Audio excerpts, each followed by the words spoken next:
ಎಲ್ಲರಿಗೂ ಶುಭ ಮುಂಜಾನೆಯ ಶುಭ ನಮಸ್ಕಾರಗಳು.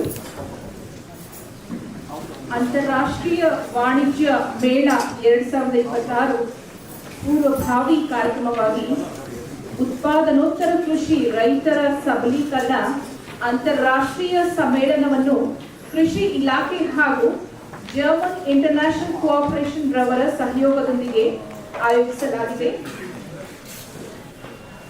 International Conference on Agriculture Beyond Cultivation, Building Sustainable Ecosystems for Farmer Prosperity, Agriculture Beyond 2026. So ಇಂದಿನ ಒಂದು ಕಾರ್ಯಕ್ರಮವನ್ನು ಪ್ರಾರ್ಥನೆಯೊಂದಿಗೆ ಪ್ರಾರಂಭಿಸೋಣ. ಪ್ರಾರ್ಥನೆಗಾಗಿ ನಾನು ಸ್ವಾಗತ ಬಯಸುತ್ತೇನೆ ಶ್ರೀಮತಿ ಹಂಸಪೂರ್ಣ ಪ್ರಕಾಶ್ ಅವರಿಗೆ.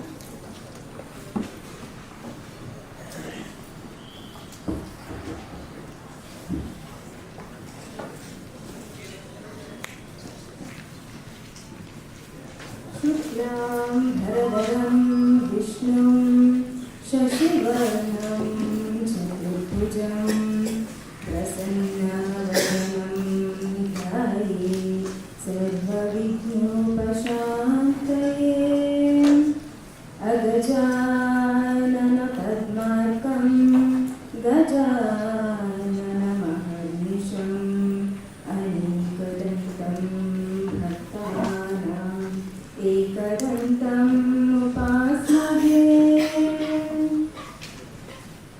सरस्वती माये करुणिसुताये करಗಳ ಮುಗಿವೆ ವರಗಳ ನೀಡೆ करಗಳ ಮುಗಿವೆ ವರಗಳ ನೀಡೆ ವೀಣಾಪಾಣಿಯೇ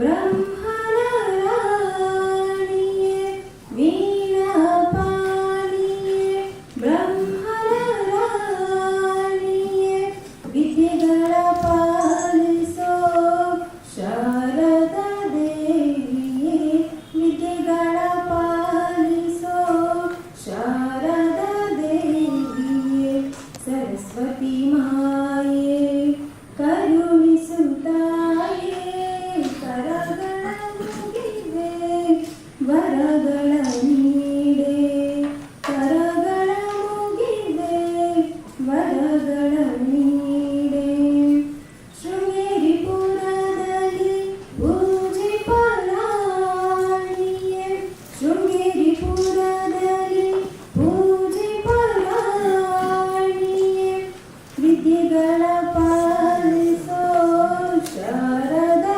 ದೇವಿಯೇ ವಿದ್ಯೆಗಳ ಪಾಲಿಸೋ ಬ್ರಹ್ಮನ ರಾಣಿಯೇ ಸರಸ್ವತಿ ಮಾಯೇ ಕರುಣಿಸುತ್ತಾಯೇ ಕರಗಳ ಮುಗಿವೆ ವರಗಳ ನೀಡೆ ಕರಗಳ ಮುಗಿವೆ ವರಗಳ ನೀಡೆ ಕರಗಳ ಮುಗಿವೆ ವರಗಳ ನೀಡೆ. Thank you. ಕಾರ್ಯಕ್ರಮದ ಅಭೂತಪೂರ್ವ ಯಶಸ್ಸಿಗಾಗಿ ಸಕಾರಾತ್ಮಕ ಶಕ್ತಿಯನ್ನು ಜಾಗೃತಗೊಳಿಸಿದಂತಹ ಶ್ರೀಮತಿ ಹಂಸಪೂರ್ಣ ಪ್ರಕಾಶ್ ಅವರಿಗೆ ಧನ್ಯವಾದಗಳು. ಈಗ ನಾಡಗೀತೆ ಮೂಲಕ ತಾಯ್ನಾಡಿಗೆ ನಡೆಸೋಣ. Let's honor the spirit of Karnataka with the state song for which I request all to stand up for the song of Karnataka, Jaya Bharata Jananiya Tanujate.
I respectfully welcome Sri N. Chalvarai Swami, Honorable Minister for Agriculture, Government of Karnataka, whose leadership and vision continue to strengthen the agriculture sector of our state.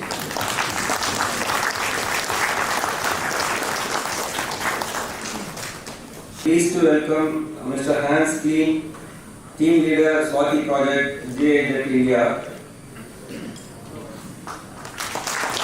and Ms. Namrata Sharma from the Swati Project, GIZ, Bengaluru, for their valuable collaboration and commitment to sustainable agricultural transformation. I am also privileged to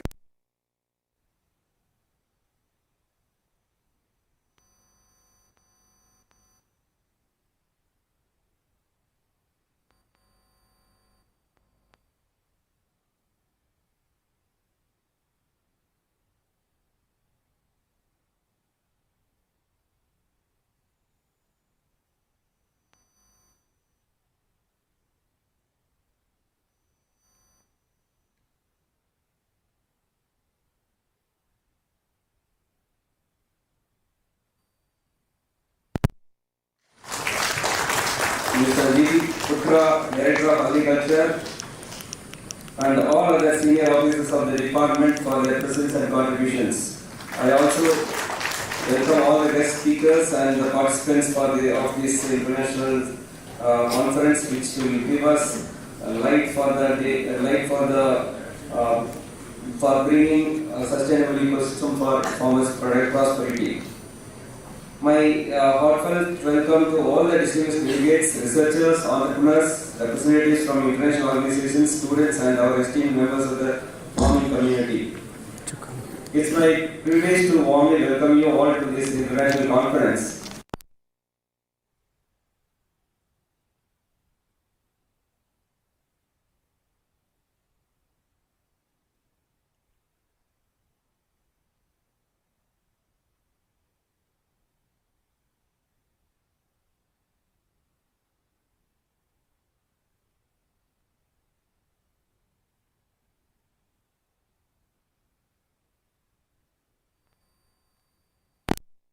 Comprehensive, innovation-driven ecosystem that integrates sustainability, enterprise, markets, and ecosystem services. Karnataka has been at the forefront of this transition. Through successive international trade fairs, the state has promoted sustainable agriculture, millets, organic farming, climate-resilient practices, and farmer-centric value chains, while fostering meaningful collaboration among farmers, enterprises, researchers, and global partners. Agri Beyond 2026 builds on this strong foundation.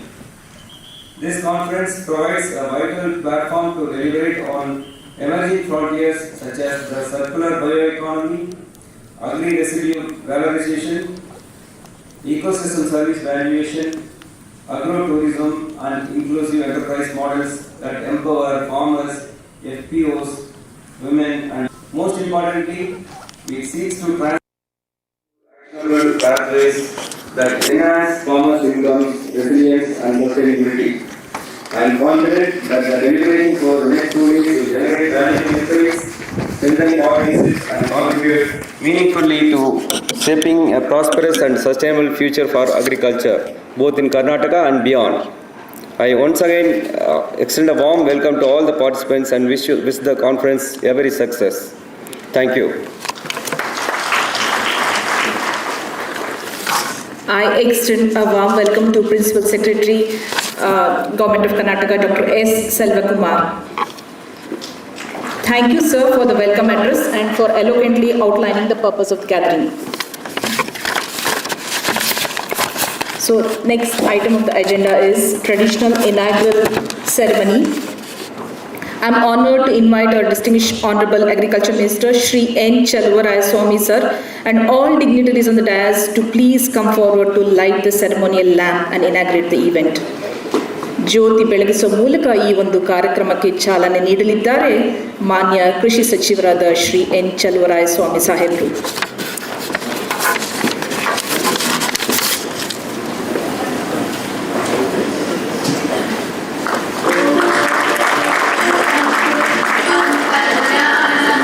Oh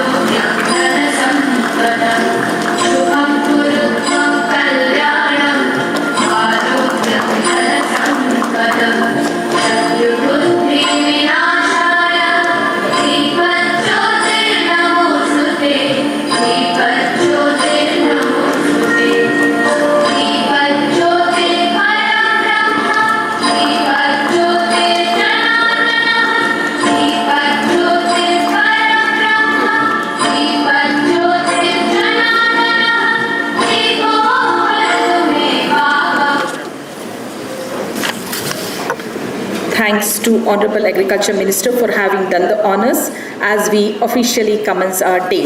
ಈ ಒಂದು ಕಾರ್ಯಕ್ರಮಕ್ಕೆ ಚಾಲನೆ ನೀಡಿದ್ದಕ್ಕಾಗಿ ಧನ್ಯವಾದಗಳನ್ನು ಅರ್ಪಿಸುತ್ತಾ, ಬೀಜ ಪರಂಪರೆ ಕುರಿತು ನಡೆದ ರಾಷ್ಟ್ರೀಯ ಸಮ್ಮೇಳನದಲ್ಲಿ ಧ್ಯೇಯೋದ್ದೇಶಗಳನ್ನು ಒಳಗೊಂಡಂತಹ ಒಂದು ಪುಸ್ತಕವನ್ನು ಅನಾವರಣಗೊಳಿಸಲಿದ್ದಾರೆ ಮಾನ್ಯ ಕೃಷಿ ಸಚಿವರು ಶ್ರೀ ಎನ್ ಚಲುವರಾಯಸ್ವಾಮಿ ಸಾಹೇಬರು ಇವರು.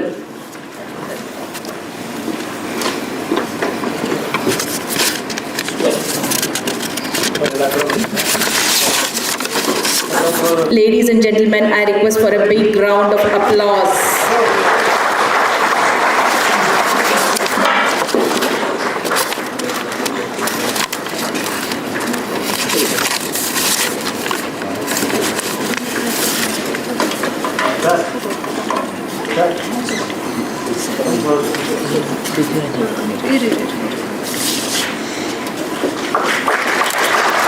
National level dialogue on 5 C's, conserving our past, cultivating our future. Thank you, sir, for doing the honors.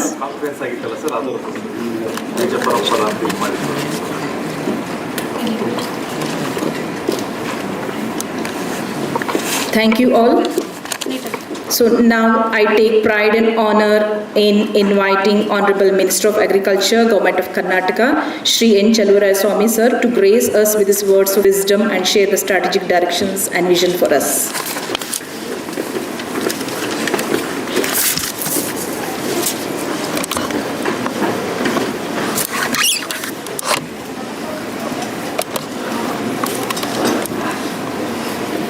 ಅಂತಾರಾಷ್ಟ್ರೀಯ ವಾಣಿಜ್ಯ ಮೇಳ 2026 ಪೂರ್ವಭಾವಿ ಸಭೆ ಅನೇಕ ಸಭೆಯನ್ನು ಮಾಡಿದ್ವಿ. ಇದೊಂದು ಭಾಳ ಪ್ರಮುಖವಾದಂಥ ಭಾಳ ಹೊರ ರಾಜ್ಯಗಳ ಹೊರ ದೇಶಗಳ ತಜ್ಞರ ಜೊತೆ ಸಂವಾದವನ್ನು ಮತ್ತು ಈ ಮೇಳದಕ್ಕೆ ಏನೆಲ್ಲ ನಾವು ಜನರಿಗೆ ಒಂದು ಸಂದೇಶವನ್ನು ಕೊಡಲಿಕ್ಕೆ ಅನುಕೂಲ ಮಾಡಲಿಕ್ಕೆ ಸಾಧ್ಯ ಅನ್ನೋದ್ರ ಬಗ್ಗೆ 2 ದಿವಸದ ಕಾರ್ಯಾಗಾರ. ಈ ಒಂದು ಕಾರ್ಯಾಗಾರದಲ್ಲಿ ನಮ್ಮ ಪ್ರಿನ್ಸಿಪಲ್ ಸೆಕ್ರೆಟರಿ ಸೆಲ್ವಕುಮಾರ್ ಅವರೇ ಹಾಗೂ ಜರ್ಗನ್ ಕ್ಲೀನ್ ಡ್ಯಾನ್ಸ್ GIZ ಅವರೇ ಹಾಗೂ ನರ್ಮಿತಾ ಶರ್ಮಾ ಅವರೇ, YS ಪಾಟೀಲ್ ಅವರೇ, ಉಪೇಂದ್ರ ಪ್ರತಾಪ್ ಸಿಂಗ್ ಅವರೇ ಮತ್ತು ಪುತ್ರ ಅವರೇ, ಸೊ ವಿವಿಧ ಬೇರೆ ದೇಶದಿಂದ ಬಂದಿರತಕ್ಕಂಥ ಸ್ಪೀಕರ್ಸ್ ಇರ್ಬೋದು, ರಾಜ್ಯದ ವಿವಿಧ ರಾಜ್ಯಗಳಿಂದ ಆಗಮಿಸಿರ್ತಕ್ಕಂಥ ಉಪನ್ಯಾಸಕರು ಇರ್ಬೋದು, ಪ್ರಗತಿಪರ ಸೊ ರೈತರು ಹಾಗೂ ವಿದ್ಯಾರ್ಥಿಗಳೆಲ್ಲರೂ ಇದ್ದೀರಾ. ಸೊ ಜನರು ಹೆಚ್ಚು ಅದನ್ನು ಬೆಳೆಯುವಂಥ ಒಂದು ಪರಿಸ್ಥಿತಿನ ನಿರ್ಮಾಣ ಮಾಡಲಿಕ್ಕೆ ಸೊ ರಾಷ್ಟ್ರದ ಮಟ್ಟದ ಅನೇಕ ಮೇಳಗಳು ನಡೆದಿದೆ. ನಮ್ಮ ರಾಜ್ಯದಲ್ಲಿ 17ರಿಂದ ಪ್ರಾರಂಭ ಆಗಿ ಇದು 7ನೇ ಒಂದು ಅಂತಾರಾಷ್ಟ್ರೀಯ ವಾಣಿಜ್ಯ ಮೇಳ. ಸೊ ನೀವು ಗೊತ್ತಿದೆ ಎಲ್ರಿಗೂ, ನಾವು ಹಿಂದೆ ಆಹಾರವನ್ನು ಉತ್ಪಾದನೆಯನ್ನು ಮಾಡಲಿಕ್ಕೆ ಭಾಳಷ್ಟು ಎಫರ್ಟ್ ಆಗ್ತಕ್ಕಂಥದ್ದು, ಪ್ರಯತ್ನ ಮಾಡ್ತಕ್ಕಂಥದ್ದು. ಸೊ ಇಂಪೋರ್ಟ್ ಮಾಡ್ಕೊಳ್ತಕ್ಕಂಥ ಪರಿಸ್ಥಿತಿನಲ್ಲೇ 1970ರಿಂದ 80, 90ರವರೆಗೂ ಇದ್ದು, ಇವತ್ತು ನಾವು ಇಂಪೋರ್ಟ್ ಹೆಜ್ಜೆ ಇಡಬೇಕು, ರೈತರಿಗೆ ಏನು ನಾವು ಬೆಂಬಲಕ್ಕೆ ನಿಲ್ಲಬೇಕು ಅನ್ನೋ ಒಂದು ಕಾನ್ಸೆಪ್ಟ್ ಭಾಳ ನಮಗೆ ಮುಖ್ಯವಾದದ್ದು. ಆ ಒಂದು ಕಾನ್ಸೆಪ್ಟನ್ನು ರಾಷ್ಟ್ರದಲ್ಲಿ ಪ್ರಪ್ರಥಮವಾಗಿ ನಮ್ಮ ರಾಜ್ಯದಲ್ಲಿ ITF ಮೇಳವನ್ನು ಈ ಬಾರಿ ಉತ್ಪಾದನೋತ್ತರ ಸೊ ಒಂದು ರೈತರಿಗೆ ಒಂದು ಏನೆಲ್ಲ ನಾವು ಸಪೋರ್ಟ್ ಮಾಡಲಿಕ್ಕೆ ಸಾಧ್ಯ ಅನ್ನೋದನ್ನು ಈ ಮೇಳದಿಂದ ರೈತರಿಗೆ ಪರಿಚಯಿಸಬೇಕು ಅಂತ. ಇದರ ಜೊತೆಯಲ್ಲಿ ಬರೀ ಅಷ್ಟಕ್ಕೆ ನಾವು ಸೀಮಿತ ಆಗದಲ್ಲೇ ನಾವು ಸೊ ಈ ಏನು ಉತ್ಪಾದನೆ ಮಾಡ್ತಕ್ಕಂಥ ಸಂದರ್ಭದಲ್ಲಿ ಪ್ರಾರಂಭದಿಂದ ಸೊಹೆಯಿಂದ ಹಾರ್ವೆಸ್ಟ್ವರೆಗೂ ಏನೆಲ್ಲ ಇದೆ ಅದನ್ನೂ ಸಹ ಜನರಿಗೆ ಮಣ್ಣಿನ ಆರೋಗ್ಯದ ಬಗ್ಗೆ ಇರ್ಬೋದು, ದೇಶಿ ತಳಿಗಳ ಬಗ್ಗೆ ಇರ್ಬೋದು, ಮತ್ತು ಇಳುವರಿ ವಿಚಾರದಲ್ಲಿರ್ಬೋದು, ಟೆಕ್ನಾಲಜಿ ವಿಚಾರ ಇರ್ಬೋದು, ಸೊ ಈ ಥರ ಹೊಸ ಯಂತ್ರೋಪಕರಣಗಳನ್ನ ಉಪಯೋಗಿಸುವಂಥ ಒಂದು ಇದಿರ್ಬೋದು, ಈ ಎಲ್ಲವನ್ನೂ ಸಹ ನಾವು ಜನರಿಗೆ ತಿಳಿಸ್ತಾನೆ ಹೋಗಬೇಕಾಗುತ್ತೆ. ಅದನ್ನೆಲ್ಲ ಮರೆತು ನಾವು ಮುಂದಕ್ಕೆ ಹೋಗೋದಲ್ಲ. ಈಗ ನೆಕ್ಸ್ಟ್ ಸ್ಟೇಜಲ್ಲಿ ಅಂದರೆ ಪ್ರೊಸೆಸಿಂಗ್ ಇರ್ಬೋದು, ಸೊ ವ್ಯಾಲ್ಯೂ ಎಡಿಷನ್ ಇರ್ಬೋದು, ಸೊ ಬ್ರ್ಯಾಂಡಿಂಗ್ ಇರ್ಬೋದು. ಇದನ್ನು ಸಹ ನಾವು ಹೆಚ್ಚು ಗಮನದಲ್ಲಿಟ್ಕೊಂಡು ಮಾರ್ಕೆಟಿಂಗ್, ಸೊ ರೈತರೇ ಉದ್ಯಮಿ ಆಗತಕ್ಕಂಥ ಒಂದು ಅವಕಾಶಗಳಿದೆ ಅನ್ನೋದನ್ನು ನಾವು ರೈತರಿಗೆ ಹೆಚ್ಚು ಪರಿಚಯಿಸಬೇಕು. ಅವ್ರು ಬೆಳೀತಕ್ಕಂಥ ಏನು ಆಹಾರ ಪದಾರ್ಥಗಳಿದೆ ಅದನ್ನು ಅವರೇ ವ್ಯಾಲ್ಯೂ ಎಡಿಷನ್ ಮಾಡಿ ಬ್ರ್ಯಾಂಡಿಂಗ್ ಮಾಡಿ ಮಾರುಕಟ್ಟೆಗೆ ಹೋದಾಗ ಅವರಿಗೆ 1-4-5 ಪಟ್ಟು ಆದಾಯವನ್ನು ಸಿಗುತ್ತೆ. ಸೊ ಅಥವಾ ಅವರು ಒಂದು ಸಂಘ ಸಂಸ್ಥೆಗಳು ಮಾಡ್ಕೋತಾರೆ, ಆ ಒಂದು ಸಂಘ ಸಂಸ್ಥೆಗಳಿಗೆ ಆಹಾರವನ್ನು ಅವರಲ್ಲಿ ಶೇರ್ ಹೋಲ್ಡರ್ಸ್ ಇರ್ತಾರೆ, ಅವರಿಗೆ ಅದು ಕಾನ್ಫಿಡೆನ್ಸ್ ಒಂದಲ್ಲ ಒಂದು ದಿನ ನಾವೆಲ್ಲರೂ ಮಾಡ್ಬೋದು ಅನ್ನೋದು ಬರುತ್ತೆ. ಈಗ ಎಲ್ಲ ಶಿಕ್ಷಣವನ್ನು ಪಡಿತಕ್ಕಂಥ ಸಾಧ್ಯತೆಗಳು ಹೆಚ್ಚಿದೆ. ಸೊ ಎಜುಕೇಷನ್ ಮಾಡ್ತಕ್ಕಂಥ ಯಾರು ಅಲ್ಲಿ ಇಲ್ಲಿ ಎಂಪ್ಲಾಯ್ಮೆಂಟ್ಗೆ ಹುಡುಕೊಂಡು ಹೋಗ್ತಕ್ಕಂಥ ಯುವಕರಿದ್ದಾರೆ, ಅವ್ರಿಗೂ ಸಹ ನಾವು ಇಲ್ಲ ಒಂದು ಪ್ರೋಗ್ರೆಸಿವ್ ರೈತರಾಗಿ 1 ಎಕರೆ 2 ಎಕರೆ ಕೃಷಿನಲ್ಲಿ ಸಮಗ್ರ ಕೃಷಿನಲ್ಲಿ ತೊಡಗಿಸ್ಕೊಂಡ್ರೆ ನಾವೇ ಇವತ್ತು ಆ ಮಟ್ಟಕ್ಕೆ ನಾವು ಕಾಲಿಡ್ತಾ ಇದ್ದೀವಿ. ಅದು 6-7-8 ಇದ್ದೀವಿ. ಅದು 6-7-8 ಎಲ್ರಿಗೂ ಗೊತ್ತಿರೋಂಗೆ ತ್ರಿಪುರವಾಸಿನಲ್ಲಿ ಭಾಳ ಮುಖ್ಯಮಂತ್ರಿಗಳು ಬಂದು ಉದ್ಘಾಟನೆ ಮಾಡ್ತಾರೆ, ಉಪಮುಖ್ಯಮಂತ್ರಿಗಳು ಇರ್ತಾರೆ. ಅದರ ಸಂದರ್ಭದಲ್ಲೇ ನಾವು ಕೃಷಿ ಪಂಡಿತು ಮತ್ತು ಕೃಷಿ ಪ್ರಶಸ್ತಿನೂ ಸಹ 122 ಜನಕ್ಕೆ 104 ಕೃಷಿ ಪ್ರಶಸ್ತಿ, ಪಂಡಿತ್ ಪ್ರಶಸ್ತಿ 18, ಈ 122 ಪ್ರಶಸ್ತಿಯನ್ನು ಸಹ ನಾವು ಕೊಡ್ತಾ ಇದ್ದೀವಿ. ಇಡೀ ರಾಜ್ಯದಲ್ಲಿ ಎಲ್ಲ ಜಿಲ್ಲೆನಲ್ಲೂ ಇದನ್ನು ಆಯ್ಕೆ ಮಾಡ್ಕೊಂಬಂದಿರ್ತಕ್ಕಂಥ ಪ್ರಕ್ರಿಯೆ ಆಗಿರುತ್ತೆ. ಈ ಪೂರ್ವಭಾವಿ ಸಭೆಯೂ ಸಹ ಎಲ್ಲ ಜಿಲ್ಲೆನಲ್ಲೂ ಮಾಡಿದ್ದಾರೆ. ನಾವು ಮತ್ತು ಜಯಂತಿ ಒಂದು ಯೂನಿವರ್ಸಿಟಿನಲ್ಲೂ ಸಹ ಪೂರ್ವಭಾವಿ ಸಭೆ ಮಾಡಿದ್ದೀವಿ. ಮೊನ್ನೆ ಅಗ್ರಿವಾಕ್, ಕಬ್ಬನ್ ಪಾರ್ಕ್ನಲ್ಲಿ ಅಗ್ರಿವಾಕನ್ನು ಭಾಳ 1,000ಕ್ಕೂ ಹೆಚ್ಚು ಯುವಕರು ಸೇರಿ ಭಾಳ 1,000ಕ್ಕೂ ಹೆಚ್ಚು ಯುವಕರು ಸೇರಿ ಎಲ್ಲ ನಮ್ಮ ಪ್ರಿನ್ಸಿಪಲ್ ಸೆಕ್ರೆಟರಿ, ಕಮಿಷನರ್ಗಳು, ಡೈರೆಕ್ಟರ್ಗಳು, ಎಲ್ಲ ಅಧಿಕಾರಿಗಳು ಭಾಗವಹಿಸಿದರು. ಸೊ ಇವತ್ತು ಇದೊಂದು ಭಾಳ ಇಂಪಾರ್ಟೆಂಟು ಡಿಸ್ಕಷನ್ ಇದೆ. ಇವತ್ತು ನಾಳೆ ಇದು ಭಾಳ ಸಕ್ಸಸ್ಫುಲ್ ಟ್ರೂತ್ಫುಲ್ ಡಿಸ್ಕಷನ್ ಆಗುತ್ತೆ ಅಂತ ಅಂದ್ಕೊಂಡಿದ್ದೀನಿ. ಸೊ ಹಾಗಾಗಿ ಇದೊಂದು ನಾನು ಒಳ್ಳೆಯದಾಗಲಿ, ಒಳ್ಳೆಯ ಡಿಸ್ಕಷನ್ ಆಗಲಿ, ಇದರಿಂದ ಔಟ್ಕಮ್ ನಮ್ಮ ರಾಜ್ಯ ಜನಕ್ಕೆ, ದೇಶದ ಜನಕ್ಕೆ ಉಪಯೋಗ ಆಗಬೇಕು ಅನ್ನೋದು. ಸೊ ಇವತ್ತು ಸಾಯಂಕಾಲ ನಾನು ಪ್ರೆಸ್ ಮೀಟು ಸಹ ಮಾಡ್ತಾಯಿದ್ದೀನಿ. ಸೊ 6ನೇ ತಾರೀಕು, 7ನೇ ತಾರೀಕು, 8ನೇ ತಾರೀಕೆ. ಹಾಗಾಗಿ 6ನೇ ತಾರೀಕು ನಾವೆಲ್ಲರೂ ಅಲ್ಲಿ ಸೇರೋಣ. ಇಲ್ಲಿ ಬಹುಶಃ ಹೊರ ರಾಜ್ಯಗಳಿಂದ, ದೇಶಗಳಿಂದ ಬಂದಿರತಕ್ಕಂಥ ಎಲ್ಲ ಸ್ಪೀಕರ್ಗಳು ಬಹುಶಃ ಅಲ್ಲಿ ಭಾಗವಹಿಸ್ತಾರೆ ಅಂತ ಅಂದ್ಕೊಂಡಿದ್ದೀನಿ. ಹಾಗಾಗಿ ಇದೊಂದು ಸಕ್ಸಸ್ಫುಲ್ ಟ್ರೂತ್ಫುಲ್ ಡಿಸ್ಕಷನ್ ಆಗಲಿ ಅಂತೇಳಿ ನಾನು ವಿಶ್ ಮಾಡಿ 2 ಮಾತನ್ನು ಮುಗಿಸ್ತೀನಿ. ನಮಸ್ಕಾರ.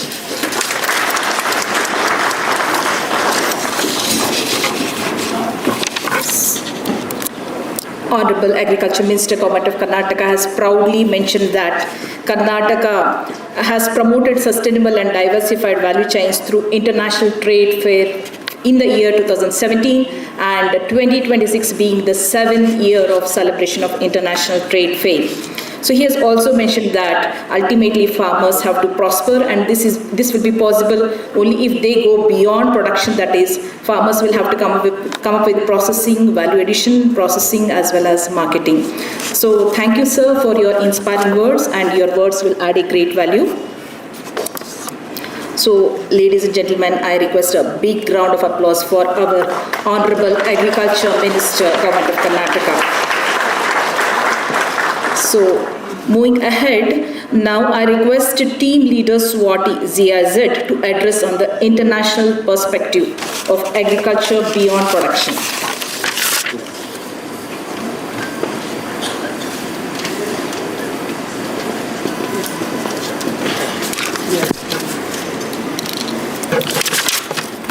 Ladies and gentlemen, Excellencies, distinguished representatives of government, science, business and civil society.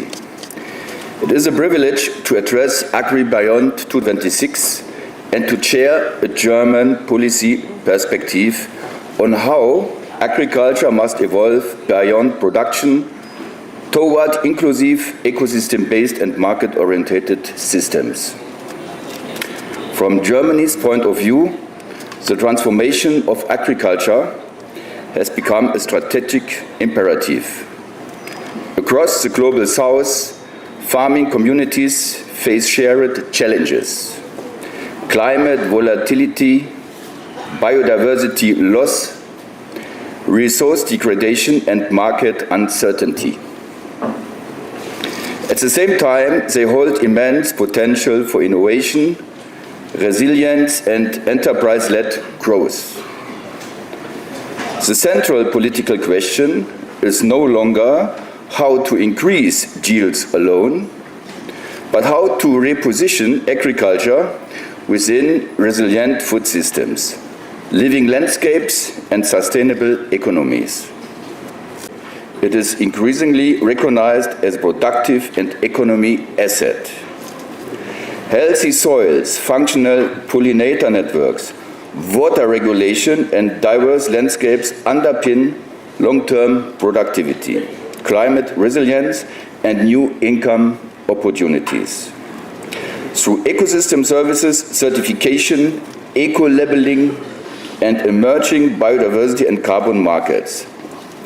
This logic is now firmly embedded in German and European policy debates. The Suwati project of the German Development Corporation in India is deliberately positioned as an implementation platform for this new political direction. Suwati translates policy into practice by combining agroecology and natural farming, biodiversity stewardship, circular bioeconomy approaches, and strong farmer institutions. It demonstrates how agriculture can evolve from a risk-prone activity into a resilient livelihood system built on value addition, waste to wealth pathways, and ecosystem-based enterprises. A key element of this transformation is South-South learning. From a German perspective, South-South cooperation is not a supplement but a strategic pathway. The exchange of locally adapted solutions, decentralized processing models, and farmer-led business innovations enables countries and regions to learn faster and to scale more effectively while remaining rooted in local realities. Equally important is the evolving rule of development cooperation itself. Germany no longer sees its role primarily as financing individual interventions, but as a strategic partner in building enabling ecosystems. This includes strengthening farmers' producer organization, aligning policies with markets, mobilizing private sector engagement, and supporting state governments in creating coherent institutional frameworks. In this sense, AgriBeyond 2026 represents a new generation of international cooperation, politically anchored, ecologically grounded, and economically viable. It is a platform to move from pilots to systems, from projects to ecosystems, and from production to prosperity. From a German rich landscapes, resilient value chains, and strong farmer-led institutions. Thank you very much.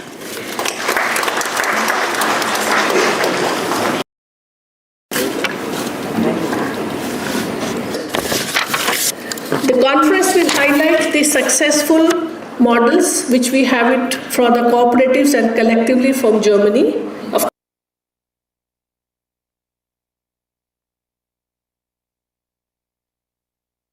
To partner with Department of Agriculture, Government of Karnataka, third time to host this international.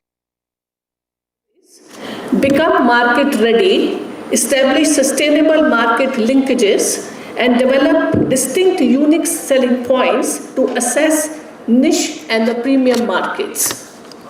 In the evolving global trade context, particularly following India's recent engagement with European Union, agriculture, while safeguarded to protect the interest of the small and marginal farmers, still presents significant opportunities for export-oriented and value-added products. To compete effectively in the international markets, issues of quality assurance, traceability, and certification become critical. Accordingly, the conference will host focused discussion on the international certification systems, their scalability, and the challenges and opportunity they present for Indian farmers and enterprises.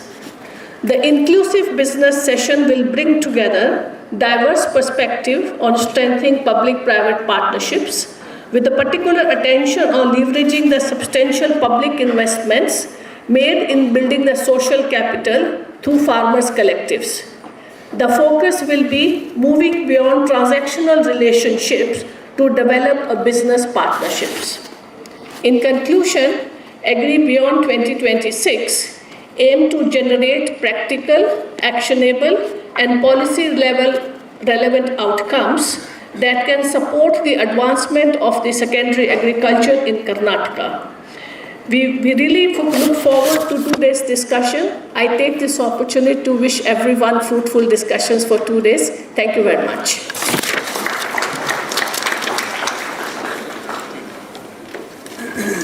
Thanks to Mrs. Namarta Sharma, Swati Project GIZ, for having shared the topics of discussion for the 2-day international conference on agriculture beyond production. So moving ahead, I would like to quote about M.S. Swaminathan, the father of India's Green Revolution, who has famously emphasized that if agriculture fails, nothing else can succeed. So his quotes focus on food security as a moral right, placing farmers at the heart of national development and promoting technology for farmers' prosperity. So today, now I welcome Dr. Soumya Swaminathan, who has joined virtually, Chairperson MS Swaminathan Research Foundation, Chennai, to deliver on the topic One Health to Biohappiness, Rethinking Food Systems Beyond Cultivation. So let's welcome with a big round of applause.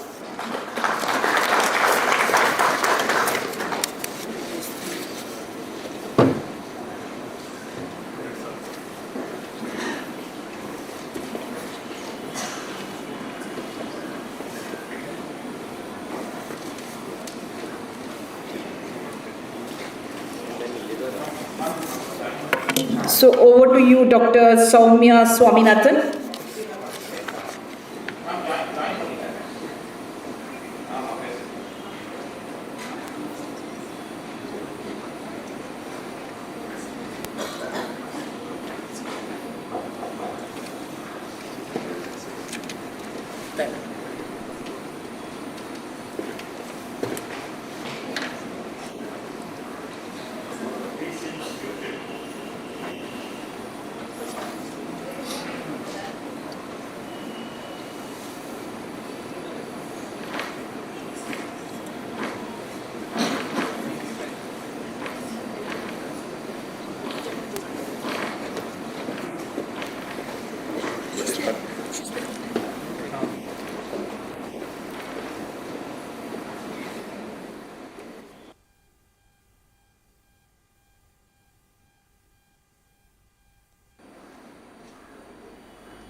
putting this as a high priority.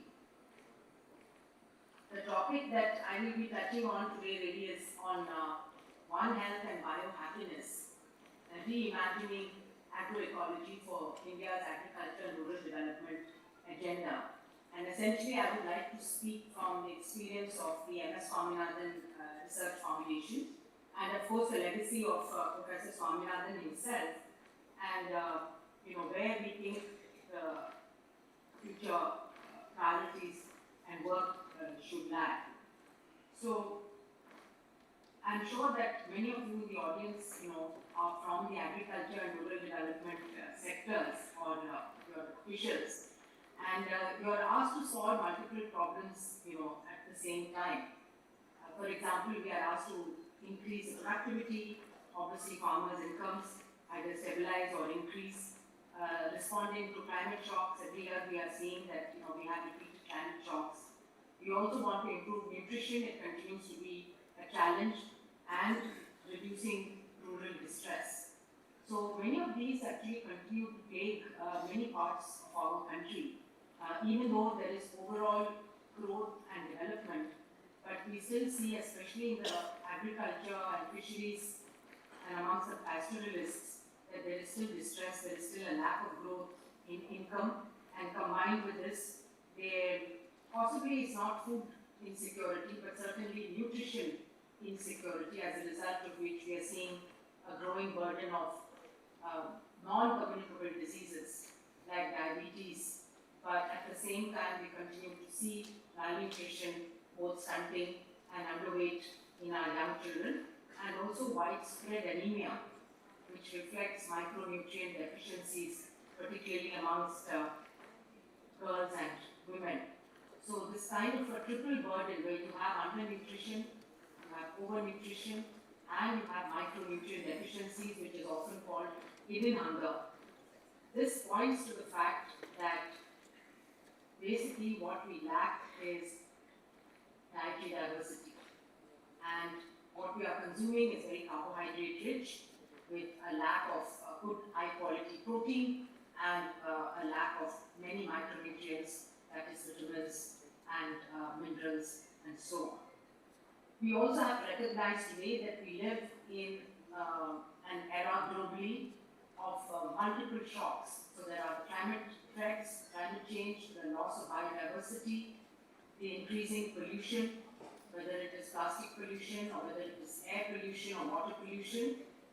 These are the triple planetary threats, and along with that, of course, there are the geopolitical tensions and conflicts and trade wars that we are witnessing. So, each of these challenges and problems, if we start looking at them in silos and trying to address them, then we are never going to really, I think, solve it, because we are not getting to the root of the problem. And this is actually at the heart of what we call One Health, or what Professor Swaminathan's term was biohappiness. So he often spoke about the fact that this technical intensive agriculture that was practiced during the days of the Green Revolution, at that time, of course, the priority was and need was to come with food insecurity. But that obviously resulted in subsequent environmental problems that can only be addressed through this approach of unhealthy biohappiness. Essentially, we understand that they are all an interconnected system. I think that's the basic understanding. So, if we want to move from a focus on productivity alone to resilience, then we need to embrace the concept of the evergreen revolution, which is productivity in perpetuity without ecological or social harm.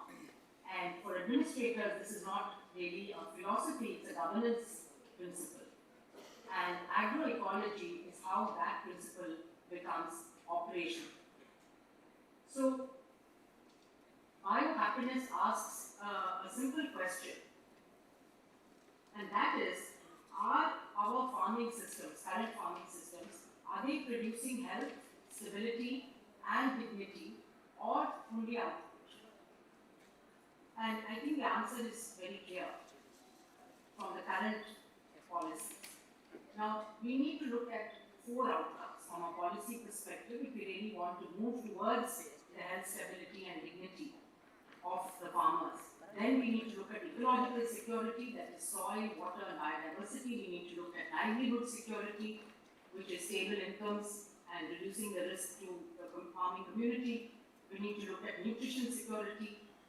Are they getting diverse, safe diets? It's really a paradox that our families which are actually growing food for us, they themselves are often malnourished. And we need to look at intergenerational equity. That is, we need to leave the next generation behind with multiple options, not with a lot of damage which they then have to deal with. So, these principles of ecological security, livelihood security, nutrition security and intergenerational equity, I believe are fully aligned with the goals of both the agriculture and the rural development departments. Now, to give you a few examples of how MSSRF is trying to operationalize these principles for over the last few years, one of them is through community seed banks in multiple states like Odisha, in Jharkhand, in Assam, in Tamil Nadu, etc. What was demonstrated was that women managed community seed banks, local women, many of them are women farmers or SFG members, and I visited many of these seed banks in remote tribal areas, conserving millets, conserving local rice and pulse varieties, so that farmers can access these climate resilient seeds locally and this reduce dependence on external markets. Now, of course, we also need to look at yields and so on and improve varieties, but I think the seeds that are conserved in the community seed banks can actually form a very good source of properties of the crops that we are looking at, which are well suited to that particular climatic zone. And therefore, a partnership between the local community and breeders, for example, would be very valuable, because then you could probably breed varieties which are even better. Odisha has actually recognized these farmers' varieties of millets as well as paddy, and MSSRF has supported farmer groups to actually get these also recognized through the NBPGR and the PPBFRA, so that in the future, if these varieties are used, then the benefits also will flow to the farmers. So it's also important to ensure that their rights are recognized and respected. Now, in terms of input costs, obviously when you're growing locally available millet varieties, pulses and so on, you have lower input costs, greater climate resilience and improved dietary diversity. We've seen that in many states, Karnataka possibly could be an exception. I'm not sure if the yield under millets has been increasing or not, but in Maharashtra, for example, neighboring state, the yield, the area under millet coverage has dramatically declined over the last couple of decades, and because more and more farmers were switching to cash crops. And what the government officials there told me is a result of that is that if there is a year where there is a failure of the cash crop, whether it is sugarcane or cotton or soya bean, because of unseasonal weather, then not only do they lose all the cash, but they also have nothing to eat. Whereas in the days when they used to grow millets, at least they had food and the families were not starving. So when we talk about national policies and how that can actually impact this area, the National Food Security Mission, the Millets Mission or the Shri Anna, and the Biodiversity Act and the People's Biodiversity Registers, all of these would play a role, and of course the PPBFRA as well. So I think maintaining that diversity, not losing, because we are losing our agrobiodiversity at a very rapid rate, and certainly gene banks as well as community seed banks are important ways of building that resilience by conserving these varieties. Then I think the other example is again in the area of millets. MSSRF is promoting millets for decades before it became national policy. Of course, after the International Year of Millets, there was a lot of public awareness, new schemes were launched and so on. But even now we find that at the policy level, the same importance is not given to millets, particularly the minor millets. So for Jawar, Bajra and Ragi, perhaps we have the policies.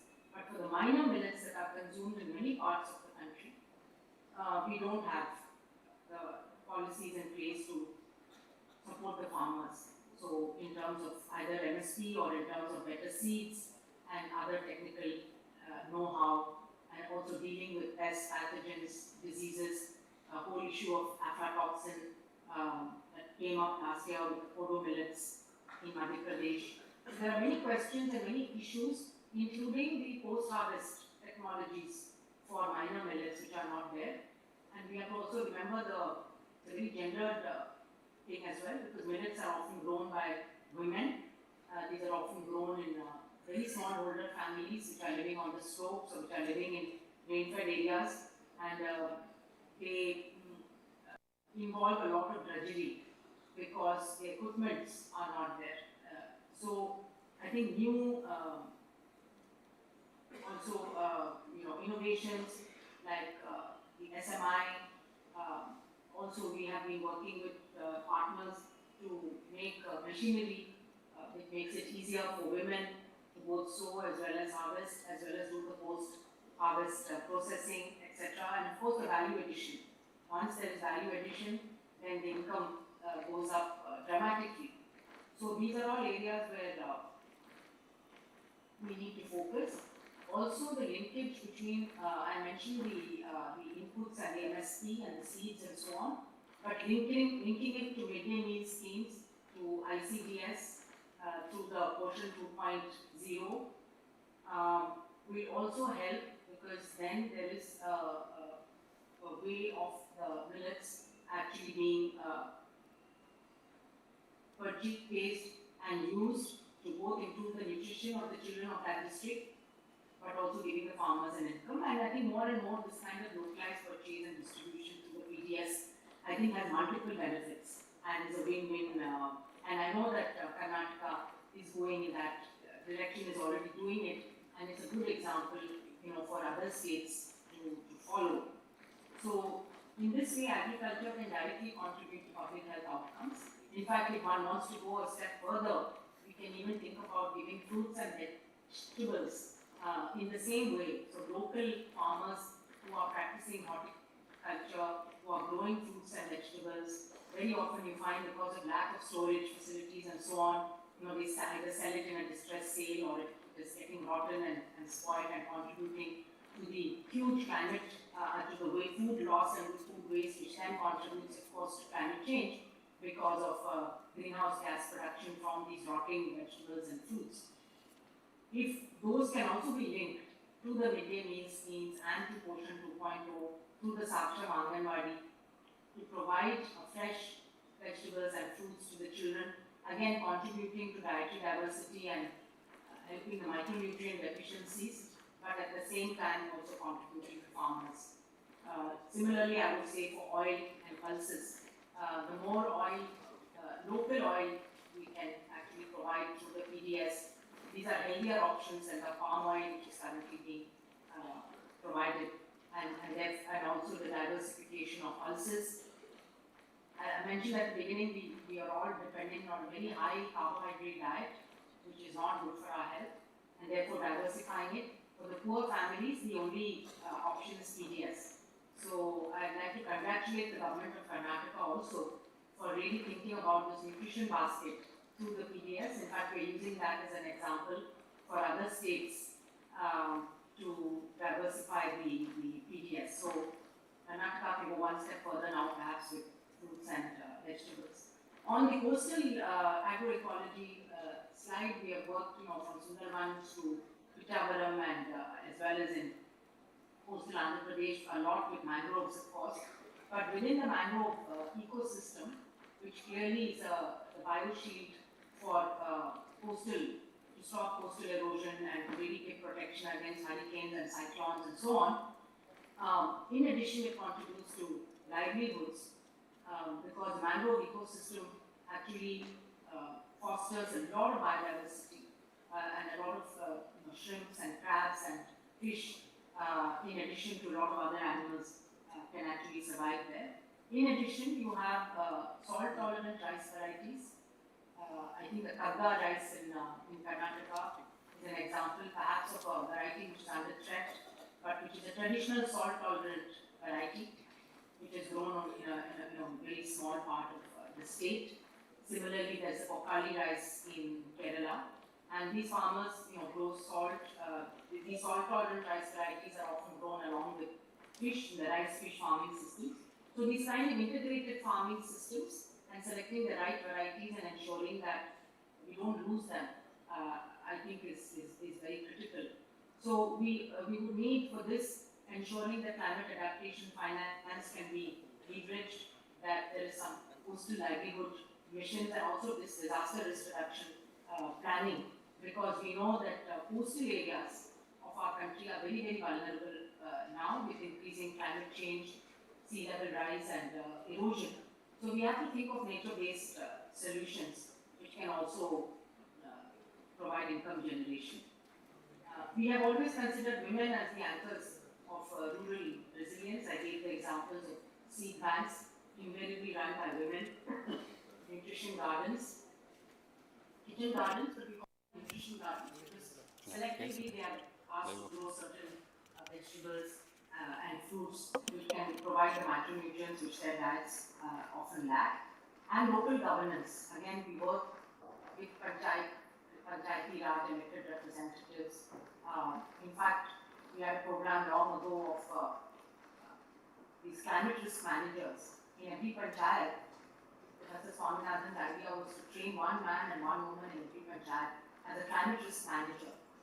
So in today's day and age, I think it's extremely important that panchayats are aware of the climatic risks in their own local agroecology and are able to plan for the future and use the resources that they have to deal with the challenges of whether it is water or whether it is the crops that they need to change, but also health and nutrition challenges.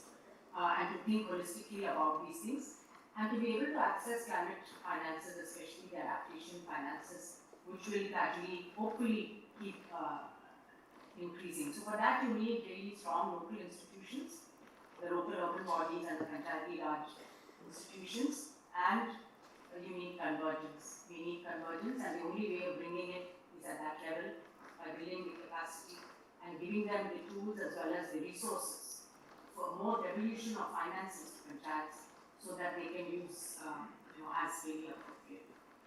So finally, I would say that the One Health, which I am personally very committed to, is really this link between agriculture, nutrition, health, and of course also infectious diseases. So I think both infectious and non-communicable diseases come under this One Health umbrella. We are increasingly seeing the emergence of antimicrobial resistance, and a large part of this is, of course, due to inappropriate use of antibiotics by humans. Without prescriptions, we consume antibiotics, pharmacists just prescribe antibiotics, but doctors also sometimes unnecessarily prescribe antibiotics because the diagnostic tests are not available. Similarly, there's an overuse of antibiotics in the veterinary sector, the livestock sector, poultry, and as well as in crops. And so very often antibiotics are applied or used as a preventive rather than a treatment for certain infections. And this is very common, I think, in aquaculture and poultry and so on. So we need to really look at the rational use of antibiotics to avoid those antibiotics completely in the agriculture and veterinary sectors which are essential for human use so that we reduce the resistance developing. In fact, resistance is already developed. But the good thing is that if you stop using a certain antibiotic, you can actually reduce the resistance levels. That has been shown. And we have good surveillance now in the human sector done by ICMR. And ICER is also coordinating, and MSSRF is going to undertake a research in Tamil Nadu, which will look at the drivers of antibiotic resistance coming from the agriculture and livelihood sectors. We, of course, now have a national One Health mission. We have a new AMR action plan, 3.0, which has just been released, and we have livestock sector reforms.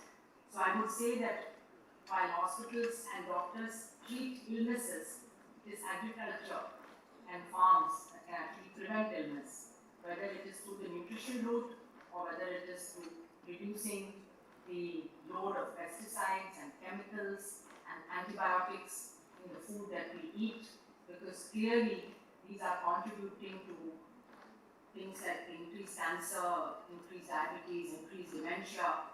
All of these, the risk factors actually come from what we are consuming, what we are breathing in, and so on. So air pollution is also very, very important, and I've spoken a lot about that. So perhaps to conclude, I would say that what are some of the actionable shifts that we would be looking at making in the agriculture sector. One is to reward diversity and nutrition in the crops, not just yields. So farmers who are doing mixed cropping or producing pulses, oilseeds and millets, they should be rewarded rather than those who do monocropping with rice or wheat. Secondly, investing in soil and water as health assets. So how do we provide more organic inputs and bio inputs, and how do we sustain our water is going to be very, very critical. So we really need to pay attention to how to use less water, but at the same time how to conserve and recharge our aquifers. And yesterday I wrote an op-ed in the Hindu. Some of you may have seen on the importance of wetlands for our country with one of my colleagues, Dr. Gomia. We need to convert schemes at the district level, so agriculture, nutrition, NRLM, and in some cases health really need to converge, and this is not happening at an optimal level. Strengthening local seed systems and really that will reduce farmers' vulnerability. And we would like to create a biohappiness index actually that can be used really as an just like we measure for SDGs, Sustainable Development Goals. We have 1, 2, 3, 4, 5, and so on.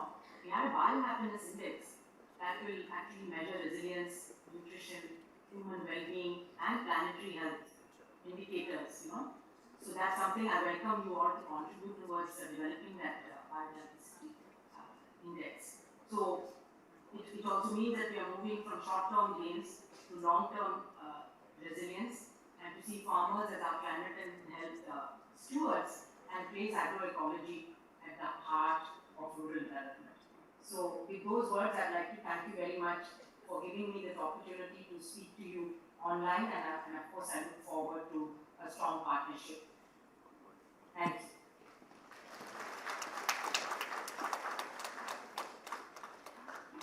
So I request the dignitaries on the dais, if you have any questions, we still have time. If you have any questions.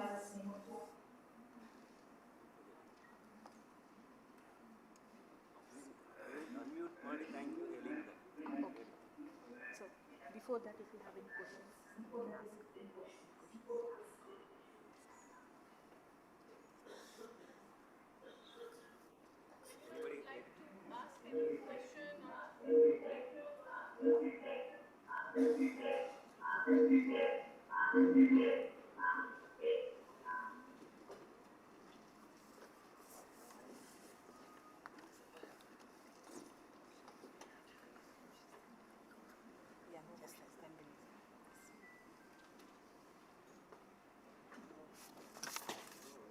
So Dr. Soumya Swaminathan, Chairperson MS Swaminathan Research Foundation, Chennai, she has rightly mentioned that Karnataka is in the forefront in the production of millets.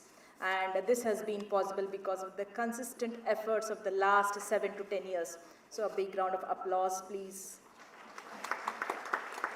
So she has shared her valuable insights on various topics revolving around the topic agriculture beyond production, and she has also stressed about the importance of value addition.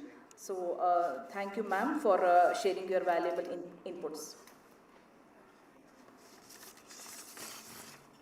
So now I would feel very grateful if you could have on stage Srimati Uma Mahadevan, Additional Chief Secretary and Development Commissioner, Government of Karnataka, to share her inputs.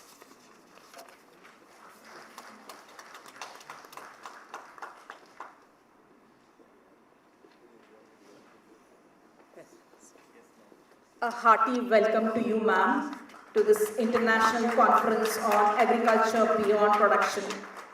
jointly organized by Department of Agriculture and GIZ. Ma'am, over to you.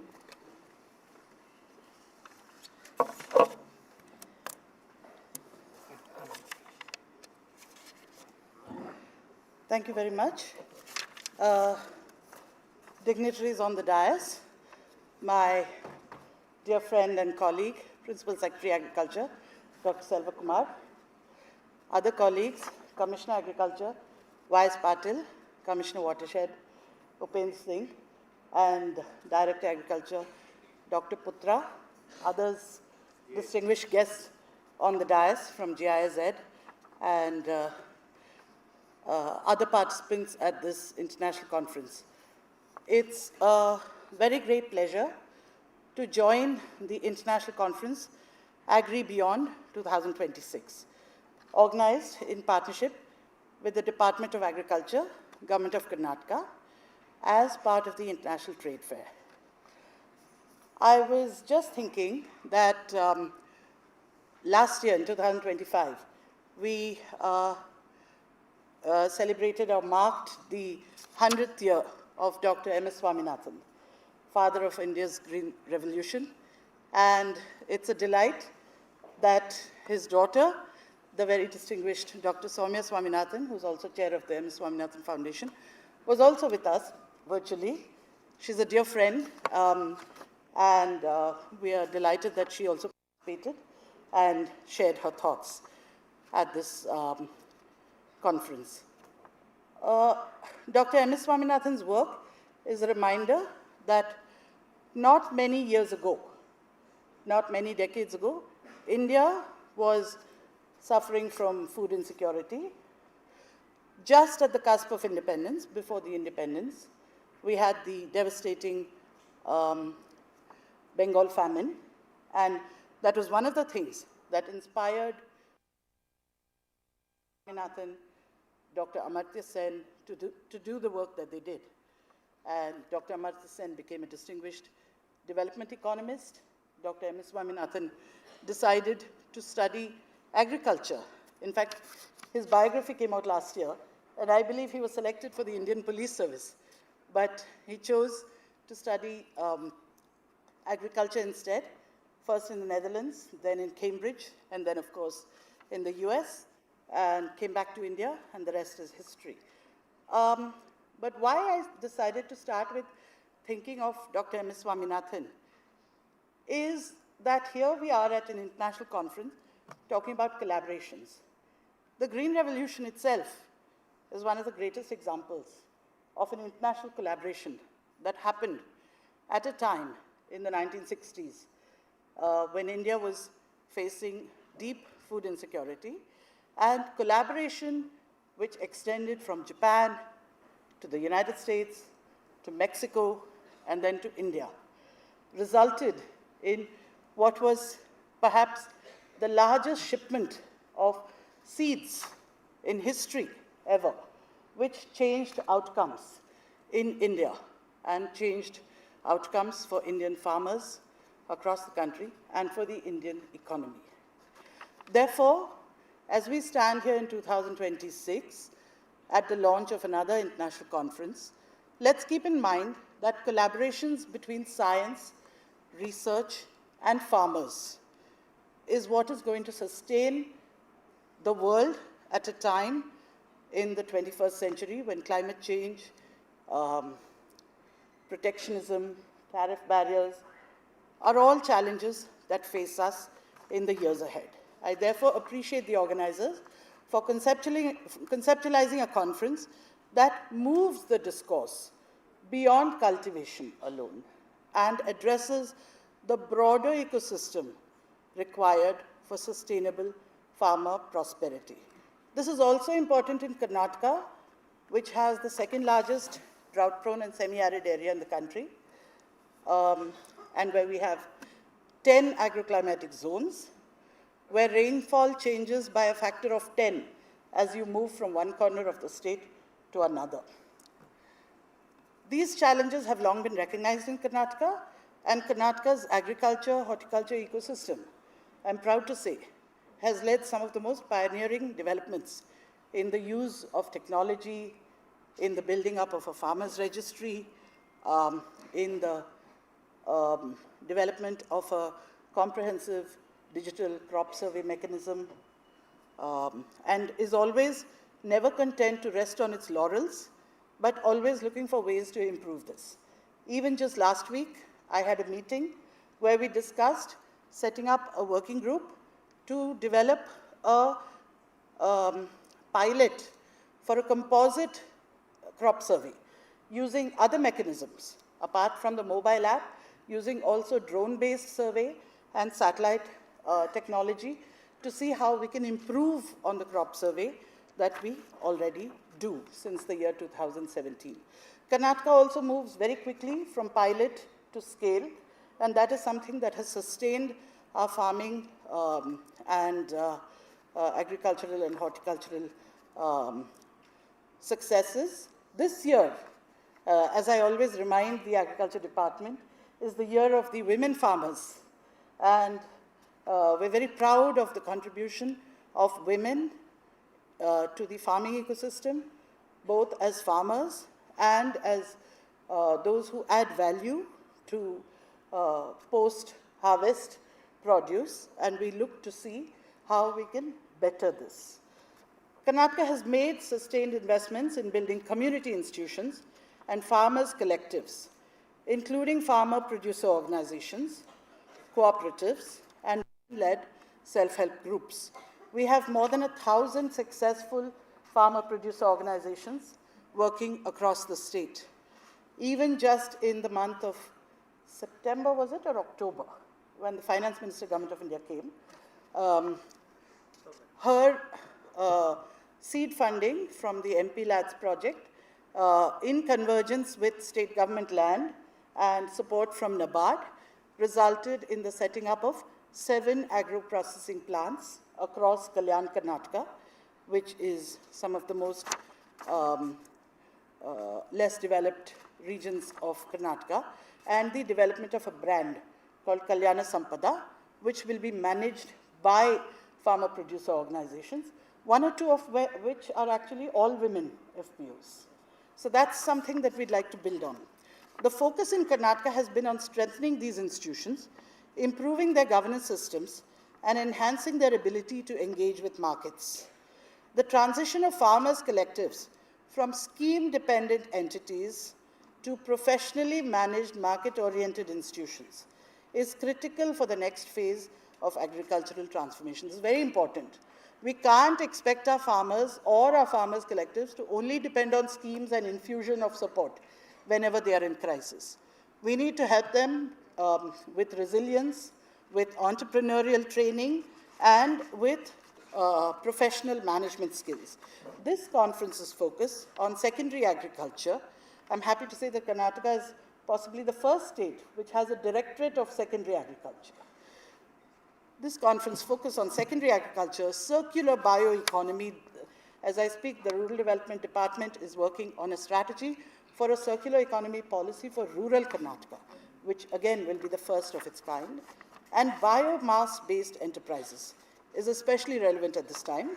Across several development programs, we've seen how agricultural residues, byproducts, and ecosystem services, when appropriately valued, can generate additional income streams, reduce environmental stress, and create rural employment and livelihoods.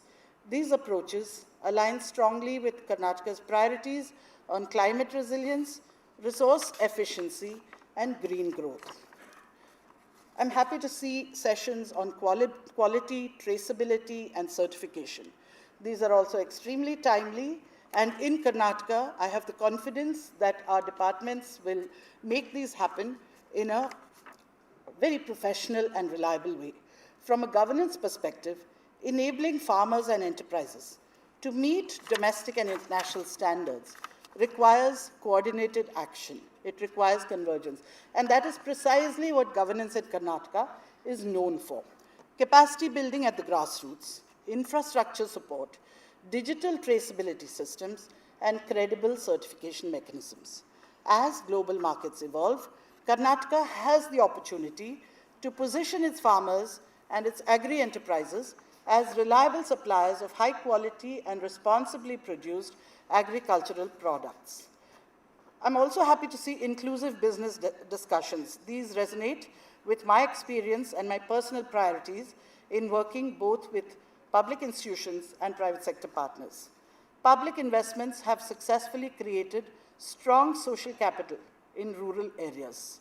I remember even during the COVID pandemic, our farmers responded with resilience and courage. The challenge and opportunities now lie in leveraging this social capital to build long-term business partnerships, ensuring fair returns to farmers while attracting responsible private investment. I'm very confident and eager to learn from the deliberations at this conference.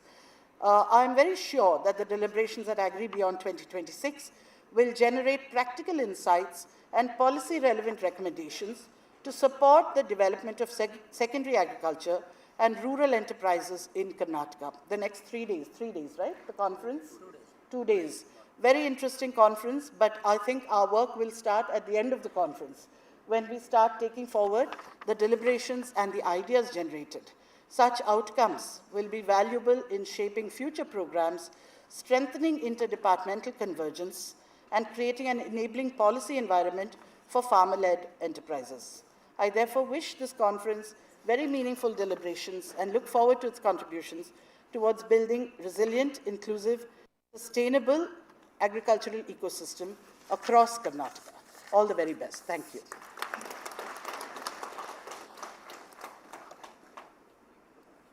Thanks to Additional Chief Secretary and Development Commissioner, Government of Karnataka, Srimati Uma Mahadevan, for gracing us with words of wisdom and for sharing strategic directions and vision for us. So we have a jam-packed schedule for you today. So that we will have to formally conclude this inaugural session, for which I welcome Mrs. Namrata Sharma, Suwati Project GIZ.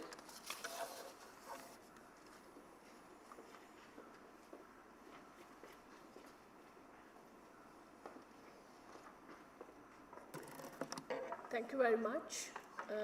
Our heartfelt thanks to Honorable Minister of Agriculture. Despite his very busy schedule at the legislative session, he spent some good time with us. We also take this opportunity to thank Madam Uma Mahadevan. Ma'am generally has very packed schedule, but she managed to get few moments for us. And I also would like to take this opportunity to tell ma'am that we are already planning to celebrate International Women Farmers Years. This is the Department of Agriculture. The plans are already working on it. And thanks to Sangama sir, who is not new to GIZ, and of course he's a Principal Secretary, Government of Department of Agriculture, Government of Karnataka, and he's indeed a well-wisher of GIZ. Thank you very much, sir. Thanks to Mr. Singh, he's Commissioner, Watershed Commissioner. Thanks, sir, for taking the time out and being with us today in this important occasion. Words fail me to thank Commissioner Agriculture, Mr. Patil, as well as Dr. Putra, Director, sir. Under their leadership as well as the guidance, we have been able to really work very well. So heartfelt thanks to you, sir, as well. Hans-Jürgen Klein, who's our team leader, he's from GIZ. He took a whirlwind trip to come down here. Thanks, Hans, for coming and spending the productive time with us. Thank you very much for the presence of everyone for the inauguration session. Thank you. Well, ladies and gentlemen, today's international conference, 2 days international conference on agriculture beyond production is being jointly organized by Department of Agriculture and Suwati Project GIZ. So for which I thank Mrs. Namrata Sharma, Suwati Project GIZ for conveying the vote of thanks. So now it's time, let's break for tea, and so we will return promptly in another 15 minutes. Words are important, but before that, everybody must have seen this elaborately designed, very well documented program agenda, and you will get everything in this particular document. So keep this as your ready reference so that you can follow which session you are and what kind of speakers you are listening and what kind of themes we are going to debate. So this document is important. Please keep this ready with yourself. While listening this morning, I documented few points. I think this will be important. we are now talking about resilience. That word remained with me. We are talking about perhaps inclusive enterprise system. Somebody spoke about food systems. Somebody talked about, of course, landscape, market-led approach, biodiversity. Somebody elaborated a little deeper in this term biodiversity during the first inaugural section. Somebody said value addition. Somebody spoke about income opportunity for the farmers or the marginal farmers. We also spoke about carbon markets. And somebody spoke about bioeconomy. India is going to be $300 billion bioeconomy, and we touched that subject. Somebody talked about private sector engagement, climate, self-help group, FPO, community institution, cooperatives. We talked about nutrition, we talked about One Health, and many terms. And these terms tell me only one thing, perhaps this is time, at least in this conference, we are not just talking about land or the farmland of a farmer, we are talking about a landscape. Now we are moving from a farming-centric, production-centric, cultivation-centric approach to a larger schematic approach where we will be thinking about a landscape. This transition from land to landscape is very important. I am Kirti Mishra, I am the overall facilitator of this program, but I have a very minimal role. My only role is to invite chair, and the next role is to only tell chair when the time is up. So I am a timekeeper, so don't take me otherwise, but that's a very thankless job, but somebody has to do, and I'll be doing that as a timekeeper. So I'll now invite Dr. Tanay Joshi, Director, Agriculture and Livelihoods, GPS India and Africa, Ernst & Young, New Delhi. Very dear friend, he was with FIBL prior to joining this EY. Please welcome him with a big hand. Dr. Tanay Joshi is globally recognized expert in sustainable agriculture, climate resilience food systems, rural livelihoods, nearly 2 decades of experience across Asia, Africa and Pacific. He has led large-scale multi-sectoral programs with governments, global donors, CGIAR systems, and private sector institutions. Very elaborated profile. I would say Tanay is not new to this forum. In fact, he was, in his previous role, was part of this conference last year, and perhaps the first year also. So that way, he is only one of us. But over to you, Tanay, and take this session forward. Thank you.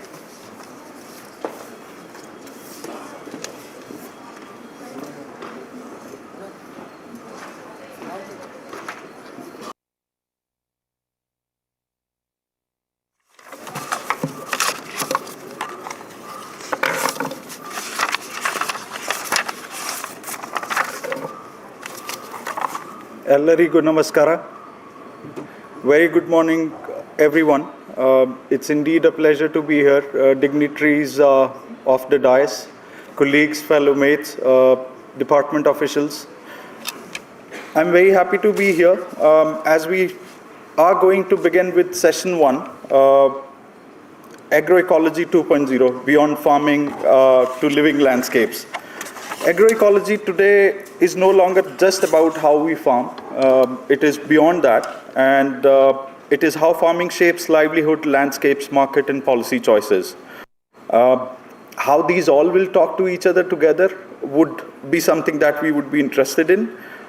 This session brings exactly the mix of science, practice, policy, and even confluences the experience across different scales and geographies. We have an excellent panel today. Cases from Colombia to India to Germany, covering themes that range from policy integration and land races to livestock diversification, public support system, and circular bioeconomy solutions. Well, my role is very simple. As Kirti said, my role is also very simple, just to keep discussions flowing and most importantly, help connect the dots across these perspectives. Each speaker will have 10 to 12 minutes, some session hygienes. We'll give you a gentle reminder, time signal towards the end, and we all will hold on to our horses with questions for a short discussion, which will be kept to the end. So please note them down, and let's dive straight in. To set the scene, we begin with the policy-practice interface, how agroecology plays out across scales and livelihood. It's my pleasure to invite Dr. Moran from Julius Kohn Institute, Germany, who will speak on agroecology in Colombia, linking policy and practice across scales, dimensions, and livelihoods. Dr. Moran is a soil ecologist, a researcher at Julius Kohn Institute, Germany, with a strong expertise in soil biodiversity, soil health, agroecological farming system. She's a scientific collaborator in bilateral cooperation projects. And she contributes to applied research, capacity building, knowledge exchange between Europe and Latin America. May I please welcome you on the stage. Thank you so much. The next panelist, Professor Undi Kumar from ICR, Indian Agriculture Research Institute, Delhi. He is a researcher working on microbiome-based technologies for sustainable agriculture with a focus on beneficial soil-plant associated microorganisms. He emphasizes field-ready application scalability and regulatory relevance, contributing to practical solutions for soil health, environmental sustainability, and climate resilience. Professor Undi Kumar, please, on the dais. Let's give them a loud round of applause, please.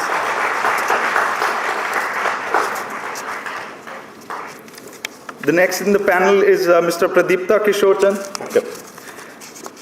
From Swati GIZ Assam team. Pradipta is currently working as an agriculture advisor in Swati project in Assam with over 22 years of professional experience. He has contributed to a wide range of developmental projects and programs across India.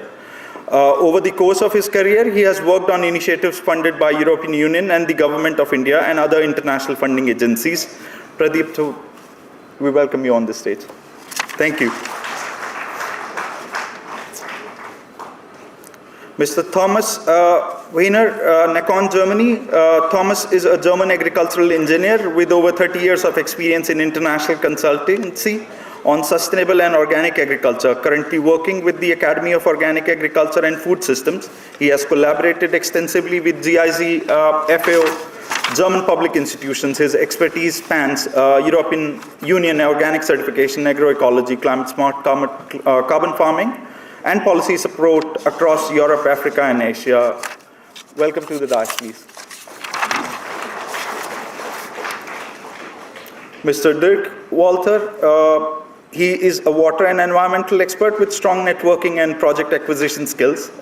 He holds a Master of Science in Geology from University of Wellington and Master of Science in Water Resource Management.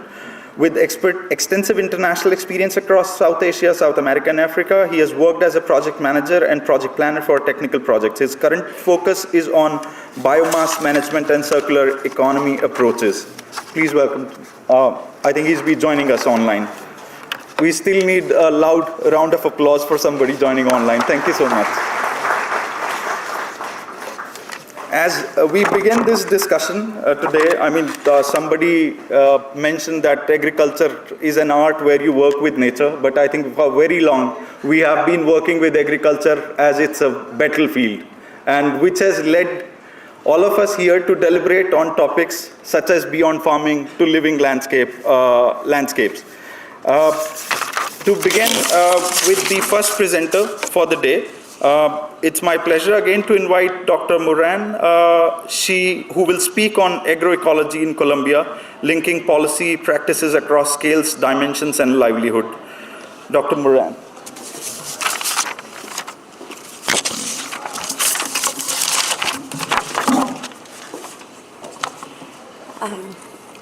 Hello.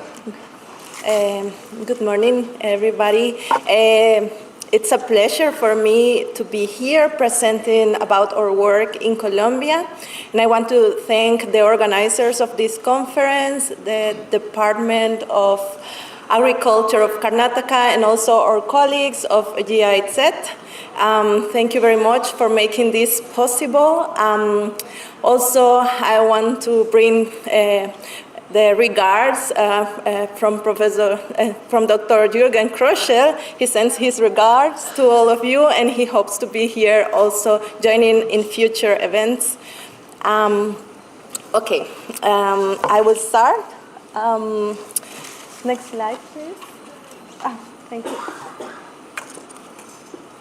So my presentation title is Agriculture Beyond Cultivation.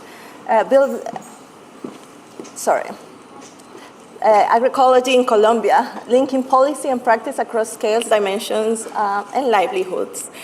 And before I start talking about the recently adopted public policy on agroecology in Colombia, I want to give a bit of its context.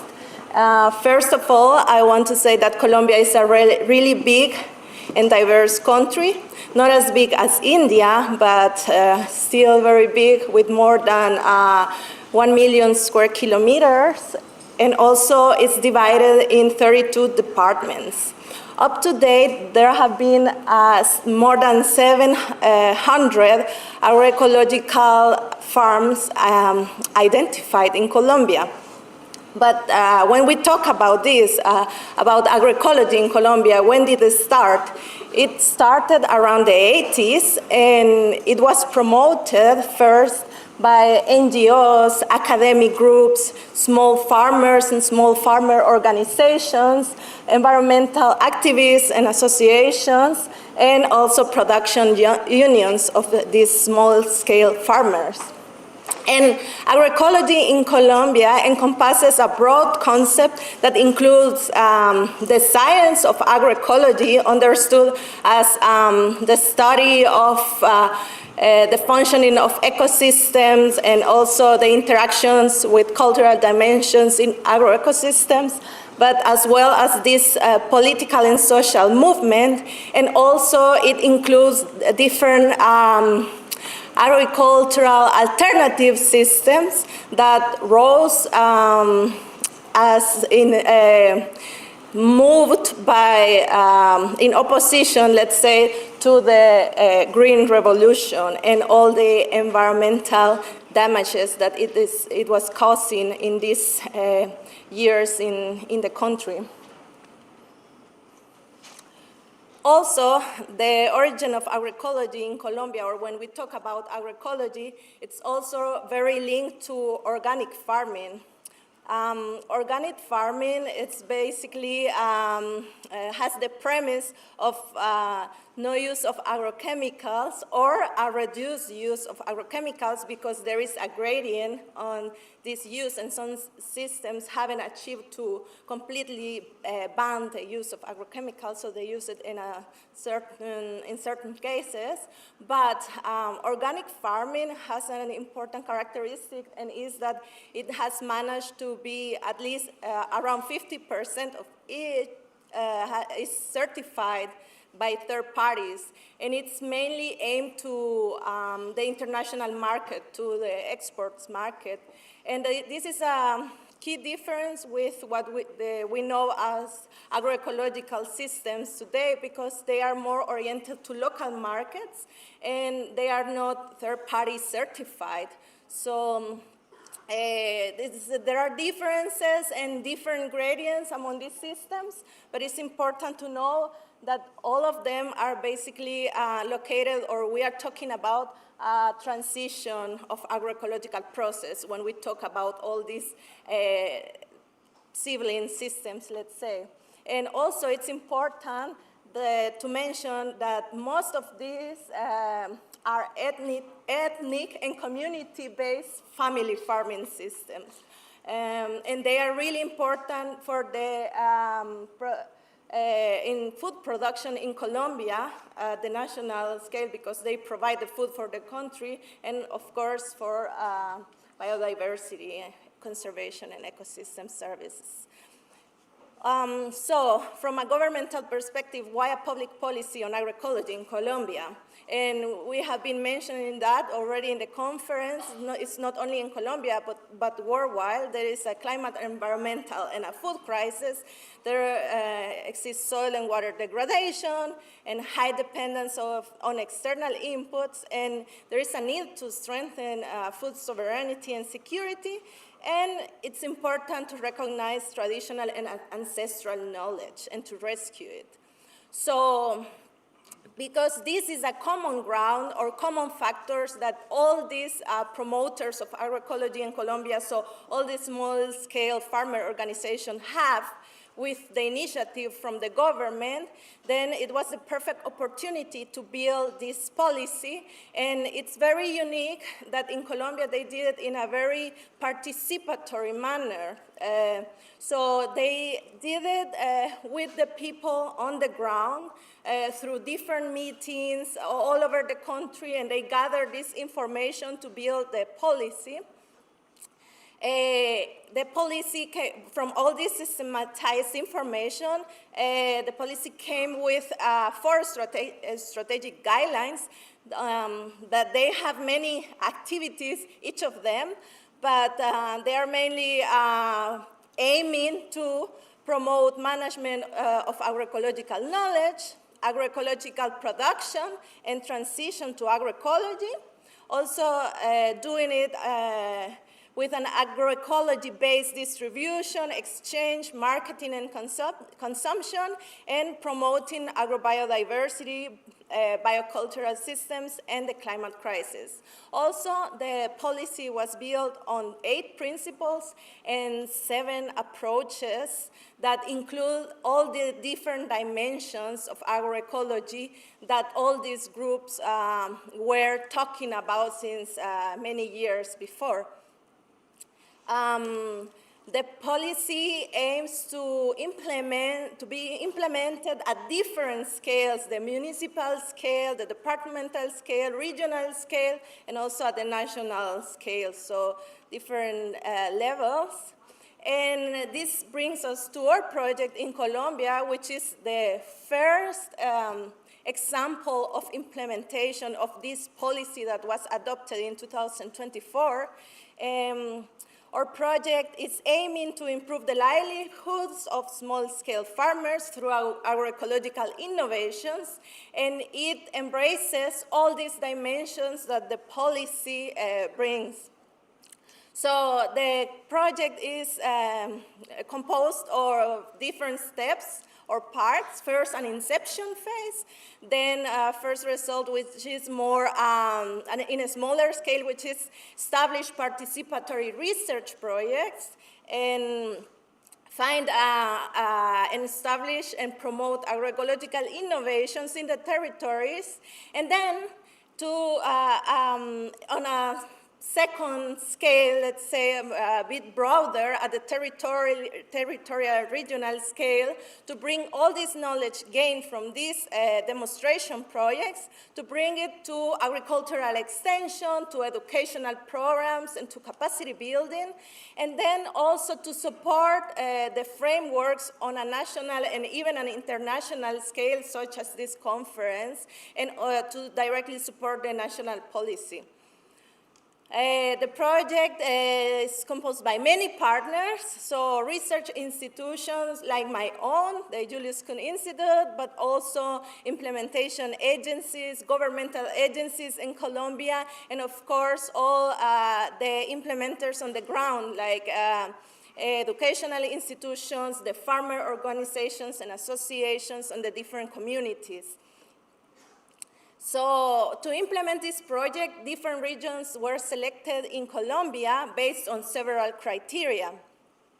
And in the inception phase, we visited all these regions to start identifying these agroecological experiences, to see the landscapes, the context, also to meet actors, local actors, other projects or initiatives and organizations there, and to start establishing these relationships. And of course, to start observing which are the agroecological innovations, the different status of agroecology at each of these different regions. But after this initial identification, this is a very crucial step. It was important to characterize these transitions because all these regions were really different. So to understand the needs specific for each context, and to find out how the systems look like in terms of their agroecological transition, where they are in this, it was important to characterize them. And for that, we applied this FAO tape tool that is for the characterization of agroecological transitions, and also a Colombian version adapted to Colombian context of the tool. And we see that we could characterize systems in all these different dimensions of agroecology that not only include the production on the fields, but also social aspects, markets, cultural aspects. And I want to also note that in terms of the production aspects, ecosystem-based approaches, as it says here, and higher value and use of ecosystem services led to more advanced agroecological transitions in production-related elements. So here, our characterization was based in 10 elements, some of which are related to production, and there, a higher agroecological transition was observed when these ecosystem-based approaches, landscape approaches, and good and sustainable use of ecosystem services was performed. And this resulted in very heterogeneous characterization of their transitions in one of the regions where we already implemented this study. And the idea is to continue implementing it for each region. So after these results, then we could establish participatory with the farmers together or prioritize which actions on which elements we should implement research on. And many topics came to the table, from commercialization to bio-inputs to soil health and agroforestry systems. And we are currently implementing 16 participatory research projects. So this is involving scientific knowledge and also farmer knowledge, and creating new methodologies that combine both. Then, as related to the second result that I mentioned you about, it comes the capacity building, the training, agroecological extension, but also farmer-to-farmer training. And also, of course, training of scientists, so we are able to work in agroecology in a holistic way, not only having the scientific perspective, but also really understand all its components. And then on the third result, which is more at the broader scale and the scale of the national policy, we, as the project, directly supported activities related to the creation of the policy, like meetings, regional meetings, and all that. So we took part on the creation of the policy, the national policy, but also departmental policies and municipal policies as facilitators of these processes. So as a take-home message, I want to say that agroecology in Colombia it has a holistic and territorial approach, that it's a highly diverse country, Colombia, and therefore there is a high diversity of crops, systems, and livelihoods, and also of agroecological transitions. And it requires integrative management approaches and solutions. And from all this learning of these processes and the creation of the policy, key aspects to keep in mind for the success of agroecological initiatives are participation, education, and of course supporting policies. And I want to leave with a message. So supporting agroecology holistically also promotes a landscape perspective, since it focuses not only on production, but on whole system functioning. and use of ecosystem services and resilience. So this is how I would like to end this presentation. Thank you for listening. Thank you.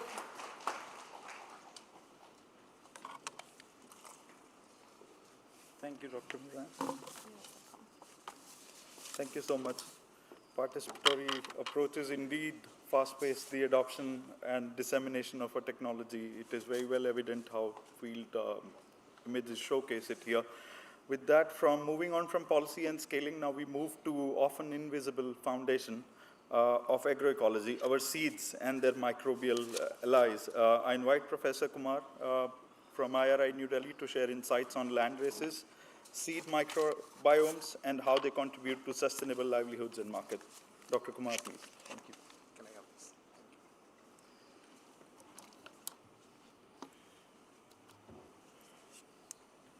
So, good afternoon to all of you. Thank you, organizers, for providing me an opportunity to share what we have been doing with the microbiome in the last 13, 14 years in IRI. This is a little bit technical. It's all about microbiome, how microbiome can contribute to climate-resilient agriculture in the future. That is the focal point of my lecture, and I would be connecting this microbiome story with the seed. And the current expectation from microbiome research is a core microbiome, which is the extended genome of the plants, and how this core microbiome can be harnessed in agriculture as a next generation agribiological. These are all the key words of my lecture. So, the title already narrated by the chair. Myself, a professor in Division of Plant Pathology in ICR IRI, New Delhi. Just to set the tone for the audience, for this conference, these are all my thought process, the yield and production-driven agriculture that often overlooks the key biological drivers of sustainability. I think let us accept it. We are all expecting more and more yield, more and more production, but in the process, we forget all other drivers of sustainability. That's the reality. And certainly, we need to shift our focus from yield and production to the all other parameters which is governing the ecosystem, whether it is resilience, soil and environmental health, or ecosystem stability and sustainability. So this is the focal point on how this microbiome can contribute to achieve these targets. Let's see. Next two slides, I would be focusing more on often ignored, even today by the policymakers, how to sustain the food production, how to give the food security to the growing population. This is a projection. In 2050, we are going to see 9 billion human population. Today, we are around 7 billion. 2 more billions are going to be added in the next 20 years. So that's a big task before us. Unless and until we keep up the food production, the growing population is going to starve. So certainly, a lot of challenges are there. And there are 4 major focus that can alone sustain the food production, starting from innovation, market, people, political leadership. Let's see what they are really. Innovation, the inspiring innovation is something which is going to take us to the next level. Microbiome is one such an innovation in the recent times. And of course, enabling markets, supporting people and building political leadership. Political leadership building is very, very important. Any new concept need to be translated into some ground level tangible outcomes. Let's see how we can do that. And inspiring innovation is something we all should get inspiration out of this, and microbiome can be one of this. So this is a reality today. Losses. We produce more, but equally we lose many. For example, the pre-harvest losses are around 20%. Post-harvest losses are even double of that in many commodities, 40%. And the recent addition in the losses is the food losses. I think you should agree with me. It's a huge loss. Every restaurant, every marriage hall, every function, we lose around 20 to 30% of the food, the finished product that carries the energy, the time, money, everything. So these losses are really alarming. These losses are really alarming. Now, in terms of money, this is really translating into something like this. $1 trillion annually we lose in terms of losses. Just imagine, it's a huge loss. And this projection is from FAO. Now the question here is, in terms of specific losses, I don't want to spend too much time on these specific losses, but what is more important here is this statement.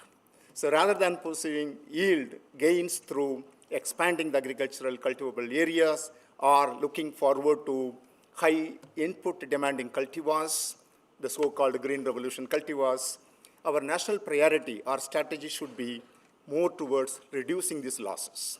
That itself would feed the hungry mouth in the years to come. So this is a very important point, and the priority should must prioritize reducing the production and the distribution losses by strengthening all other parameters of this, the growth. So this is very, very important. So with that, I will take you the tour of this microbiome story. And what is this microbiome? For many of you, probably may not have heard about it. With due respect to all of you, this is a new science, got into limelight in the genomic era, which started in 90s. So certainly there is an option now to move from the chemical intensive farming or chemical intensive agriculture to microbiome assisted agriculture. So these are all some of the expectations from this particular science. Certainly the plant and soil microbiome, we know that it regulates nutrient cycling and plant health under a difficult situation. Microbial communities enhances the stress tolerance in crop plants. And of course, let us not forget the microbiome is something which is actually guiding the biosphere. Let's take the tour of this particular lecture. So this lecture, I just made it under these small headings. For example, one or two slides, I'll be talking about the historical background about this particular science, microbiome, and the new concepts, why this microbiome matters, and more importantly, where the seed is connected with the microbiome. The point here is seed as a source of core microbiome is something which everybody is looking forward now. Sustainable agriculture, how it can be achieved through microbiome research, what is called as next generation crop protection technologies using microbiome, and of course, the government initiative, the so-called agri-biological development, how the microbiome can complement, and of course, a few discussion points in the end of the day. So this is one slide about how the science evolved in the last 150 years. The whole microbiological research started sometime in the mid-19th century. The major players are on the screen. And it was actually sitting on a simple concept, what is called as a reductionist principle. Everything started from reductionist principle. Now that led to a science, what is called microbiology. Now we are talking about the system biology approach, where we try to integrate many things together, try to see the ecology as a whole, and we are trying to understand how the ecosystem really functions. The technology-enabled genomic era has witnessed paradigm shift from the microbe, the isolated microbe, to microbiome, what is called as synthetic system biology approaches. So these are all the small timeline. And one slide about what is this microbiome. So it's always confusing before policymakers. So I make it very clear. The terminologies which is on the screen, microflora, it has been cited too frequently in the literature, is no longer valid now. We don't use the word microflora anymore. Microbes, when I say microbe, it means individual strains. When I talk about microbiota, it's a community of strains. And when I talk about microbiome, it means it's not only the community of strains, but also their activities, what is called the functional activities. It is the system, microbial system together, that is called microbiome. We don't talk about individual microbes here, we rather talk about the system as a whole, how individual microbes interact among themselves, and in the end product, what's really happening. That is all about microbiome. So the concept is founded by two major scientists in 1952, J.L. Moher and Joshua Lederbeck, one of the Nobel laureates. So come to the plant microbiome. Let us not forget every plant is a microbial world. Let us not forget one fact. The plant evolved in the microbial world. When you compare to the evolution, microbes evolved billions of years back. The angiosperms evolved only 450 million years ago. So that means the plant evolved in the microbial world. That means ever since the plant started evolving, they started interacting with microbes. And what we are talking today, they interact with the microbiome. So they do a variety of function on the plant, right from the seed to harvest. There is always some microbiome associated in every plant-associated niche. That is a very important point. The question here is what they do. They do a variety of things for the plant. They do the plant's survival in the ecosystem is really guided by the microbiomes. So here is an option now to move from, I already made a point, chemical intensive agriculture to microbiome assisted agriculture. These are all the 5 major points which we are going to discuss in the next few minutes. To start with, the plant microbiome can contribute to the host plant phenotype by expanding the genomic and metabolic capabilities of the plant. Let us not forget it's not the plant genome alone. It is the plant genome plus the microbial genome. Together they function as a single entity to guide the plant to take it to the next level. So microbiome as a second or extended genome of the plant. Plant breeding efforts have contributed to the microbiome loss. It's not really something which is palatable for the breeders, but it's a reality. The process of domestication, in the process of crop breeding action, we lost several microbes. And those microbes would have contributed in a significant way to the so-called climate resilient agriculture today. So here comes the seed microbiome play an important role. We'll be having some discussion on that. Wild relatives and land races of the plant harbored functionally diverse microbiome. Our own research got published yesterday. I will focusing on that, how these wild plants are harboring microbe-rich or functionally relevant microbes when compared to the cultivated one. Expression of several plant genes are even under the influence of microbiomes. Let's see each and every one in one slide. So this is the microbiome modulate plant phenotype. A small experimental evidence, I'm just providing it here. When you are putting the microbiome on the specific seeds, for example, rice, you can see the phenotype change on the rice plant. And this is a simple, what they call microbiome-mediated plant phenotype. And let us not forget about this phenotype as a beneficial phenotype because it is going to confer immunity to the rice plant against a variety of biotic stress factors. So whether it is a growth promotion or it is a plant phenotypes or stress tolerance or immune modulation, everything is governed by microbes. Plant genome is already there, but they are modulated by the microbial interactions. This paper we published some time back. And come to the second important point, microbiomes are the second or extended genome of the plants. There is no denial on that. For the simple fact, plants have evolved in the microbial world. Plants do harbor the ancient microbes in the form of mitochondria and chloroplast. They are once upon a time, they were microbes. They got collaborated with the plants, started the integral part of the plants. And they are colonized, the plants are colonized right from the seed to harvest and beyond. And everywhere there is a microbe. And microbiome succession is something is happening all the time. So the end product of one microbial metabolism set way for another microbial metabolism to begin. The microbial succession is something which is operating in the plant-associated niche. This is a very simple fact. There's billions of organisms in the soil, millions in the rhizosphere, thousands in the endosphere, and of course, very few of them are pathogens. So this is something what is called as microbes are always intimately associated with the plants all the time. So this is a simple work what we did last year, the microbiome succession when the disease is happening on the particular plant, that is pomegranate. So what they do in the niche where the plants are grown, they change the chemical ecology at which the plants are grown. The chemical ecology changes are contributed by a variety of microbial metabolisms. So whatever I'm putting here is small experimental evidence is what we have in the lab. And not only that, a small microbiome metabolome we have analyzed, and we could see a variety of chemicals in that particular metabolome. And in fact, the plants are in the company of this microbial metabolome ever since they started growing. So these are all some of the chemicals what we encountered from the microbiome. And this is the most important point, the crop domestication and microbiome loss. And the process of domestication, the crop lost its vital microbiomes. And plant breeding only compounded the whole problems. So we domesticated plants have domesticated microbes. In the process, we lost some of the vital microbiome, which would have contributed for the so-called better plant performance. And this paper is already there in the public domain. Wild relatives, it's our own work. We just compared a brinjal plant, which is in a cultivation, and we also compared it with the Solanum tarum, the wild relative. What we found was the wild relative is having far rich microbial diversity as compared to the domesticated one.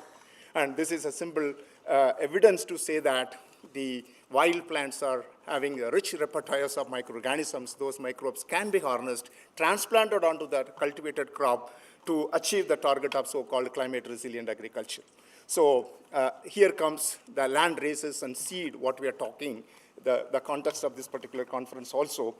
The let us not forget the co-evolved with the diverse and beneficial seed microbiomes. Everybody is looking for the seed microbiome to locate, which is intimately associated with the plant genotype, and those core microbiome has got a lot of potential as agribiological in the future. So there are a number of plant-associated genes are under the influence. Their expression is under the influence of microbiome. We have conducted small experiments, a dozen genes in the plant, which is playing a part in the defense. They can be modulated in the presence of microorganisms. These are the experimental evidences we have provided. What I mean to say here is plant genome may be there, but they are modulated by microbiomes.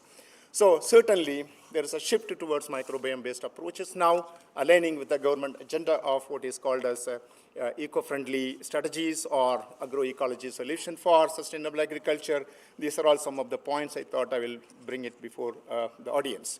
So certainly, we are in an era what is called as microbe-centric to microbiome-centric era. This is going to contribute in a big way for next generation agribiologicals in the future. And microbiome research also can contribute something we never explored in the past. This is our own experience. We always talk about Pseudomonas and Bacillus and Trichoderma everywhere.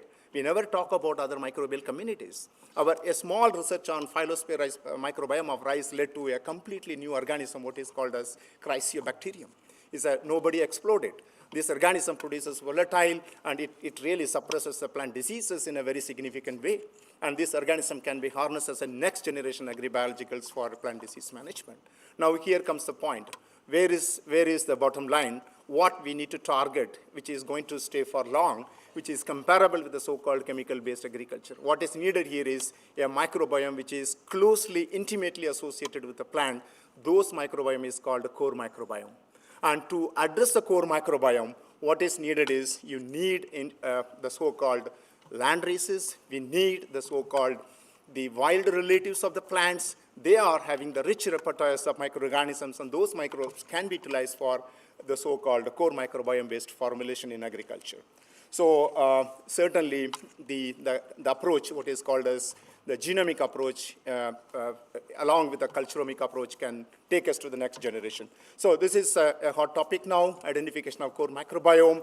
And what is needed here is certainly the variables. People normally use multivariables to start with the genovariables, geovariables, physiological variables, and whatever may be the variables, ultimately it is a seed that is carrying the microbiome from one place to another place with the time and space.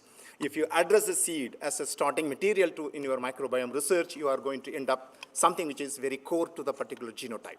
And this is needed here because unless you have that core microbiome in your hand, your next generation agribiological cannot be developed, which is having a stability as well as a long-standing action in the open field. So this is a hot topic right now. And again, niche specific, I'll just skip this slide. And certainly we talk about the issues in crop, the below ground issues and above ground issues. Certainly the solution may be completely different. It should be tailor-made. The below ground solutions are from below ground microbiome and above ground are from above ground. This is what is called niche specific agribiological development. For that you need to go for microbiome research only. There is no other option. So next two slides I'll be talking about what we have in our kitty. And this is a simple analysis, microbiome analysis we have been doing for the last 13, 14 years. End of the day, we have a very good collection of these microbes, microbiome-driven products.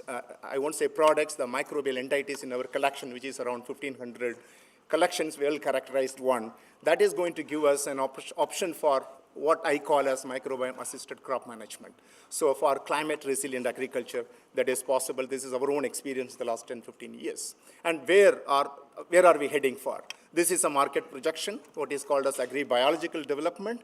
The market is going to expand. In 2027, we expect in terms of value, money value, it is going to touch around 1,900, I would say 2,000 million US dollars. That's a projection of this particular agribiological market.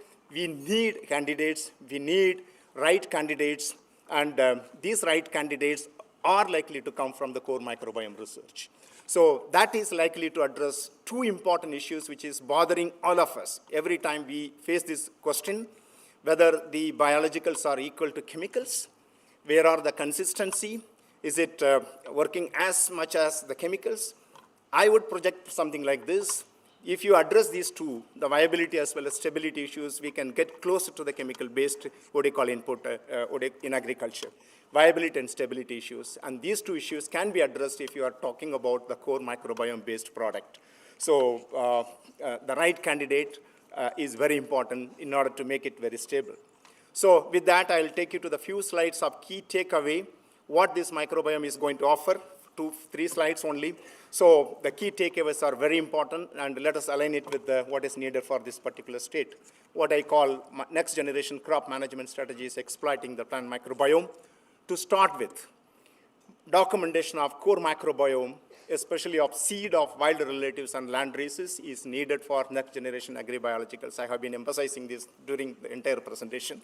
So what are all the factors which is needed here? Core microbiome is definitely transmitted by seed. They are stable and functionally relevant in agriculture. They are that one which is entering into the generational transmission across the generations, play a role in seed viability and dormancy. One of the PhD students working on that. Suppress seed-borne infections and vigor. This is all the expectation from the so-called core microbiome, which is a part of the seed. Second strategy would be microbiome reshaping approach, what I call microbiome steering approach. Here, we are not going to dump any microbiome in the agricultural field. Rather, we are trying to promote the microbiome, what I call proliferation by precursors. Already the research is going on in many places. Success stories are there in Africa. Application of organic acid to promote a specific microbial communities, which is going to contribute for plant survival.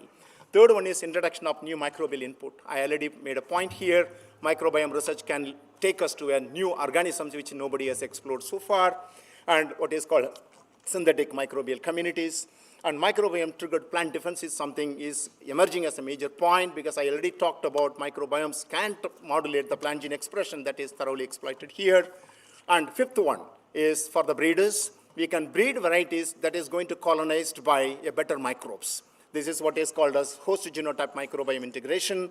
The breeding efforts can be tailor-made so that it is going to be colonized by better organisms for biotic as well as abiotic stress tolerance. So with that, I really thank the organizers for providing me an opportunity. Our motto is microbiome diversity to microbiome product to microbiome commercialization towards climate resilient agriculture.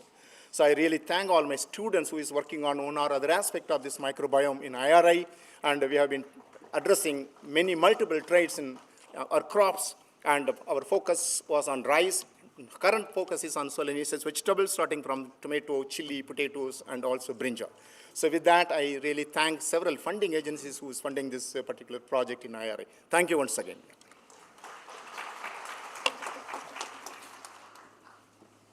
Thank you, Dr. Kumar, for passionately highlighting the importance of microbiome. With that, I would like to request Pradeepta. Of course, when agroecology becomes truly resilient, when farming systems diversify beyond crops alone, you'd be talking about climate-smart livelihood diversification, integration of livestock, agroforestry, and allied enterprises. Pradeepta, thank you.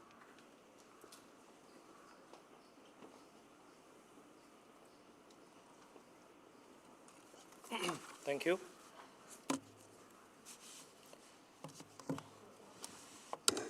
Thank you for this opportunity to share the farmer's perspective of agroecology and the farming system. So being a son of farmer, I always have this kind of intention to develop and see and document the farmer's aspect of the, the practices. So I'll be sharing about the integrated natural farming system from a farmer's perspective.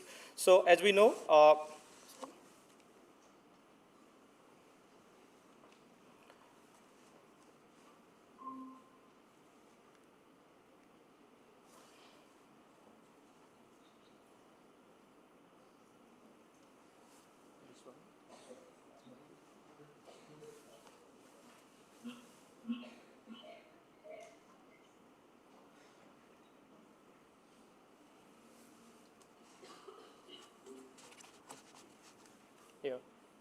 So, as we know, the integrated farming system, definitely it's a sustainable agricultural system that integrates different components of the farm, like livestock, crops, and other allied sectors, and that we term as there is no waste concept while we are doing and while we are practicing through our farmers.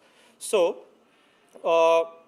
there is no waste, means the waste of a component will be the used as the reproductive resources for the other components. So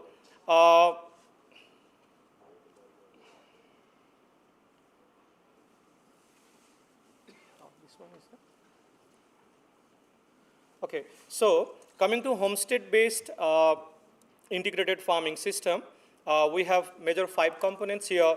The objective is to enhance our productivity, farm waste management, maximization of yield, reduce use of chemicals and other hazards, pesticides, and soil health management. And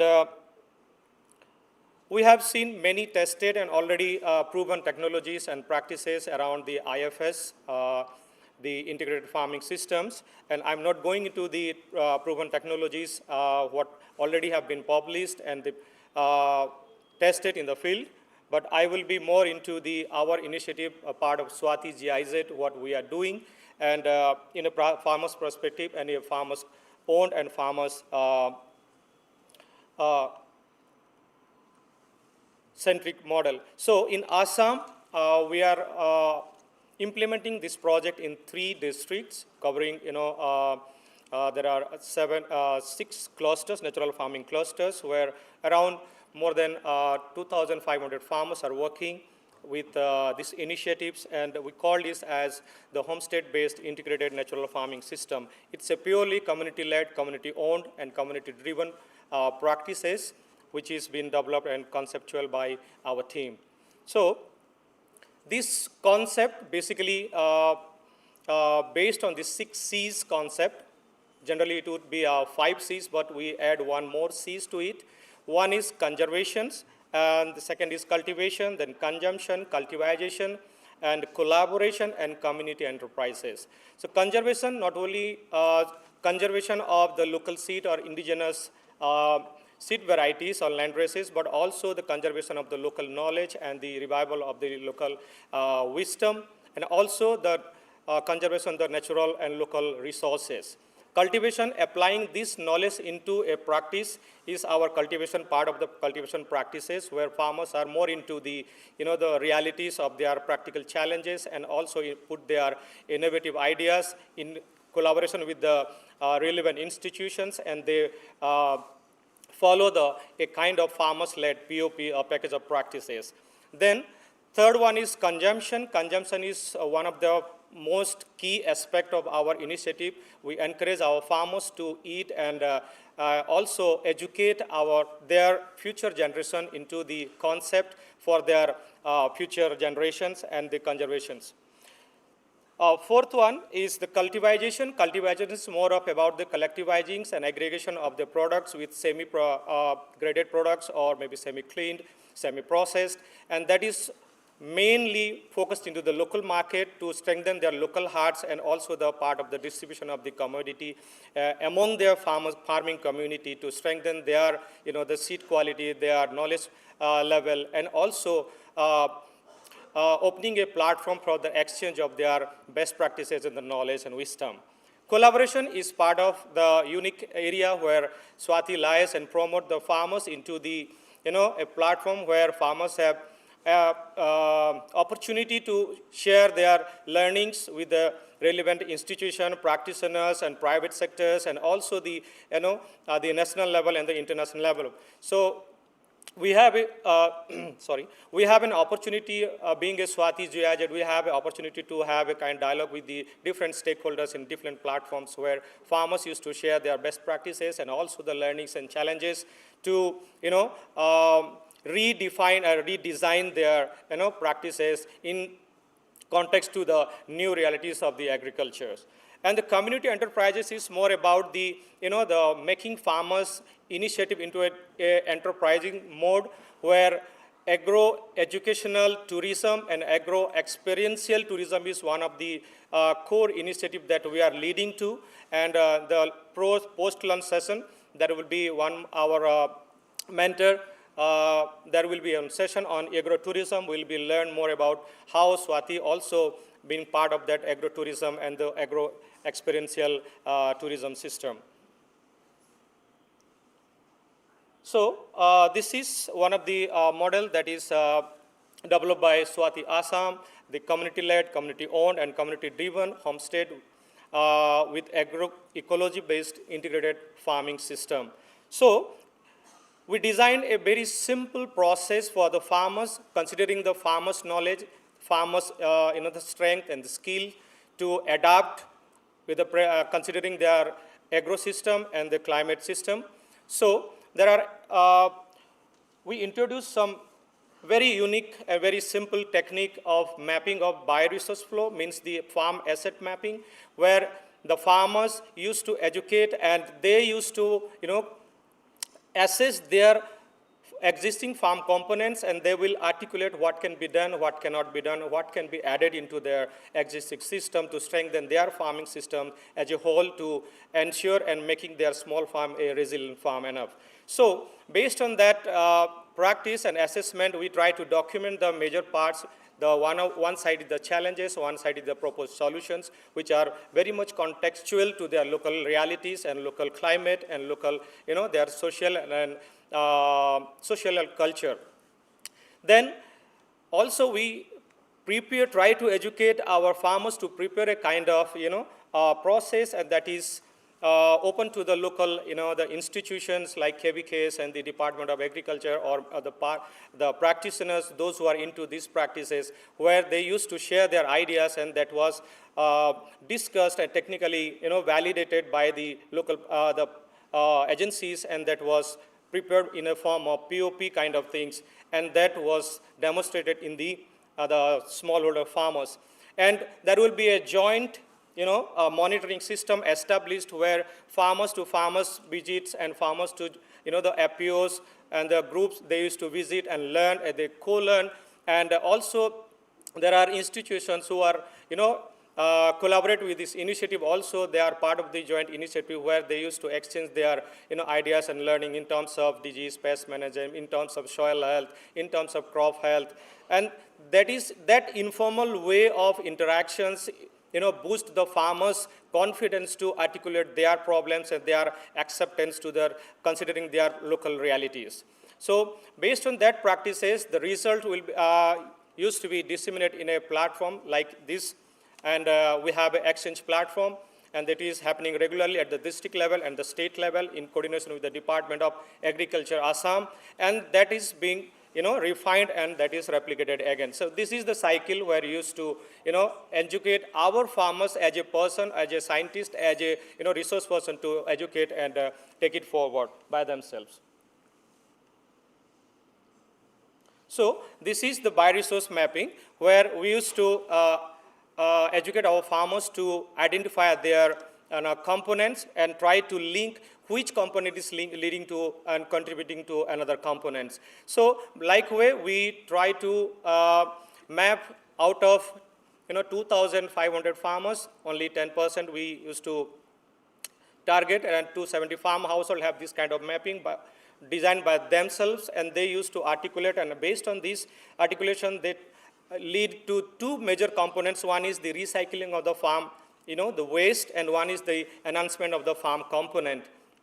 So based on these exercises, we found that there are only 7 kind of types of agroecological practices or farmers practices they are doing. But after that mapping, they realize that these are the strength and these can be done by themselves, and they try to list out all the practices. And with this, now Swati has oriented almost more than 2,000 farmers, village level cadres like CRP, master trainers, and also the government official, including the other state government officials like Meghalaya, the Atma staff, and the Nagaland Department of Agriculture staffs and their students. And there are many students are coming to learn and on farm, with the demonstrations. And it was a kind of very informal setup, and they used to learn the things with the farmers' interactions. So second part is the component enhancement, where they used to enhance based on their realities and the finance systems and the potentiality of the farms where they can be grown by themselves. So, likewise, within 2 years and a half, by now we have spent with these practices, and almost 20,000 farmers are doing these practices. I mean, in a other way, I would say like 20,000 farms are being converted into the natural farming, integrated natural farming systems. In our Swati area alone, and if we consider the livelihood missions area, then it is coming around more than 2 lakhs farmers are now converted their small farm into these practices with 18 practices. And this is one of the glimpse that they have now trying to document each and everything which is there in a monthly basis, what they are getting from their farm, their homestead in a monthly basis in terms of consumption, in terms of selling, and now they are motivated based on their the ecosystem services benefit. So this is what the model that Swati has implemented. Thank you.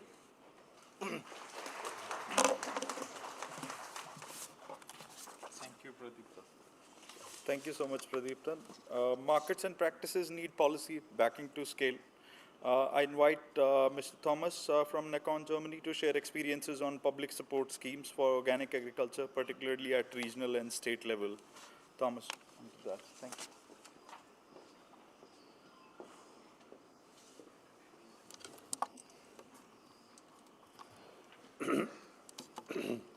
Can you hear me? Okay. Well, I'm standing here, first of all, to thank you, the Ministry of Agriculture and GIZ, for this invitation to talk to you. I'm working at the moment, basically I'm a freelance consultant for more than 30 years, and at the moment I'm very much involved with the Academy for Organic Agricultural Food Systems in the Kirchberg Castle. Today's topic of my presentation is support schemes and incentives for sustainable agriculture and organic agricultural systems. To give you a brief idea, 30 years ago, I did my first scientific study on a agro-environmental payment scheme, where the farmers were encouraged to not use mineral fertilizer and no artificial pesticides. And they got a grant, annual payment per hectare. And some people say, and I'm an agricultural economics, and I did an assessment, and I found out that they were over-subsidized, actually, because the losses due to the reduction of the pesticides and the mineral fertilizers was not as high as the subsidy. That kind of followed my whole career, the idea of how to manage agricultural production and environmental sustainable management of natural resources. I don't go more deeper into the details of my vita. You can probably read that later in the presentation. What I'm talking about is the subsidy schemes which are implemented in Baden-Württemberg, which is one of the states of the federal state of Germany, in the southwest bordering Switzerland and France. Of course, we have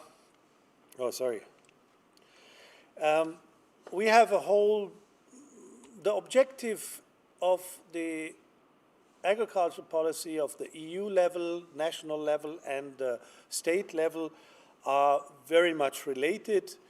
One key objective of the European Union was to increase organic farming area to 25% by 2030. Germany even put a higher score of 30%, and Baden-Württemberg, the state, even increased this by targeting 30 to 40% of the agricultural land to be managed in an organic way. I can tell you all of these objectives will fail because it hasn't been implemented and not completely implemented regarding the policies. And one thing I would like to mention on this state that I think from the economic point of view, subsidizing natural or organic farming systems is not just payments for farmers who are more natural. It's a benefit for the whole generation because we know that the traditional, conventional farming system is damaging our natural resources on a wide range. The United Nations published a report on the state of art of water resources worldwide, claiming that we have come to a turning point of no return, that our water resources are damaged to the extent that it cannot be recovered. And this is not only, of course, due to intensive agriculture, but definitely they contribute to it. Therefore, subsidies now into natural or organic farming is an investment for our future generations, for our children, to be able to live in a healthy environment and have healthy food, etc. So in Baden-Württemberg, coming back to the Baden-Württemberg approach, there was an intensive discussion, participatory dialogue between the state Ministry for Agriculture and different stakeholders, where they identified key objectives, 256 specific measures to support the transformation of the agricultural system with an extra budget of 143 million euro. The development of organic farming, now this is specific organic certified farming. We also have agro-environmental schemes targeting at integrated farming systems, conventional farming systems, in order to reduce the impact. But here you see the development over the last years. We are coming from approximately 75 to 90,000 hectares in 2006 to now 210,000 hectares in total. What are the different incentives the state provides to the farmers? I distinguish here between the farm level and other levels, which I come back to in the next slides. The farm level is supported through special taxes and tariffs for the agricultural products. It is supported with single area payments for to comply with environmental standards, single area payments for agro-environment managed, but also grant schemes for the modernization of the production and especially for environmental friendly or animal friendly investments. Organic farms therefore also sometimes get an upgrade or grade of the subsidy or the grant scheme. On the not working. Yeah. So here are some specific figures, especially related to organic farming. The agro-environmental payment is basically providing 430 euros per hectare for the first 2 years of conversion, and then in the following years the normal arable land and grassland is eligible for 240 euros per hectare. Horticulture area and permanent crops are higher with 680 and 1,000 euro per hectare. Now you might think this is a lot, okay, for maybe, but you have to consider the living standard in Germany, the labor costs are very high, and of course it is also the intention to provide a decent livelihood for the farmers comparing to the rest of the country. And then the support on the farm level also targets investments, especially on animal welfare and sustainable practices, sustainable technology. At the moment, for example, the federal ministry has implemented a program to support greenhouse gas reduction measures on farms, installing electric tractors, photovoltaic systems, etc. And there the farmers get a grant for between 25 and 40% of the eligible costs, which of course reduces their burden and the risk of investment. Then we have also support schemes on the level of the associations, farmers associations get a support for the administration, for the management of the association.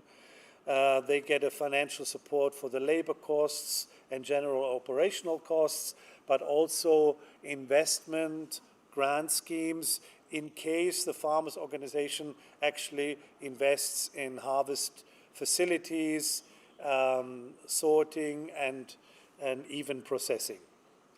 And then also the support is provided to the specific organic associations like Demeter, Bioland, and Naturland, and others. Then on the other side, we have now established a mainly privately organized extension and consulting services, where the services are supported to some extent, sometimes very high, sometimes not so much.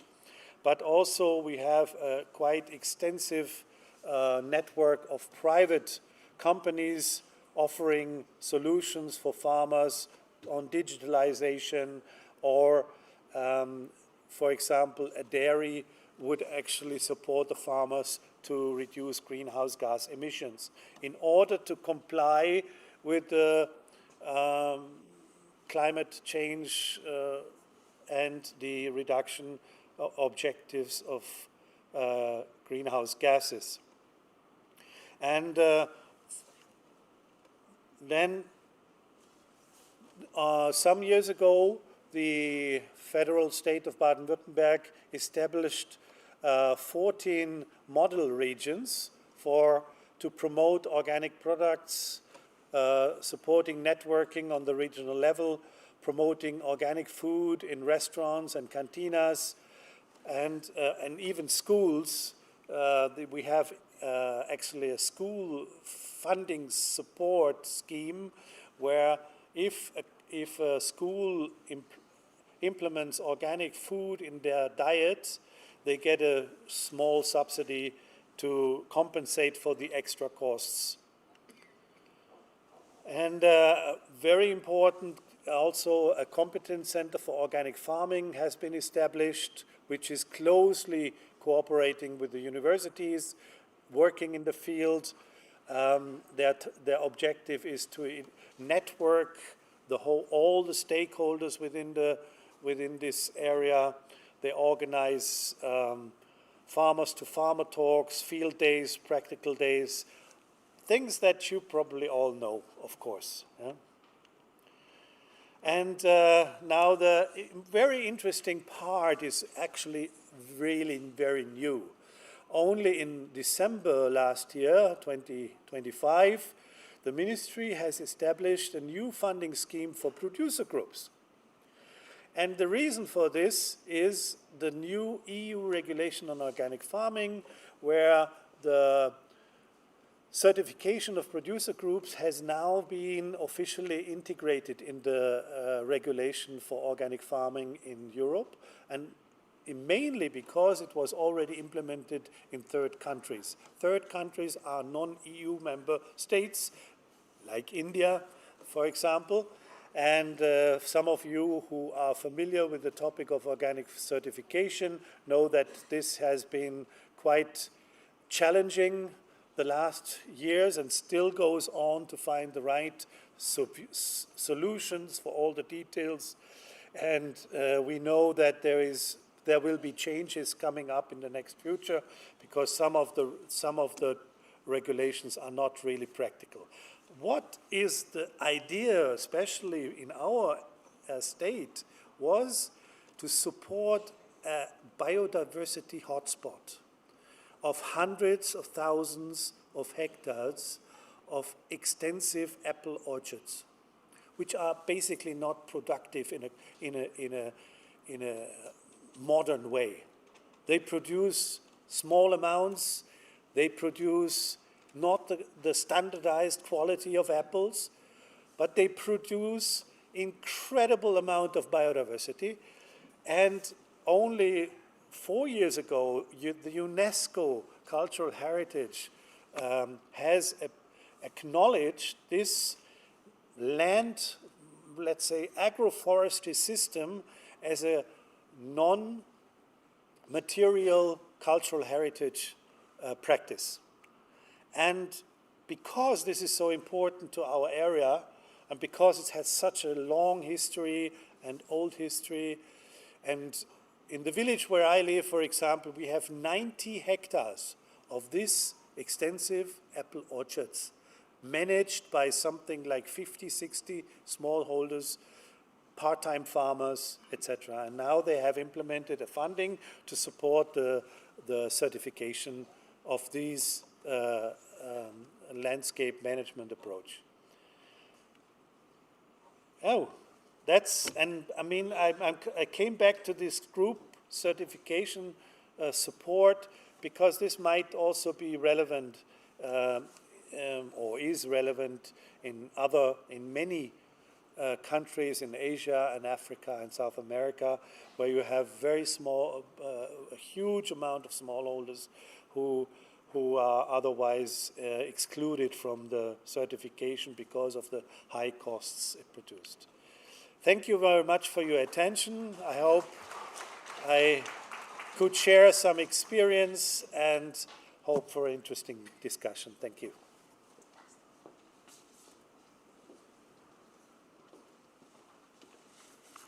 Thank you so much, Thomas, for those insights. Before we close the technical inputs, by looking at circularity and resource efficiency, we have with us Dirk from GIZ Germany, who will present virtually on recycling crop residues, weed, and biomass into biochar, compost, and biofertilizers. Thank you so much. The floor is yours.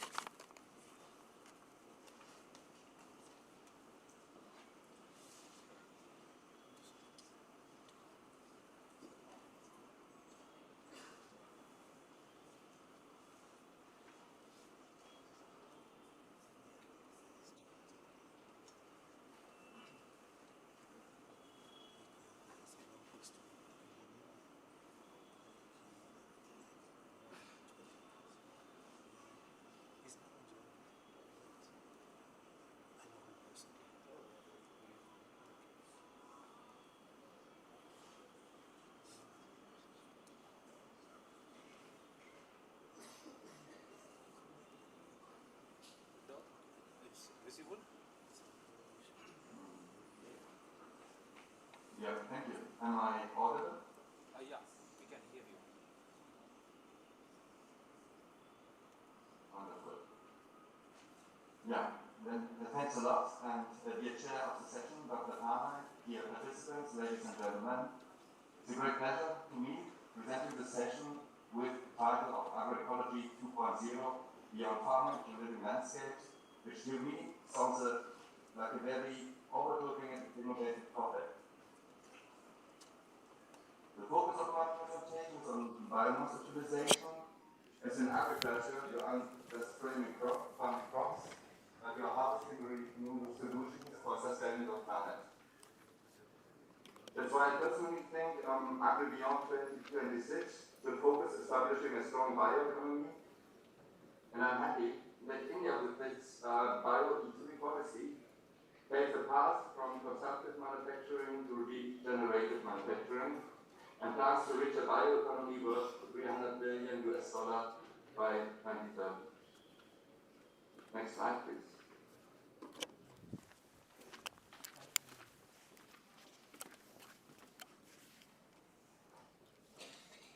Please, the next slide.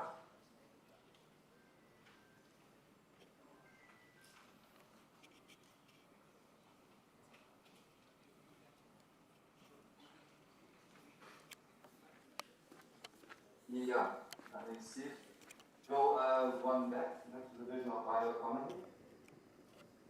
The vision of bioeconomy has a long history and its scientific, political, and economical agenda in is gaining of increasing importance.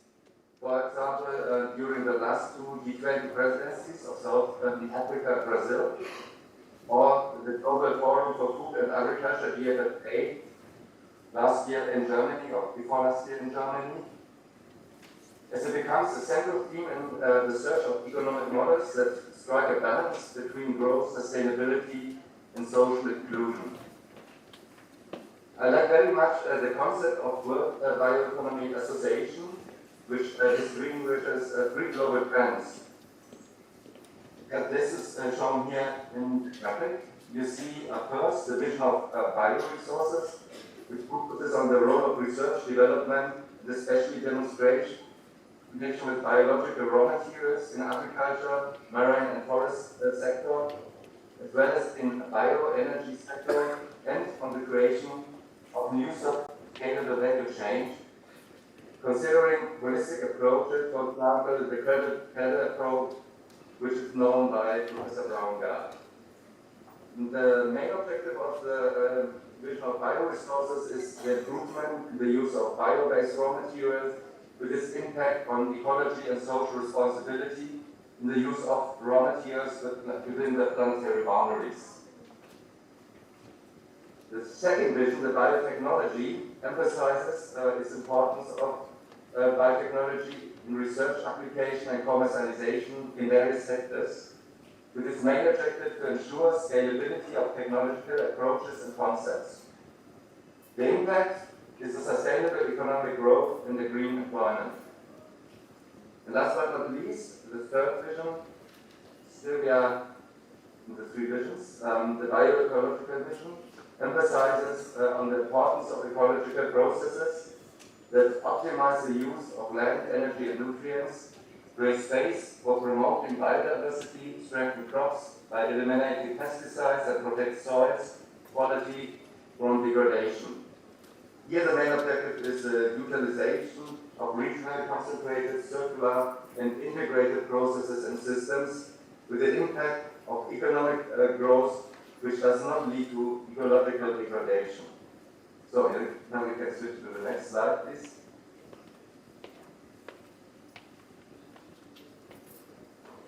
So the next slide looks a bit more on the biomass potential for global bioeconomy. The transition towards a global bioeconomy hinges on the strategic utilization of biomass potentials, organic materials ranging from agricultural residues to dedicated energy crops. Yeah, that's right. By shifting from fossil-based inputs to renewable biological resource, we can significantly mitigate greenhouse gas emissions and enhance resource circularity. A study by Tran et al. Estimates that the total global biomass is estimated about 400 exajoule compared to 429 exajoule of all combined fossil energy sources, that means coal, oil, and natural, which were consumed in 2015. That means that the available energy in biomass is not enough to cater to all our demands. And in a net zero economy, bio-based materials and chemicals will have a higher value compared to energy. Advancements in biorefinery technologies allow for the cascading use of biomass, extracting high-value biochemicals for converting the remains into biofuels or heat. However, optimizing this potential requires balancing food security with industrial demand. Achieving a sustainable bioeconomy necessitates integrated land use management and the valorization of waste streams, ensuring the biological capital drives by both economic growth and environmental restoration. Next slide, please.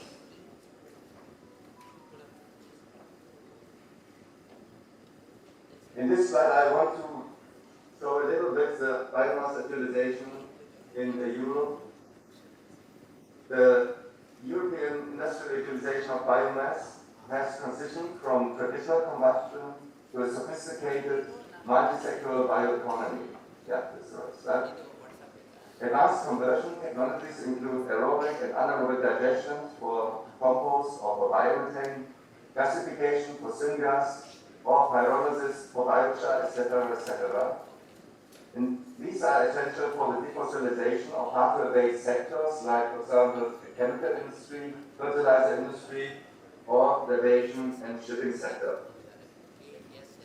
In this context, integrating the regenerative principles of the circular economy with the sustainable use of biological resources is needed. For example, to minimize waste through the valorization of organic side streams. By sequestering atmospheric carbon into bio-based products and reducing reliance on fossil-derived feedstock, it can be the same optimized nutrient cycle as such as nitrogen products. Thereby, preserving soil health and biodiversity is of importance. Therefore, principles of the circular bioeconomy should be followed. And in the next slides, I will show some of the practical examples which can be realized in agro-system. I will focus here more on the biomass of residual streams of straw, which can be converted, for example, to products like biochar. Is the next slide? Yeah, I cannot see there's always a delay. This right slide is shown. It's now slide 5, yeah, exactly. This slide shows carbon sequestration projects using biochar, which is one of the best researched CDR carbon dioxide removal methods in the world, with high potentials for creating negative emissions. However, producing biochar as a soil amendment in agriculture is very complex, and it involves several risks. If applied in a true spirit, it generates many positives for the plant, for the soil, and last but not least, for sustainable agriculture. This slide has been developed by a technical community of practice which we are organizing within BASF. It shows the complexity of issues which should be addressed while establishing a biochar project. So in the top on the ground, you see that parameter condition like technology readiness, like a net DHT balance, governance and regulatory systems, and the need for scientific research is required. And if you go below, I'm showing the 3 dimensions of a carbon biochar project, which builds on source, production, and usage. And in the blue boxes, we are showing some of the risks involved in establishing this project. That means, for example, the high decentralization as biomass in large amounts is mostly not available unless you exploit large areas. The formation of byproducts in the production, for example, tar or syngas. And of course, the land use competition with the agricultural sector, which should be well taken into consideration. In the next slide, I would like to introduce you to some of the technology advancements and projects. Please take the next slide. And here I expose you to one of a mid-scale technology plant, which shows the high technology readiness if it comes to biochar production. This is a material technology, which is one to the leading edge continuous feed modular pyrolysis plants engineered for high efficient thermochemical conversion. It's a flameless activation combustion chamber which burns release syngas as well, and hence it's a very autothermal process. It provides a high carbon sequestration rate, and excess energy is captured as thermal water, which makes food production very efficient. As of 2026, these spirit plants have been commissioned in about five countries, I think, in 60 plants, and the collective carbon which is sequestered through this plant is around 30 to 35,000 tons annually. These plants mainly use municipal biosolids, carbon removal from industrial parks, and agricultural upcycling, especially processing wood residues as well as nutshells and grain husks. Next slide, please. The use of biochar as a product can be for various purposes. First of all, it is an agricultural soil amendment based on its sponge effect, its acidity correction capacity, leading to yield increase, in particular in acidic soils. For livestock, it is used for animal feed to improve digestion, to reduce the methane emission of cows and cattle. For bedding and litter, to absorb moisture and utilize ammonia. And as a manual treatment, if it is mixed with slurry to stabilize nutrients before it is applied in the fields. Biochar is used as a lightweight filter in concrete or asphalt to create carbon-negative buildings, and further it is utilized in water treatment similar to activated carbon. There are various other programs, as you can see on this picture, which are under development and research. Next slide. Here I would like to expose you to some of the biochar pilots in India, which we have introduced in 3 states, in Madhya Pradesh, Odisha, and Maharashtra. Slide 9, please. Here you see a little bit a sketch of the technology, and it is a very low-tech approach, not only low-tech but also low-cost for community scale, polarizing using local fabricated kilns designed to process source material of invasive species like, for example, Lantana camara or agroforestry residues, as well as agro-wastes. The slow pyrolysis at temperatures between 300 and 500 degrees is in a controlled low oxygen environment. The thermochemical conversion maximizes the carbon stability and produces high porous biochar that enhance soil, water retention, and nutrient absorption capacity. The technology is usually used in artisanal projects which can be operated by farmer communities. Yeah, this is the right slide. The fortified biochar is either used on-site to reduce the farmer's fertilizer costs, or sold to neighbor farms as premium organic soil amendment. Yeah, the next slide. Another project in Cameroon is the first biochar production plant in Africa on industrial scale. It is in Sangama district and was established by a project developer zero. Yeah. This plant utilizes continuous low pyrolysis for thermochemical decomposition of agricultural residues, especially coffee husk. It operates at temperatures between 350 and 650 degrees. The unit, in this example, in one ahead, processes up to 10,000 tons of biomass annually, yielding approximately 2,000 tons of high stability biochar.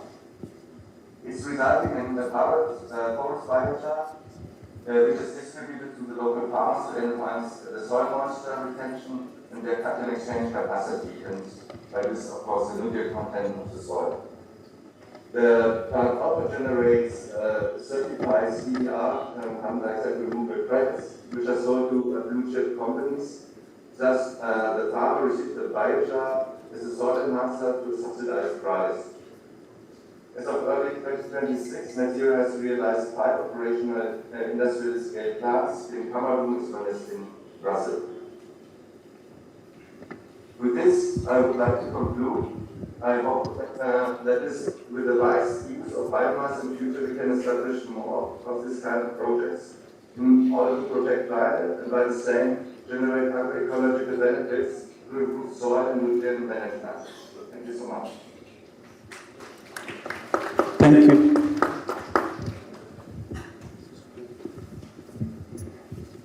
Thank you. This was a much needed session for us. Thank you to all the speakers for those rich and diverse perspectives. I would have loved to open the discussion for questions. This is a little bit of a tough time when we have two bunch of inquisitive audience at this juncture. One would be inquisitive about food, the other could be inquisitive about questions. So, in the essence, just to save on the time, probably I'll give a connecting questions to the distinguished panelists. So in case agroecology has to move from an isolated success stories, you all have narrated some of the best empirical evidences that we could see or look at. But if we need to scale them to a living landscape level, what would be one lever? I mean, all of you have spoken about policy, markets, institution, and community action. These four things were very, very common across. So what out of these needs the most attention right now? I mean, of course, we have to focus on all, but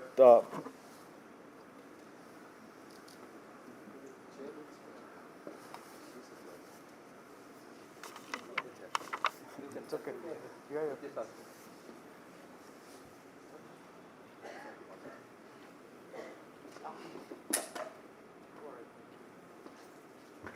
Yeah, thank you for the opportunity. I can connect this story with what we have been doing from microbiome research.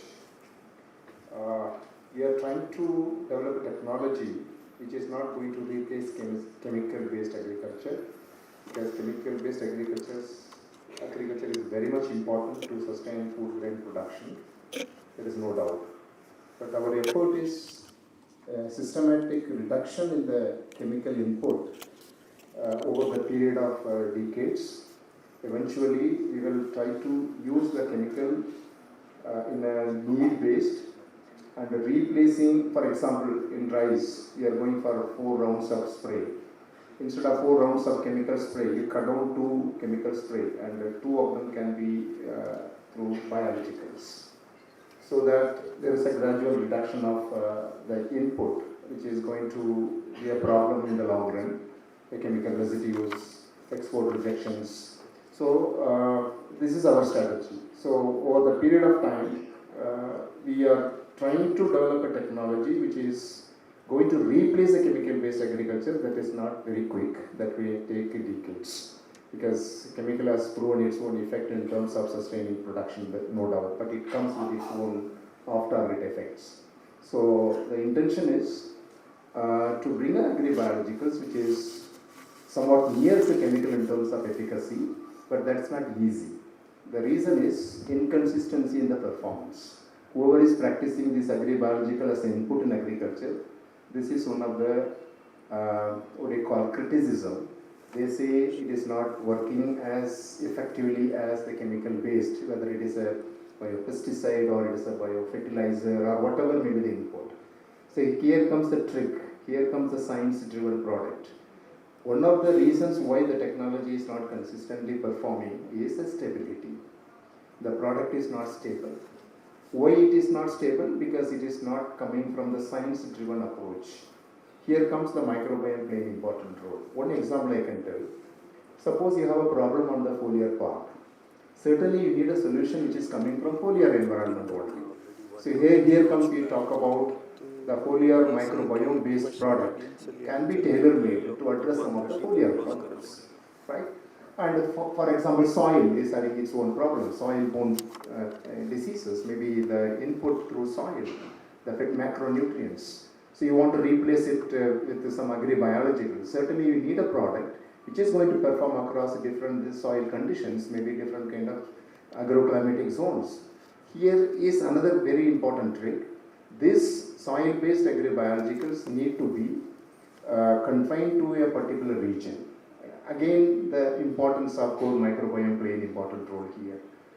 One instance I can tell, you take the rice seed, try to understand the microbiome composition of rice seed, and try to fortify the seed with the agrobiologicals and expect the particular biological to play the role of the chemical, for example, in terms of mobilizing minerals, maybe the nitrogen, phosphorus, potash, whatever you tell.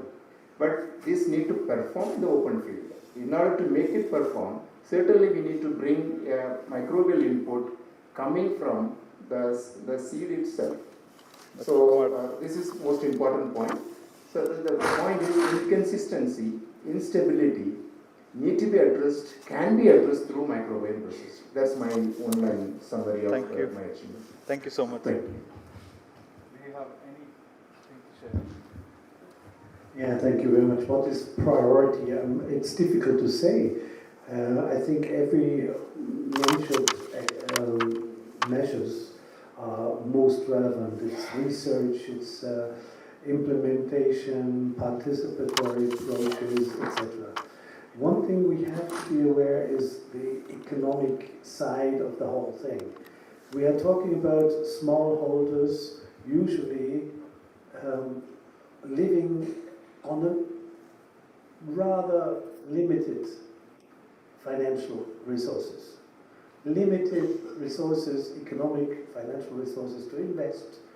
Invest not only in buildings or technology, but ideas such as natural or organic farming.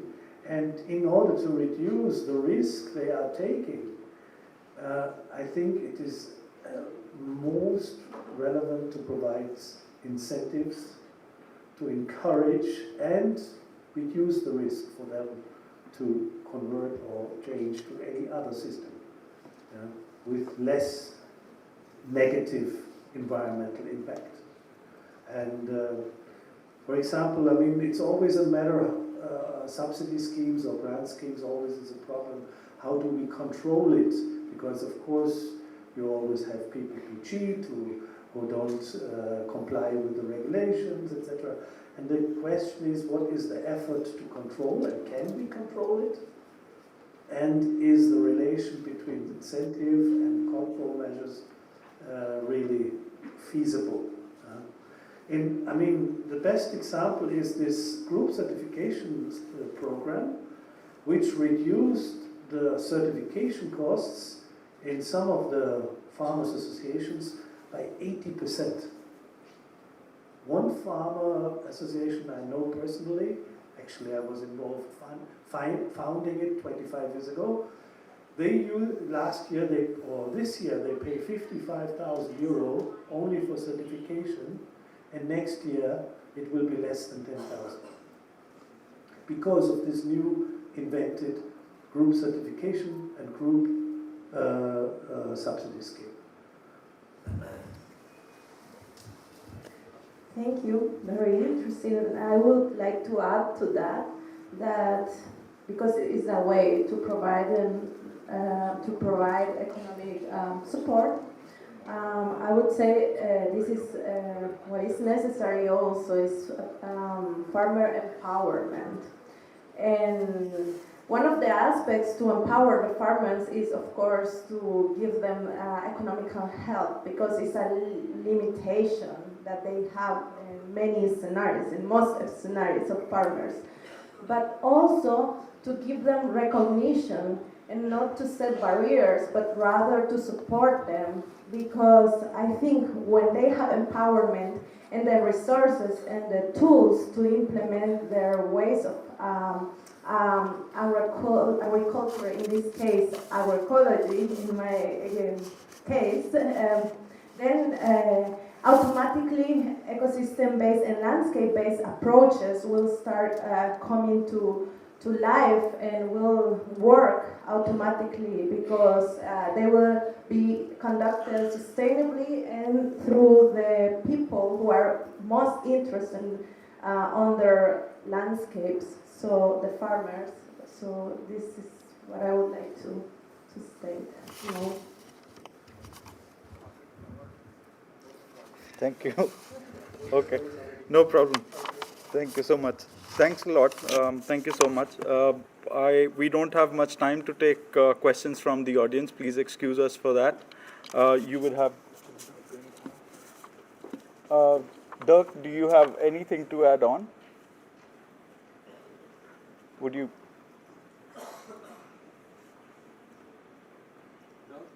Yeah. For me, it was very difficult audio. I could not read the question. No, it's not a So question. if you could repeat. It's not a question. Just want to have your insight on the across the speakers, like policy and the implementation. Yeah, thank you. Of course, it comes to the policy. I mean, first of all, very delighted to see that India takes big moves forwards. And I mentioned already in the presentation the GFFA conference where India also was participating before last year. On bioeconomy, they took a strong position and they launched also projects on bioeconomy. So there is a very strong move forward. I also appreciate that they are looking into replacement of mineral fertilizers. When I was on an appraisal mission in India some 2 years back, actually I heard about the intention to start this process, but now I heard it has been formulated into a strategy.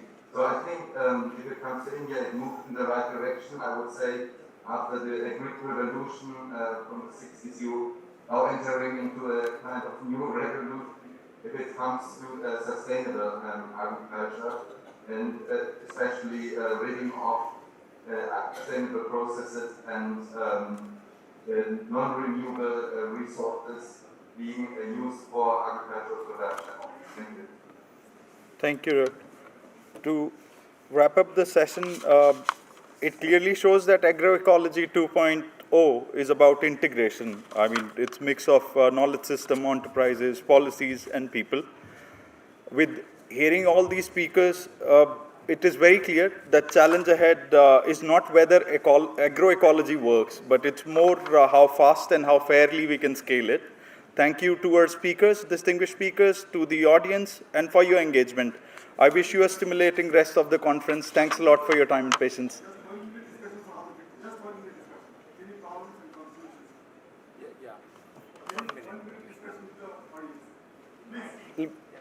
Let me seek permission from the organizers. So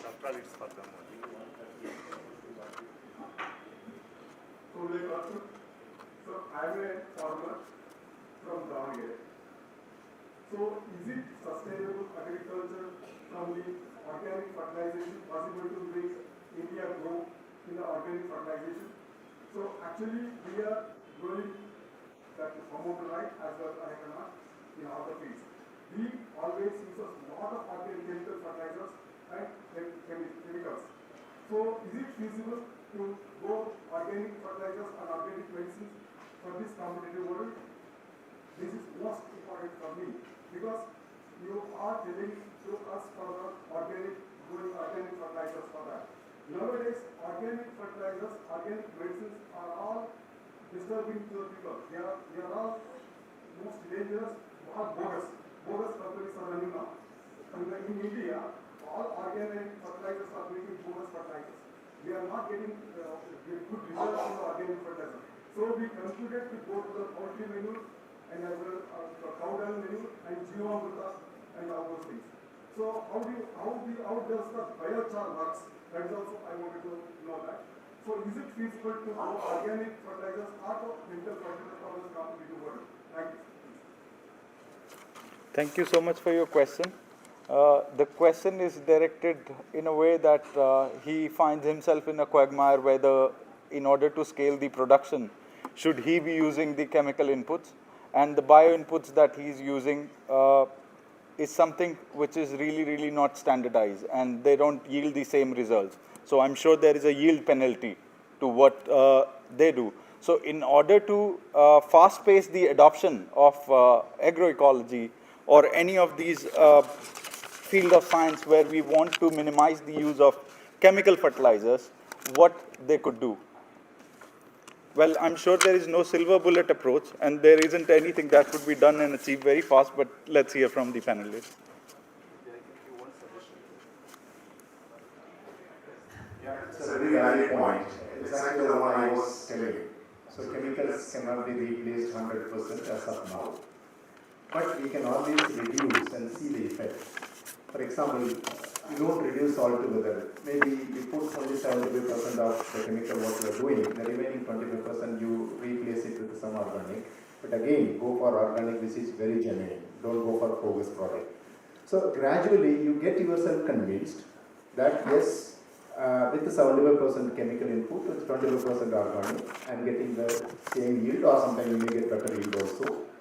Right. Then gradually you experiment at your side whether it is going to fetch you the economic return, what is expected of your farming. It is not a kind of, already it was not a silver bullet, but it will take its own sweet time to go to any technology. Change is something which is very difficult, but we have to practice it and move ahead. So I clearly told this, my only opinion is organic may be placed in the long run, but not immediately. Because we have to take a balance between food production and also the environmental sustainability or safety, whatever we are talking. It's a kind of a very tricky situation, right? Please, thank you. It's a very good question you asked.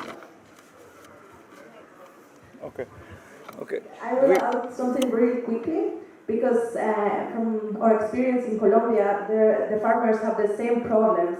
And sometimes it's a structural problem, because what the soil also needs and the crops, beyond the inputs, is organic matter to have a healthy soil. And sometimes, and here in India, also the residues are not left on the fields, because there are several uses, or you don't have enough residues. But the answer is to try to find or bring those residues back to the soil for healthy soils. And so that's why these more comprehensive approaches are necessary, and keeping in mind where do I get these residues then for my soils. So that's also part of the solution.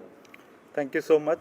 Once again, the last point. So just to give some more confidence to him, maybe a state level policy may be enacted, for example, state associated microbiome kind of starting for the future agri-biological for the state, because it cannot be a one solution for everybody. It's not possible. India is a huge country. So one organism somebody developed in one institute is not going to work for the entire country. So certainly it's all location specific, ecosystem specific, I would say state specific. Certainly such an approach we have to move ahead. A state specific agri-biological library can be constructed, in the sense created. The state associated microbiome repositories can be developed. From that the product may come out to address the local problems. Yeah, that's my point. Sure. Thank you so much. Thanks a lot for your time. I hope I'm audible to all. Since I have just checked with one of the organizers. We are now not calling it lunch, it is a chat working session. So please, when you are having your lunches, you can chat to the participants so that you can get the answers to your question. I don't want to keep you away from your food. Thanks a lot. Thank you so much for your time, support, and for all the participation you have done. Thank you.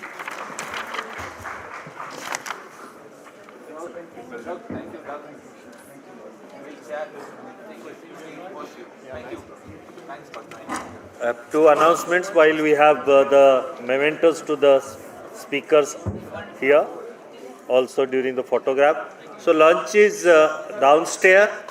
Follow Komalji. Thank you everyone. Lunch is arranged at the Samruddhi Hall for all the guest speakers, and for other participants behind this hall in the basement. Other participants are requested to carry coupons. Thank you very much. So kindly be here at 2:30. I have a small announcement to make. All the speakers and international guests, lunch has been arranged at Samruddhi Hall. So once you get down, please move towards the left side. And for all others, lunch is arranged in the ground floor. So all others, go towards the right side of this building. So other participants may carry the coupons which has been provided to you. ಮಾತಾಡ್ಬೇಕಾದ್ರೆ mic ಅಲ್ಲಾಡ್ಸ್ಬೇಡಿ ಪರ್ sound ಬರುತ್ತೆ ಅಲ್ಲಿ volume ಕೊಡ್ತೀನಿ ಮಾತಾಡಿ.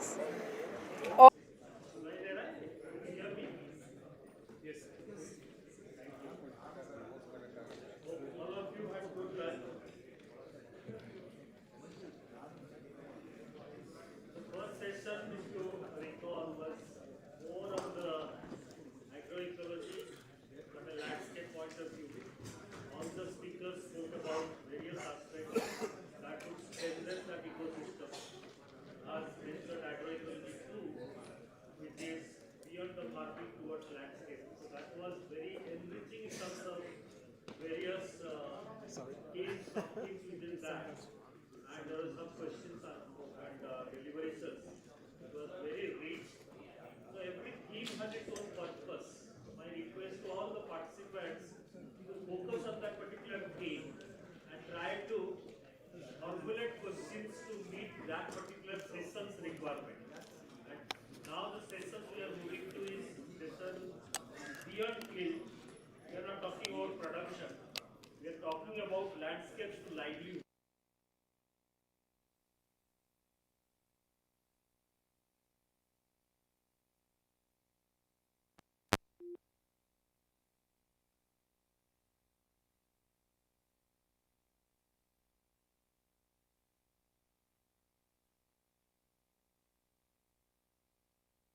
So can the do that?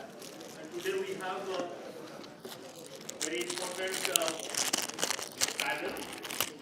Before that, the main panel is to invite the chair. And this case we have co-chair also. Co-chair is I request you to come. All of you know this name. I think very prominent, very known. Yeah, thank you. So he is currently the director, Department of Agriculture, field level implementation. He has worked extensively on agroecology, livelihoods, regenerative agriculture systems, and also a speaker in different forums. So now I hand over to Putra sir to invite others and give your opening remark. Thank you.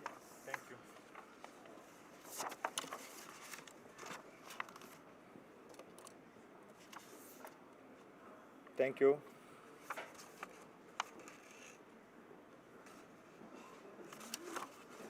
ಎಲ್ರಿಗೂ ನಮಸ್ಕಾರ. Good afternoon. ಊಟ ಆದಮೇಲೆ mostly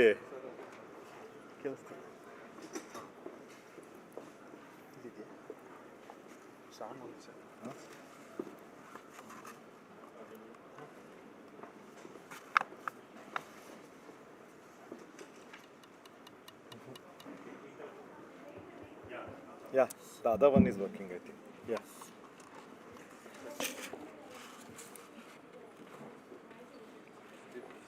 Is it working, sir? It's not working. Good afternoon. Sir, am I audible? Or you can use this, sir. Okay. The other one is not.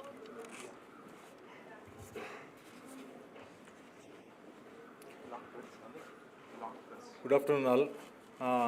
I think after the lunch, I have a task at hand. So, very low. This one? Okay. So always there should be a contingency, a crop planning in every field, I think. So it is my privilege to welcome you to this panel discussion on this particular theme, Beyond Yield, from living landscapes to livelihood. So traditionally, agriculture has been viewed only through the lens of production and yield. So today that perspective is evolving and it is changing. So we are increasingly recognizing agriculture as a system that sustains ecosystem, supports biodiversity, strengthens rural economy and creates livelihood opportunities.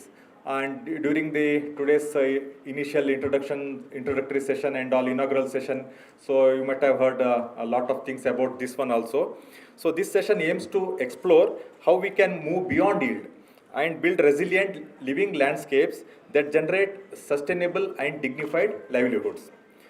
So we are also fortunate to have with us a distinguished group of panelists who bring rich experience from research, policy, enterprise, grassroots implementation. I would like to welcome all my panelists here. So our first panelist is Dr. Manjula Menon. She is from Azim Premji University, Bangalore. Yeah, welcome. She is having extensive experience in agroecology, sustainable farming. Our second panelist is Mr. B.V. Apurva from The Hive, Bangalore. He is well known for the work in the field of apiculture and agroecology. Yeah, please. Our third panelist is Mr. Samir Ranjan Bordolai from Spread NE Assam. Yeah, welcome, sir. His specialization is in agroecology and landscape management. Yeah, welcome. Thank you. We are also joined by Mr. Sai Kishore from Olam Agri, Tamil Nadu. He has expertise in agroecology, particularly in the field of carbon credit. Welcome. Completing our panel is Mr. Prashant Hegde from Infrag Biosciences, Bangalore. So we had lunch together, so we know a little bit of each other. So I request you all to kindly join me in giving our distinguished panelists a warm round of applause. So with not wasting much of your time, and so with this I invite our panelists to share their opening perspectives, after which we will move to interactive discussion and followed by some audience engagement. So first of all, I will start with Dr. Manjula Menon from Azim Premji University, Bangalore, to speak on this particular topic, paying farmers for ecosystem services and not just yield. Over to you. Thank you very much, Chair. After such a sumptuous lunch, it's very difficult to hold the audience.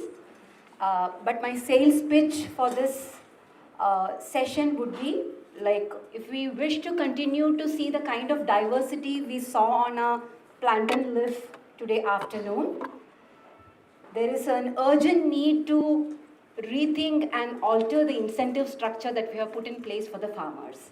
So that's my sales pitch for the session.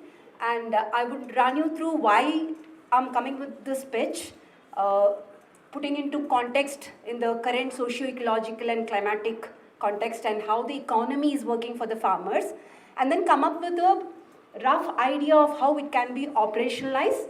This is not something new we are suggesting. We have seen it working across the globe. Even in fact, in the morning session, we have seen somebody talk about something called agri-environmental scheme. I'm also suggesting something similar on those lines. Can I have the next slide, please? Yes.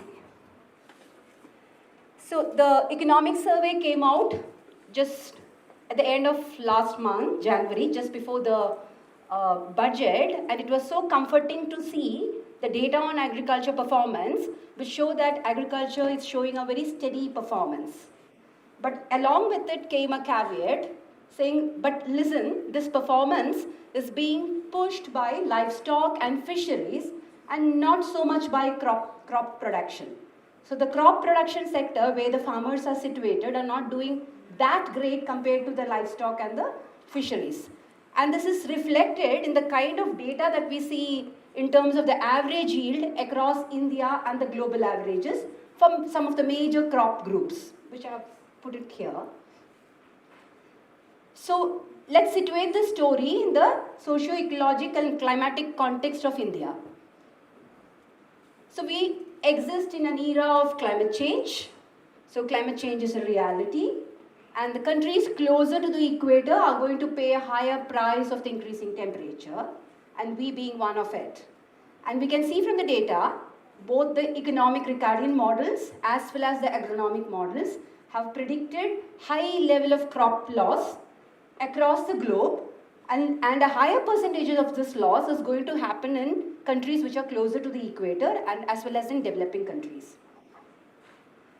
So does IPCC report corroborate this, and they say it is going to impact agriculture, and the sector it is going to impact highest is the crop sector again, and the sector is going to see somewhere around 10 to 40% crop production losses, which works to the tune of around $300 billion.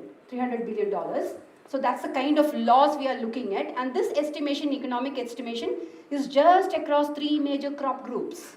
And you can imagine the whole crop production loss, how much it would be. Oh, sorry. And how does this matter?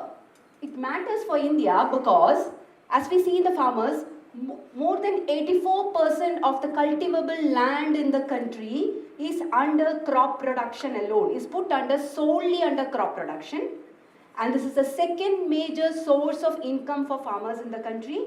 And almost 80% of the farmers who depend on crop production are the smallholders and the marginal holders, and which are the most vulnerable sections among the farming population. And you can also see that the crop production is declining across the states.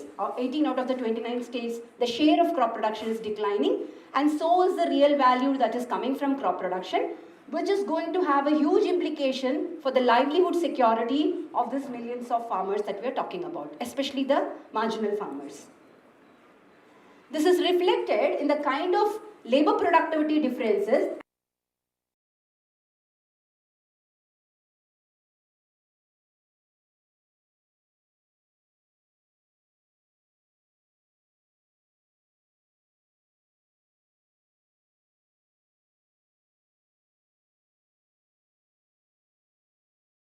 have gone through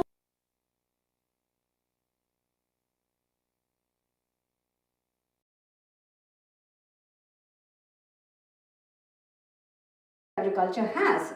So we have a catch-22 situation where agriculture is affected and is also affecting climate change. So what do we do about it? So the best pathway to go then would be to put in place agriculture systems and practices which have adaptation with mitigation co-benefits. So, and we do not have any dearth of those kind of systems or practices. Morning we were listening, agroecology 2 itself is anchoring on that. And morning also we listened to natural farming, regenerative farming, we have organic, biodynamic. You have a multitude of systems and practices which are claimed to be climate mitigating. So we don't have dearth of any of this. But what is the catch? We have all of this, but not on scale, right? These exist in pockets, and many of the systems, as you can see, as the data tells us, is practiced on maybe roughly around less than 2% of the total cultivable area in India. So that's a scale that we are talking about. It's so low, and it exists in pockets. You have pockets of success, but large majority of the people are not able to transition to this kind of a farming practices. And it is in this context that we are saying having something like a payment for ecosystem service in agriculture can be a real game changer for agroecology too. So that's the pitch we are making. So what is the benefit of that? So the moment we say payment for ecosystem services, what we are saying is paying farmers more than just for the crops that they produce, more than just the economic product that they bring to the market in terms of grains or anything that they bring. We are talking about the whole host of non-market ecosystem services that farmers bring to society by just continuing in the business of farming, right? So whatever they produce is marketed and they do get a price for it, but by shifting to non-chemical or mitigative kind of farming practices, they also put in place a lot of ecosystem services for which nobody pays them. So it's non-marketed ecosystem services like climate regulation, water regulation, carbon sequestration, nutrient management, supporting biodiversity, which is all everything that agroecology claims that it puts in place in terms of the natural resource conservation, right? But nobody talks about it, nobody talks about a market for it. So the pitch is but this is also very important for the farmer even to produce the economic product that we are seeing in the market, because this is also becomes one of those factors of production. They are all part of the factors of production. So shifting to an ecosystem service-based approach in agriculture and incentivizing non-market ecosystem services that flow from agriculture is going to show us long-term benefits. First, in terms of enhancing the natural resource base on which farming is, the foundational basis of farming. Also, it will address many of the deep ecological crises that farming in general is witnessing, which is evidenced in the data that I showed you just a few minutes back. And it is also will be incentivizing farmers in terms of securing their livelihoods and also enhancing their incomes. We'll come to that in a while. So what is payment for ecosystem? What is payment for ecosystem service? It's a market-based instrument which talks about incentivizing non-market ecosystem services that come to the that somebody contributes to the society. Fundamentally, it is between two individuals. It comes from this cost theorem, which says that there is a polluter pays principle. So that's fundamentally the economic basis from which you draw this payment for ecosystem services. I will not get into the theoretical background of it, but let's come to how it can be applied to agriculture. So what we are actually suggesting is, can we put this positive incentive mechanism in place so that it encourages and also catalyzes farmers to shift to more environmentally friendly farming systems and practices, and to enable us to see many of these practices go on scale. How many more minutes do I have? 2 minutes. So I'll just wrap it up. So we have just done a study how to operationalize it. We looked at from outcomes that these kind of farming practices does. Well, in terms of increasing carbon sequestration, reducing water usage, and putting in low negative externalities to the environment. And we classified farmers into high, low, and medium depending on the number of outcomes that they give to the society by being in any kind of system that we are talking. Let's talk about agroecology. If somebody is in agroecology and is also showing all the three outcomes in their farming by being in farming, then they are called as high adopters. If they show 2 out of 3 medium adopters, 1 out of 3 low adopters, and then we were talking about payment for these services at different levels. Where did we draw the ecosystem service value? There is a STEEB, the economics for biodiversity and ecosystem services. We drew this value from the TEEB study, and we can see that the non-market ecosystem services from agriculture is in the tune of 41,000 odd number of rupees per hectare per year. And then we got it into the calculation and just roughly worked out if people across north, south, east and west of India starts transitioning to agroecology or other kinds of farming practices which puts this outcome in place, and we can classify if all of them become high adopters, the kind of payment that you will have to put in place ranges from 1,468 to 2,385 billion rupees. And if all of them are low adopters, 514 to 835. I'm not reading out the figures, it's there, visible for you, but this is a calculation that we have done. If all of them shift to high, or if all of them shift to medium or low. And how does it help the farmer? This has to be paid over and above the provisional service or the marketed goods that they bring to the market. So this, when that is added to the current level of farmer income, which is estimated at around 10,218 rupees per month for all size classes, is the average estimation. Plus add this incentive, which is a payment for ecosystem services. We did a calculation based on that, and we can see if everybody is a high adopter, you will see somewhere about a doubling of farm income. Doubling of farm income was a policy thrust at one point of time. So you can actually do doubling of farm income by just shifting your incentive structure. And if everybody seems to be low adopters, 1.2 to 1.4, these are all estimations we have done. I'll stop at that because I think my time is up. But I'll just for information's sake show you the calculation, the detailed calculation that we have done with the existing farm income data and how we quantified the ecosystem services and converted it into an economic value and then added it up to the current existing farm income levels and worked out this increase in incomes from where I took that 1.2 times, 2 times, 3 times the values that I was giving you. Just for your information. And just one more thing, how much more should I provision? That would be the question that the government would ask. If your central and state government provisioning, budget provisioning for agriculture is taken together, if everybody in the country transitioned to agroecology too, you would only need to up your agriculture budget by 5%. and you're done. And you can have this transition. And if it is a low adoption scale, actually you will be cutting down your budget. This is just a state level analysis, it's just for you to. Yeah, thank you.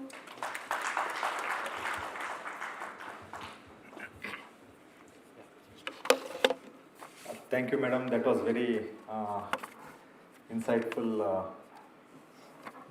thought and also thought-provoking. And in this era of climate change, which is very obvious, so this is of more relevance to us. And also you have given some good positive note for the policymakers to adopt in the coming budget, be it central government or state government. So from this particular topic, we are moving ahead to another topic, which is of very interesting topic, that is on honeybee for pollination and crops for enhancing pollinator diversity. So I request Mr. B.V. Apurva, who is very much from Bengaluru, to address this issue. The floor is yours.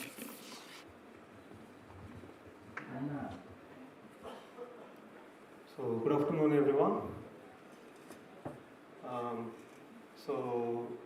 When it comes to food or biodiversity or anything, we have to restore, regenerate. So one service, one ecological service comes first, which is pollination. So without pollination, nothing can regenerate, restore, restart, or even initiate. So I'm going to take you through a small presentation where I will be explaining about both economics and also the way forward.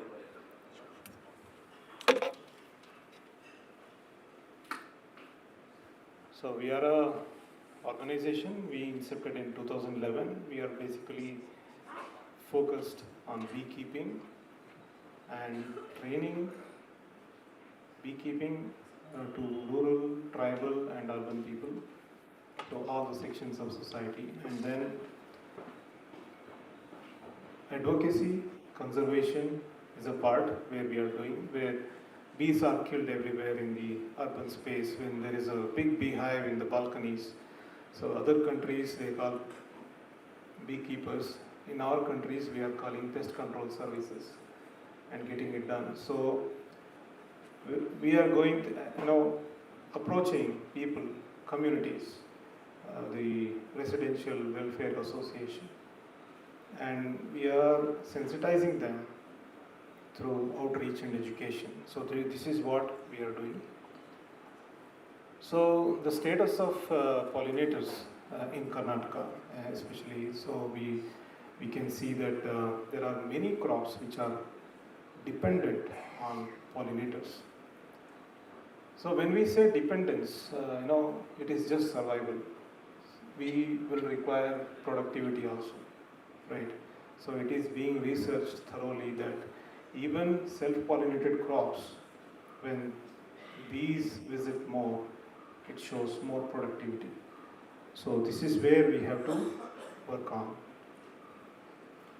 So there is an estimation which says the economic value of pollination in 2005 it was $215 billion. So we can do a math, and there is a specific formula where acreage of crops and yield and pollination dependence ratio. So there is a particular formula where we can do, and this is what we have achieved, found estimation. So if you see, Karnataka has been a very good producer of oil seeds, especially sunflowers. So sunflower is highly dependent on cross-pollination or the pollination. So we can actually contribute a lot if beekeeping can be done scientifically. So in my experience, when I travel from Nargunda to all the way to Saudatti, I can see 10,000 or 20,000 acres of sunflowers, but not even a single beekeeping is being done over there. If you do beekeeping along with this, I'm not saying overcrowd with thousands of beehives, but sustainably according to acreage and according to the management aspect of a small farmer. If we do, we can actually generate more productivity and also income by some beehive byproducts. So this is about the sunflower. So all fruits, vegetables, especially cucurbits, they are highly dependent on cross-pollination. So, Karnataka is growing a lot of vegetables and even fruits like mango and citrus and guava. So we are totally dependent on them, and this is how they are contributing about the economic value of pollination.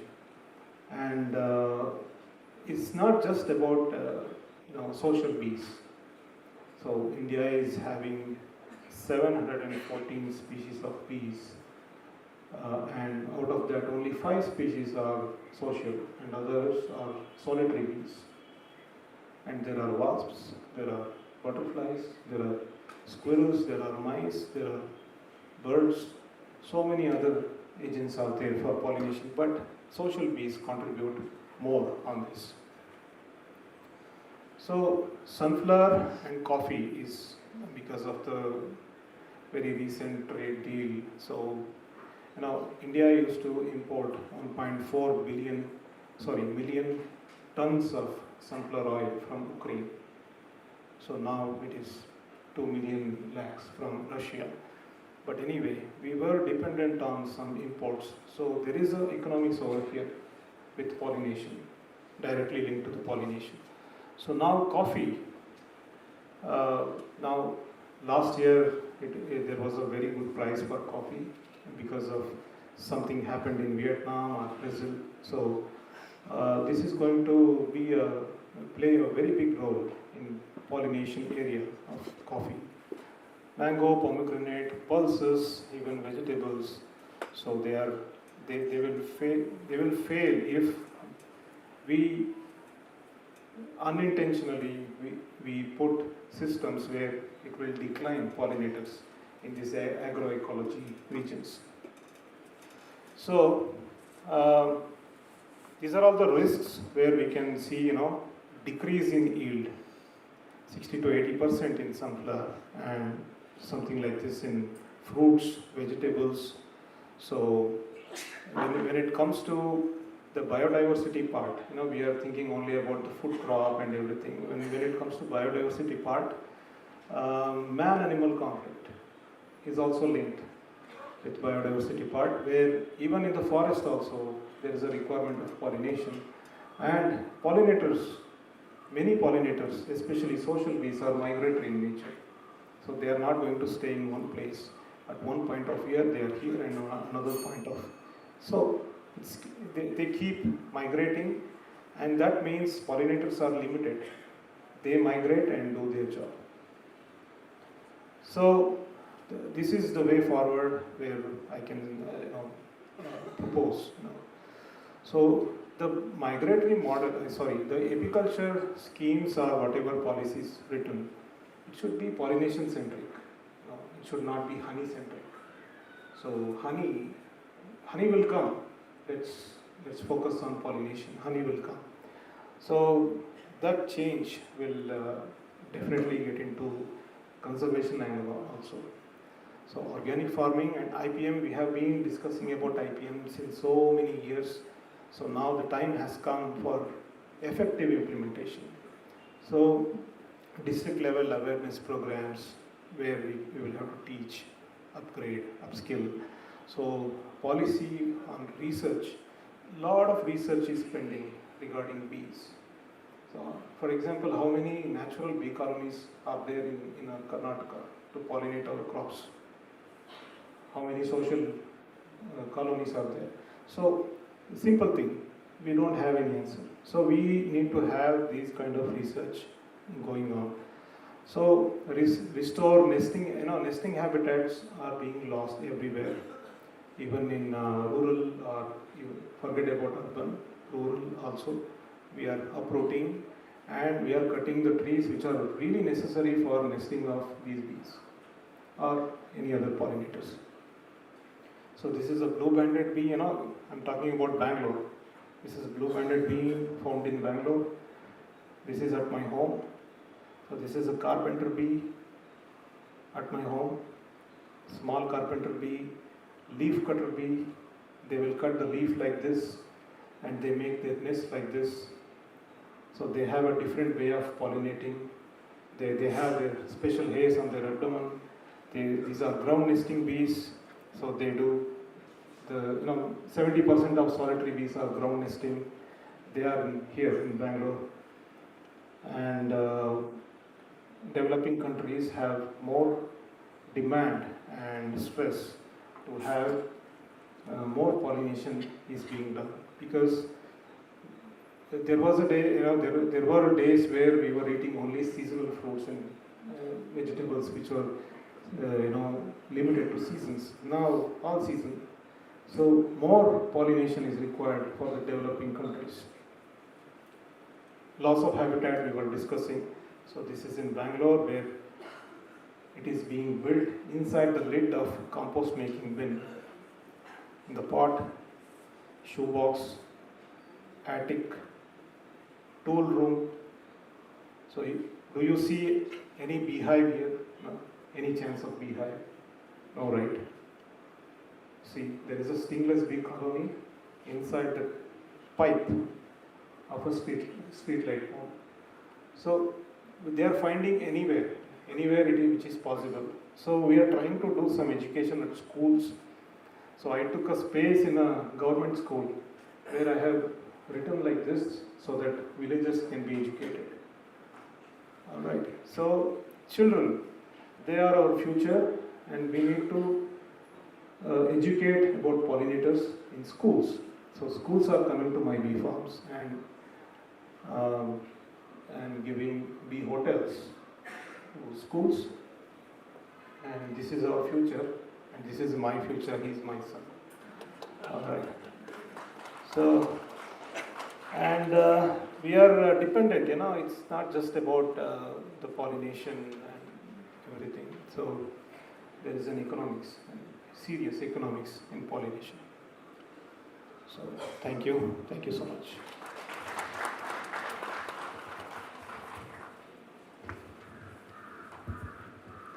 Thank you, Apurvaji, for this presentation.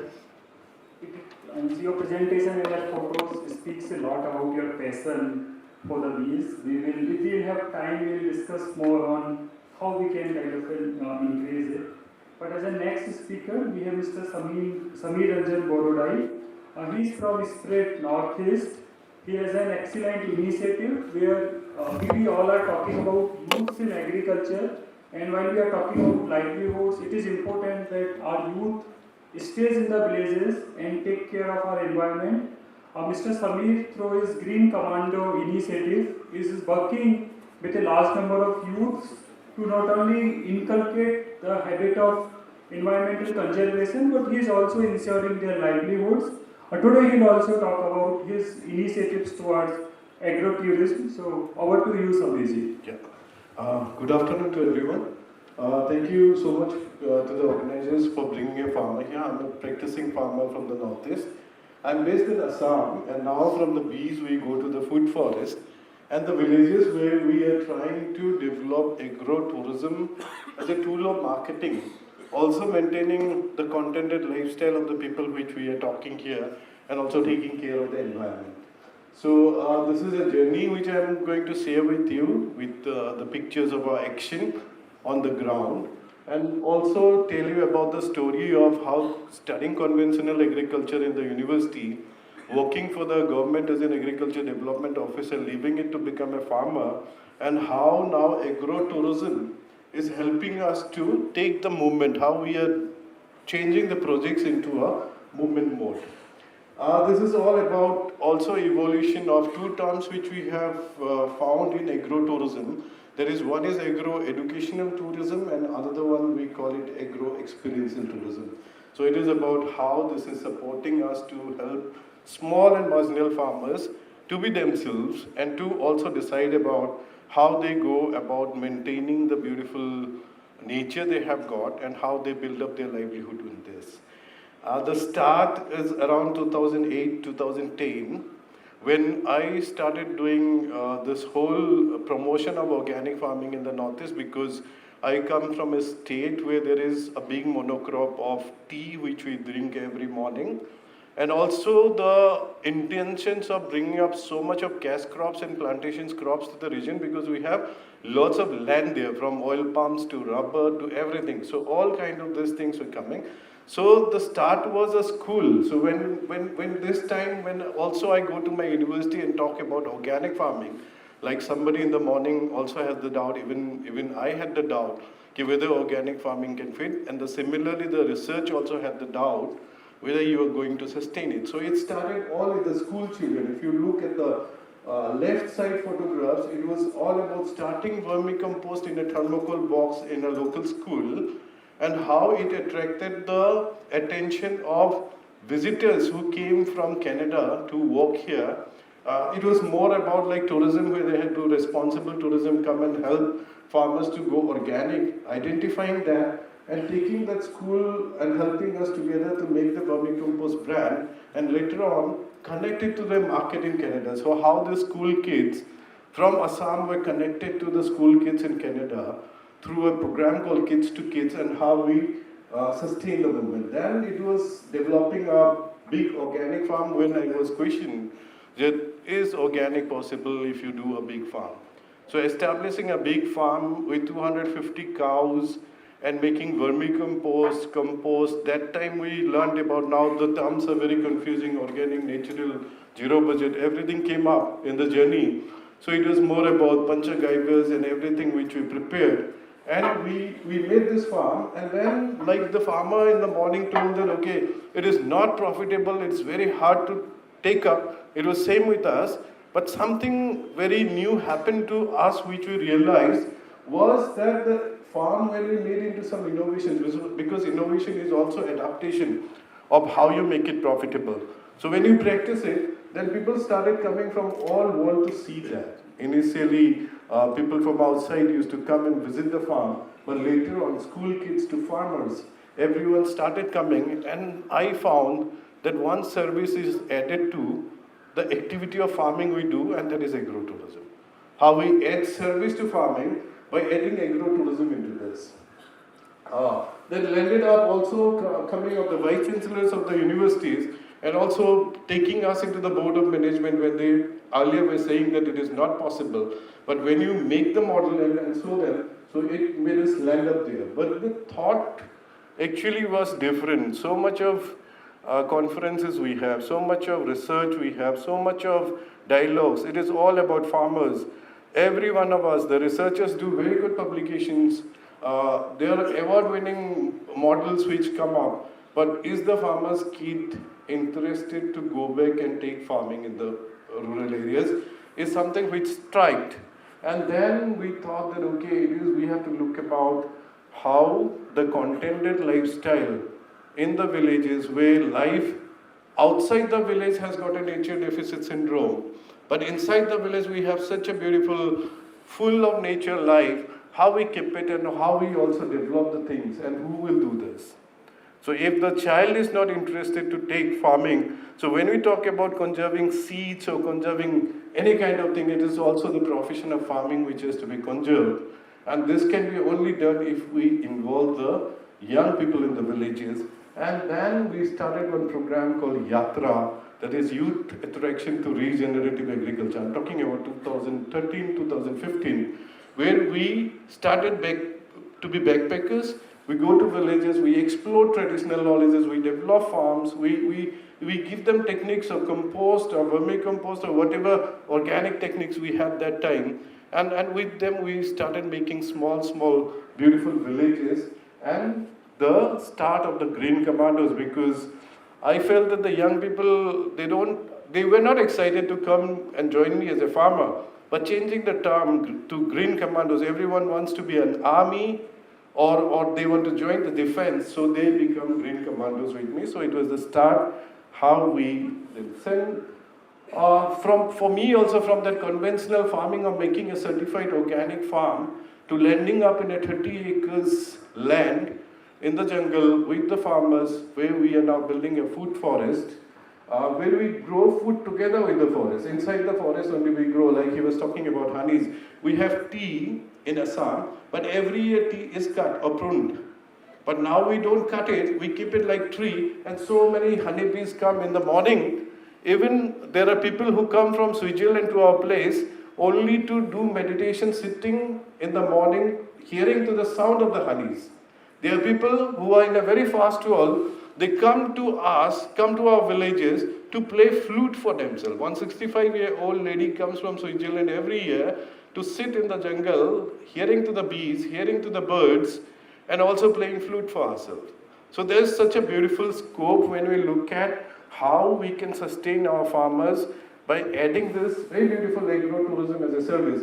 If you look at the picture there down, the turmeric growing in a full vegetative growth, and here the elephants. We coexist with elephants, we have wild elephants. So the technique here is growing food, we throw seed bombs, we throw yams like grenades, like we have green commandos, and it is also for the wild boars and the elephants to eat. So they come and they eat. But after the rain, when the turmeric is planted like this in the food forest, full vegetative growth, the elephants will come by stomping on that.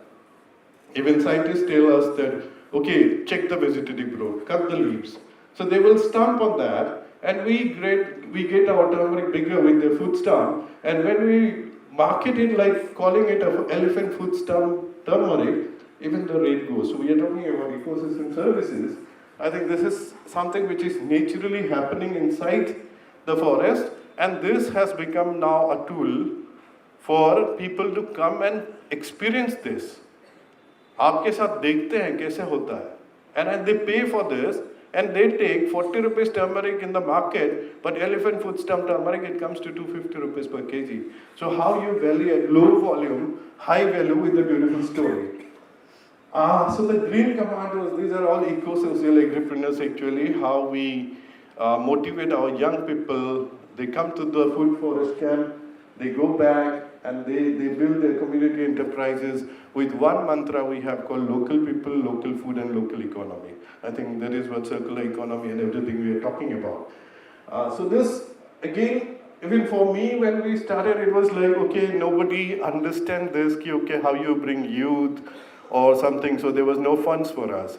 So what we saw is just advertising it on social media. When we put Facebook advertisement of a Green Commandos camp, people started joining, paying 4,000 rupees per person for 3 days camp, and now we have more than 5,000 Green Commandos working in the Northeast, and a Green Commandos forum has been registered, where this whole young people are leading a very eco-friendly field there. So another thing is attraction of youth, like when it is viral, so glamorizing farming by adding more, see, nature, keeping nature as such has also been glamorized now. That's a very good boon for us, where young people want to come and join this. And they started coming and joining, and they go back and they do activity in the field. These are some examples which I saw. For example, Santanu is a filmmaker. He got based environmental film. Also, he talks through his lands. Mohe is a Green Commander who, in his village, landlocked in the hills, very remote, no doctors, so he offers doctors tourism. So we started something called Community Wellness Center. We were building their homestead food forest, where we were bringing them from monocrop of rubber into multi-story cropping pattern of different crops, even introducing honey inside.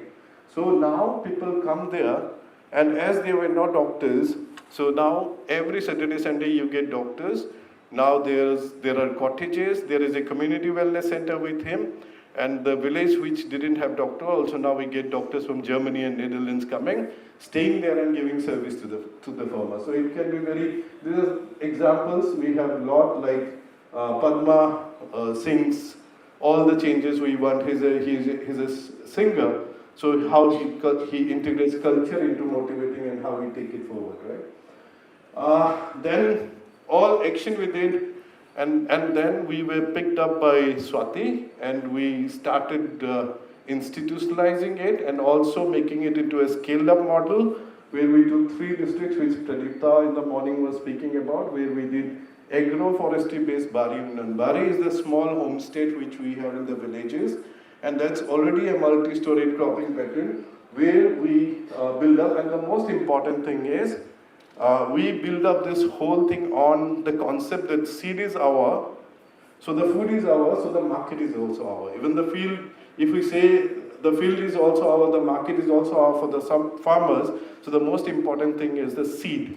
And when I say seed, it is not seed conserving library, but I talk about how this seed can be grown in homestead, conserve, cultivate, consume, then you cluster the surplus, then community enterprise and convergence, which Pradita was talking about. We started with Swati in 3 districts, and now, being a state resource person for the Assam State Rural Livelihood Mission, we have infiltrated into 219 blocks, working with more than 3 lakhs women farmers now, giving this whole Bari Inland model and attached to this very small concept of agro-tourism and mostly the agro-educational tourism.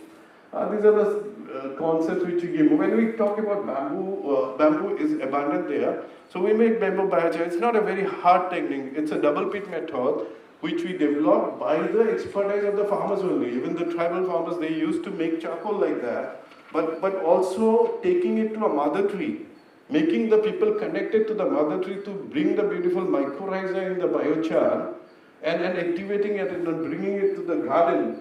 Everyone is involved, and we got more than 62% of even carbon retention when we tested in the universities.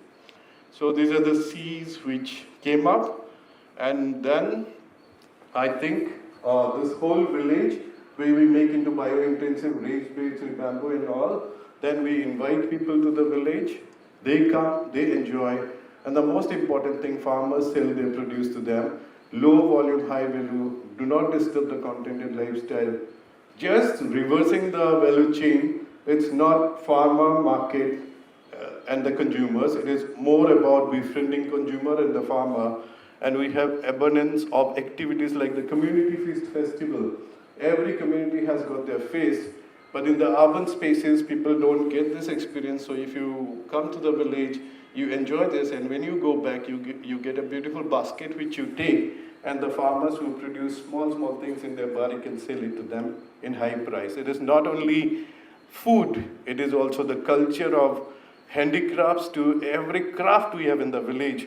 We have slow fashion concept centers now where they rear a silk called Eri, natural dye, then some mastered, and also making pillows and selling it into high value things. So on this I talked about how responsible it can be. Where there is no doctors, you can have a community wellness center, doctors are busy, bring them to the village, give them good food and good life, and they will pay you money. This is in Swati, where we did exposure visits and training for different states now. They have started coming to the baris, and just imagine one family paying 2,000 rupees to a farmer for a village tour, and 20, 30 people coming together and giving 1,000 rupees per person is a bigger income for the farmer, where if you can make 3, 4 visited, so you don't create, like he said, needs into grids, and then we can make a very beautiful life. Because earlier when Pradita was showing, we did that exercise. See, already farmers are contented. We asked them to record how much you eat from the baris, and they were saying 7,000 to 8,000. Yeah. So this is also a tool to market. So it can break the middleman cycle. And we have connect now to many other countries through the stories where we can export the products. The Sunday hearts, not the supermarkets or something, but the Sunday hearts has to be there has to be farmer's heart. So if we go there with a bag in the Sunday, it becomes the first step for you in the agro-tourism, and it's connect. And the first thing you can do is buy local food. In a holiday, go to a village, buy from them, you start your agro-tourism and you support your farmers. Thank you so much for hearing me. Thank you, Samirji. I think it's a very well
it can be also packaged along with the commodity as an inset, which has, the commodity has a low carbon attribute.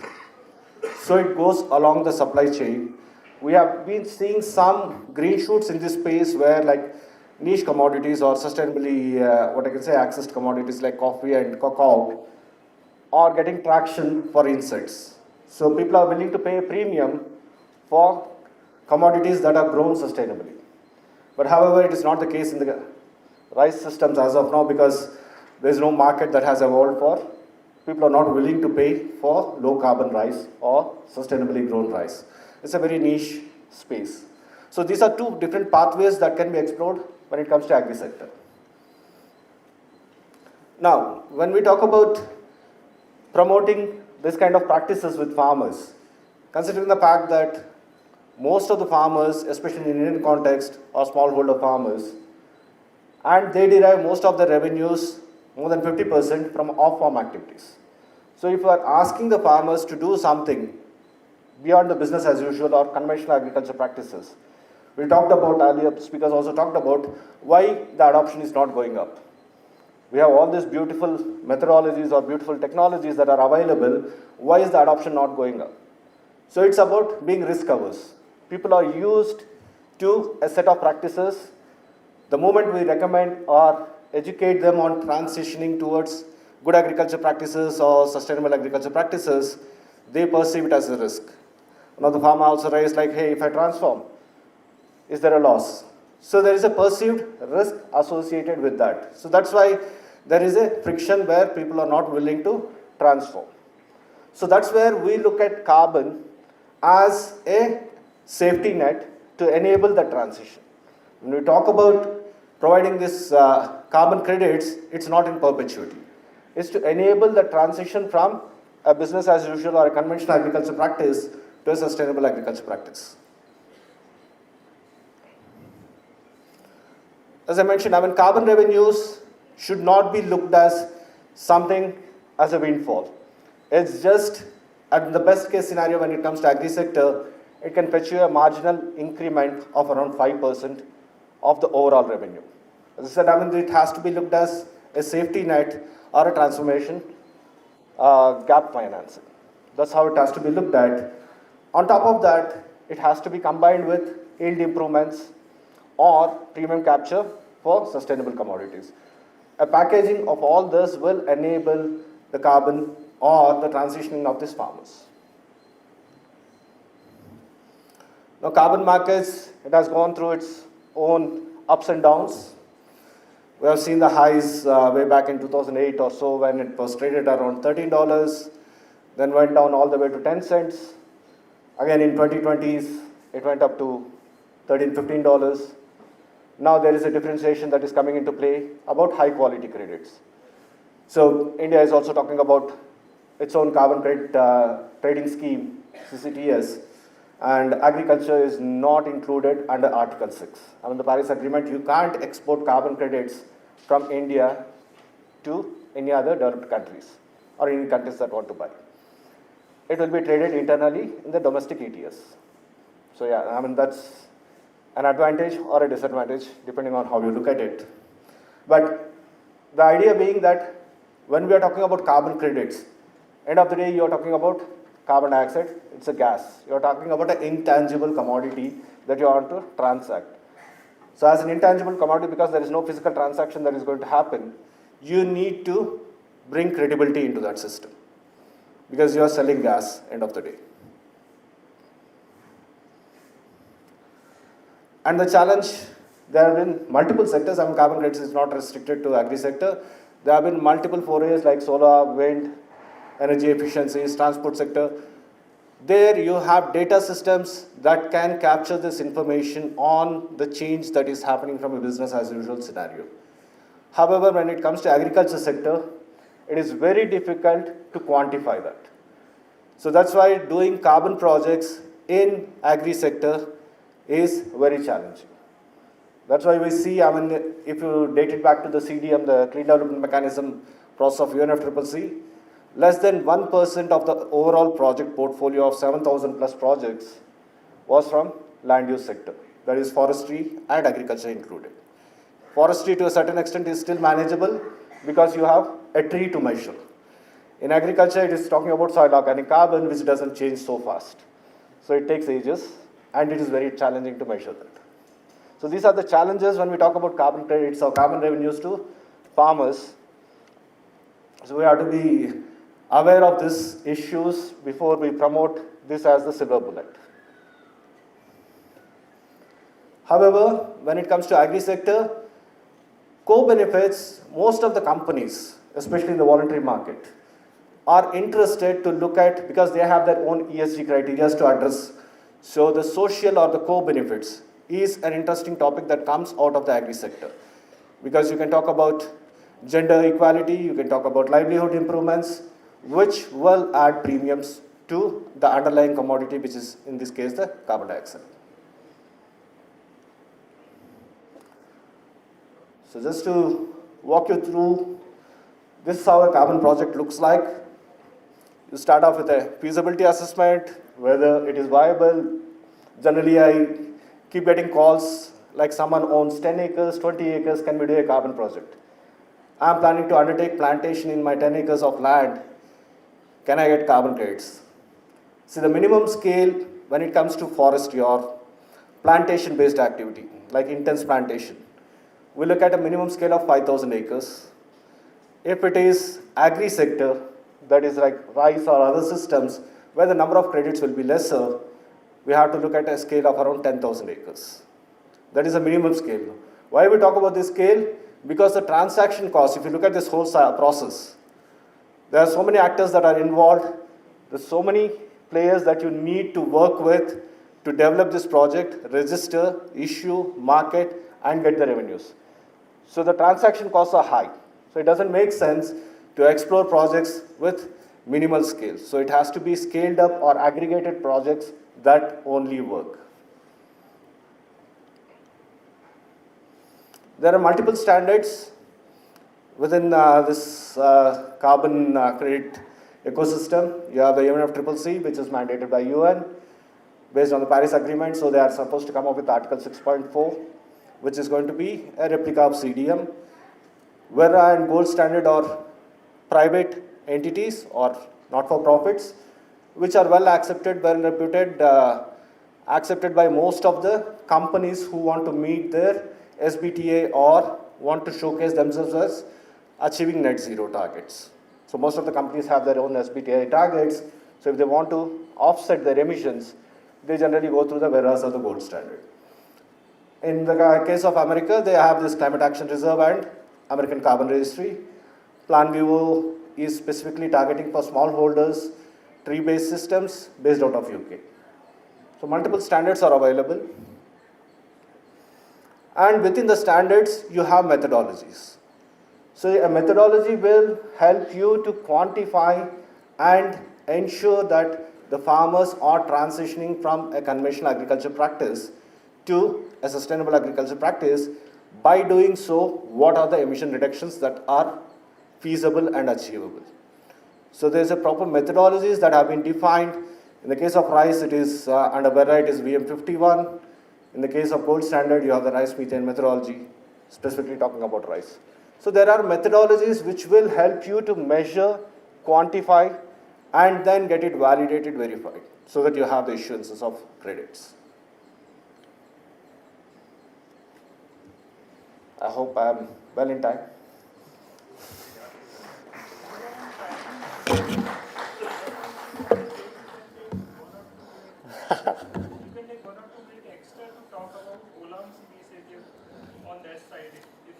Sure. Yeah. Thank you. So, in India, we have been working with GIZ under a collaborative partnership named as CORE, Carbon Offsets from Rice Emissions, in partnership with GIZ, UN Women, and IRRI, where we are promoting this sustainable agriculture practices to see how we can benefit the farmers. Can we deliver meaningful credits over a period of time? If so, how we can achieve that? So we are working in 3 different states as of now. It's in Haryana, Madhya Pradesh, and Andhra Pradesh. In the future, we plan to expand as well. So This core as a process, as a program, we are implementing in multiple geographies. One is in India, the other one is in Nigeria, and Thailand as well, and in Cambodia. So we work in partnership with GIZ across multiple geographies to promote rice cultivation in a sustainable way. So that's one of the approaches. Apart from that, Olam, with its presence on multiple geographies, we try to promote sustainable practices in different crops. Like we talk about cotton, we're exploring what is the best way to produce or adopt regenerative agriculture in cotton systems. Thank you so much. So now we have Mr. Prashant Agbe. He comes from Industry Bioscience, and he will talk about community-led biodiversity monitoring and engaging farmers framework. I will take it.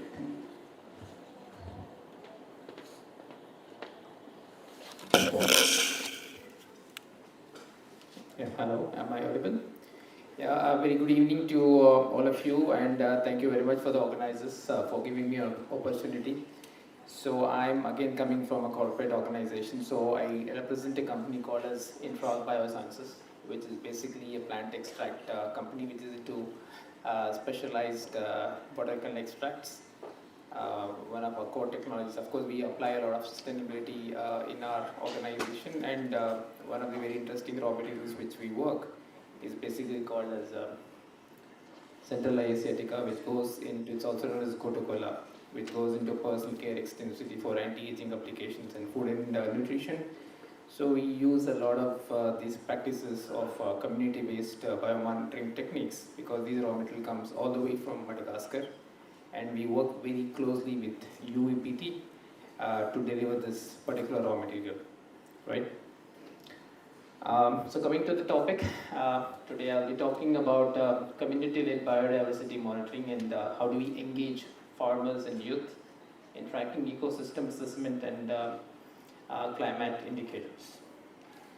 So this is just a flow through as to how the presentation would look, right from understanding what community-led biodiversity monitoring means, why does it matter, why is it really important, what are the kind of different engagement formats and activities both for farmers and for the youth, and example outcomes of community monitoring, and to summarize. So coming very briefly to what is all about, what is community-led biodiversity? Basically, it's an approach wherein which you have local people, including farmers, youth, and community volunteers and stakeholders actively collecting, recording, and sometimes analyzing data on local ecosystem, species, and environmental conditions, because it's very critical for us not to be always very much dependent on the other ecosystem, maybe on government bodies or any other partners. So how they can self-contribute to help themselves, right? So why it is important? Because it's very important for you to understand what kind of species of interest, what is the water quality, and what kind of climatic zones are available, and what can be grown and what can go through, right? And the data collected by these communities can become really a repository, which can not only be useful on a real-time basis, but over a period of time for making local decision making, both at the national or global diversity indicator frameworks, right? So this is basically to become more and more self-reliant, because as of today, largely we dependent, for example, when it comes to weather predictions, again, we are very much dependent on the government. In spite of that, we do see that things not going in the right direction, right? So this is basically to use advanced techniques, tools, which are today available to all people in order to be self-reliant, right? So it basically blends traditional ecological knowledge with scientific tools, right? To create a very, I would say that, know about the ecosystem health, right?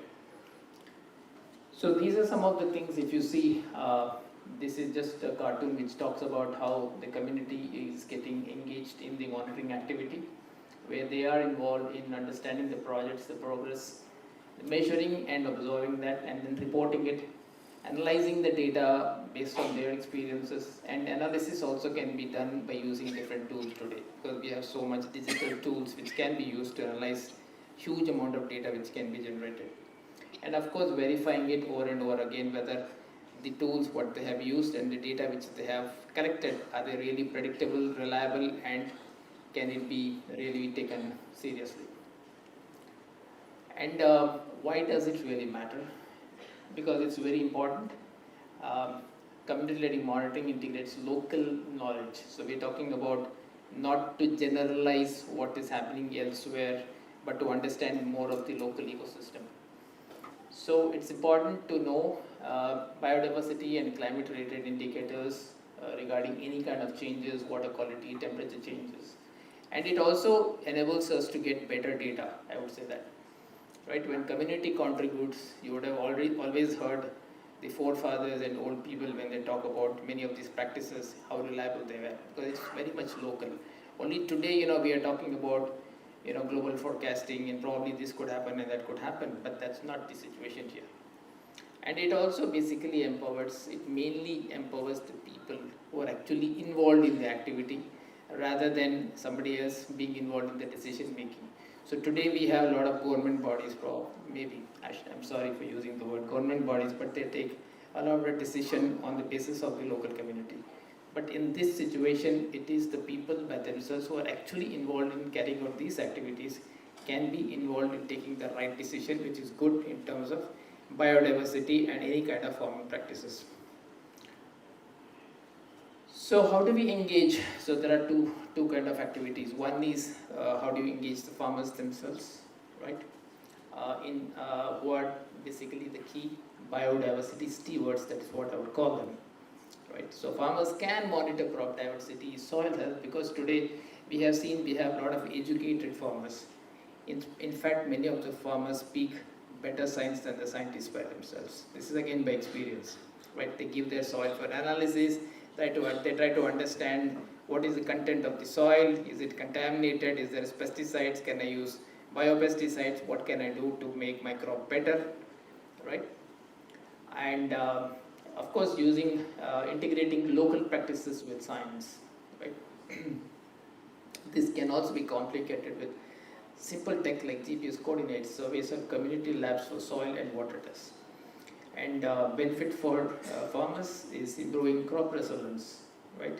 Supporting sustainable farming certifications and to access to ecosystem service markets is what I would say that.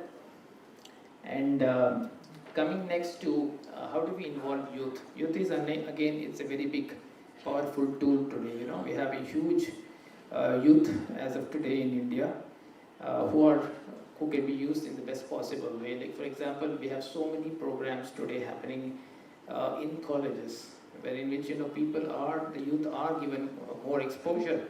And today we also see a lot of youth becoming entrepreneurs, getting into the field of agriculture, which is not very lucrative earlier onwards. But today we do see a lot of these youth getting involved.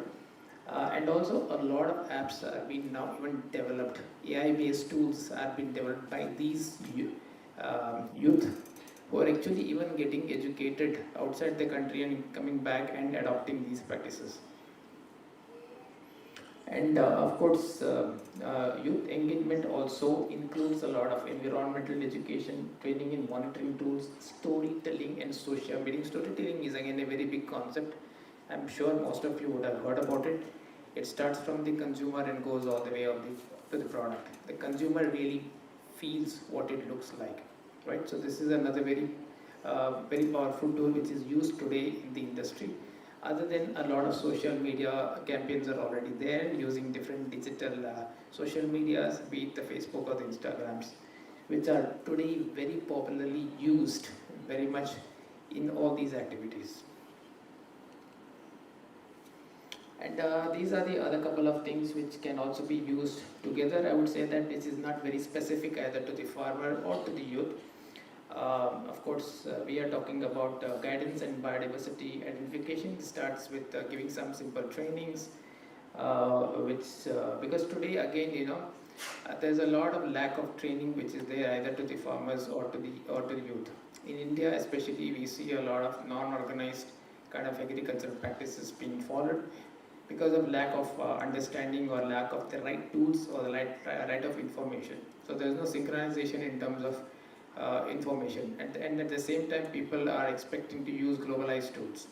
So we try to be more and more localized, which really is useful to all of us. And of course to use regular field and biodiversity clubs and other activities which can be used. And of course there are a lot of other interesting things probably most of you would have heard of, like some of the advanced tools, like it could be camera traps and sensors, photo records, geotagging and applications which can be used, acoustic monitors and mobile interfaces which can be used today.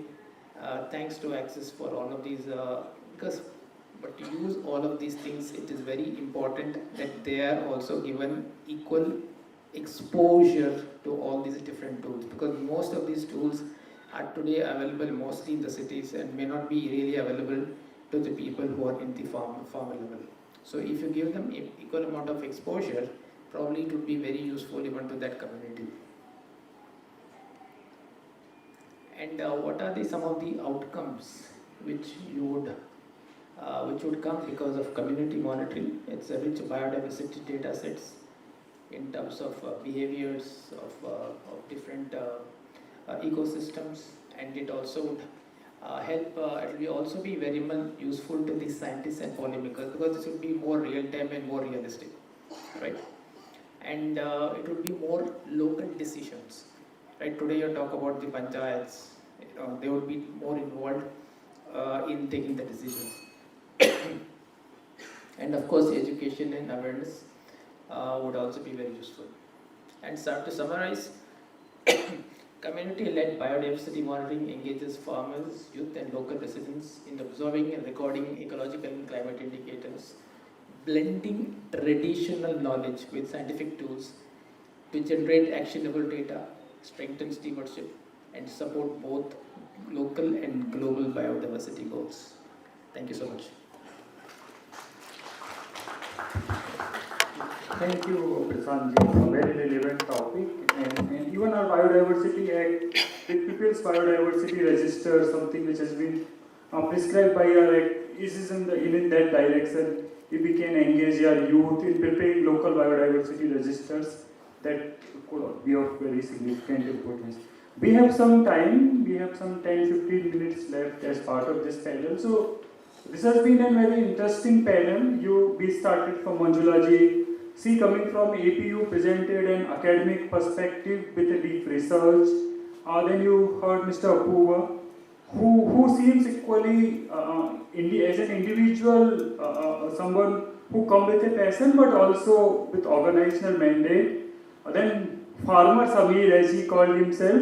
We have seen the local actions happening in Assam. Then Mr. Sai presenting a private sector overview. And then Mr. Prasant presenting how youth can be involved in local biodiversity-led actions.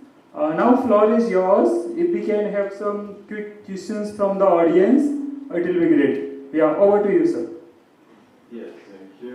It was very interesting to listen about this climate certificates or CO2 certificates, and we are working also very intensively in this field in Africa, in Europe, in Germany, and it would be great to have your contribution, your PowerPoint sent to us, or however we can come to it. Thank you.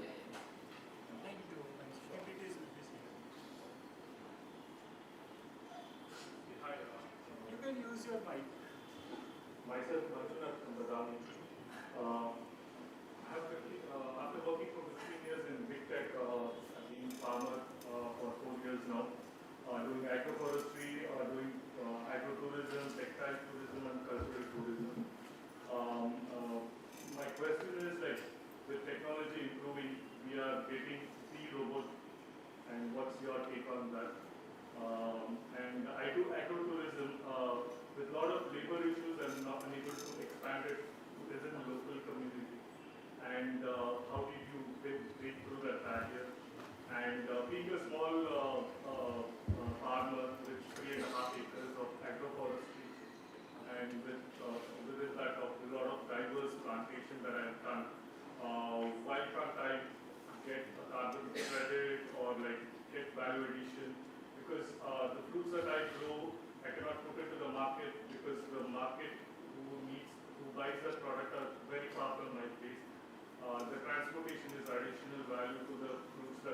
so I don't end up plucking it. I just leave it to the nature, birds, animals, just keep it. But I'm happy for that. What else can I get as a value addition to expand on carbon credit or any other source of income? Okay. For the first part, I think what we did also is like develop the food forest of ourselves first, which becomes the hub. Then we started working through the Green Commandos. We started working in the schools, giving an activity-based learning model to the rural schools. And from the school, it's very easy to go to the community because it is also in our place or most of the places it is very subsidized, or if you go to the village, if you do something, you'll be asked what you are giving. So the expectation level in the farmer is there. So when we move to the kid and they see the changes in their home state.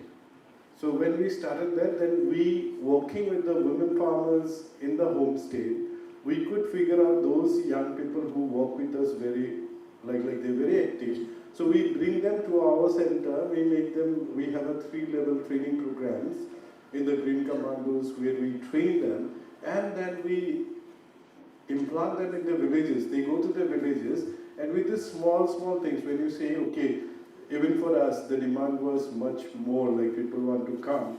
And in agro-tourism, another thing which we have to take care is matching the culture of the people. It's a different tribes, different culture. So and the expectation of the conventional tourist is different. But a villager will not like somebody going and having a beer party there. But even for ecotourism, so clubbing ecotourism together. Near the village only we are creating some beautiful places where the travelers can stay, they can do campfire. But in the village it is more daytime activity where they make a raised bed, they make compost, they also love it. And even people in the village, they feel, okay, they have come to do this, so this work is big we are doing. Like making compost, also if somebody from outside is coming, so it made the momentum, so it turned into a movement. So small things clubbed into community enterprises, and making an umbrella brand is helping us to sustain it. And also for your center, when you say the sustenance, I think that's why I call it agro-educational tourism in a small patch. You are doing such a beautiful thing for the environment. So there are lots of schools, colleges, youths, and other people who can come there and get trained, and they can pay you for that. So if you develop that, so even like you get very dedicated labor also. For example, those who come for camping, they plant so dedicatedly, they grow with love, and the forest grows by itself. So your cost is also like curtailed when people come participate, and they do it, they pay it, they buy your product also. For the carbon part? I think carbon part is such a complicated thing. So if we keep it on tea time discussion, that will be great. Sir, now one question to Apurva. Sir, city has got a lot of pollution, right? Can we engage the community RWS users of beekeeping? That is one question. And I have one question to Mr. Prashant Ete also. Sir, the Biodiversity Act, National Biodiversity Act in India, the local Biodiversity Act. See, they have formed a committee to develop all this. Directly related to this community engagement, which has been defined in our constitution. So, when these two activities can be engaged at RWA level and the community level, that is what my question is. Interesting case.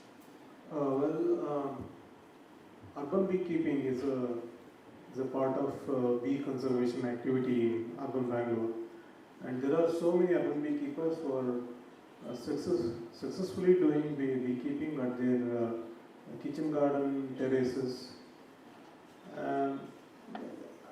Yes, there are some RWA which are really promoting this. Very recently, I had a small opportunity to do this in the Prestige Group. So, we are trying this as a CSR activity to conserve local bees over there in their property. So, when it comes to pollution, well, bees in urban space are thriving more actually, because in agriculture there is a pesticide.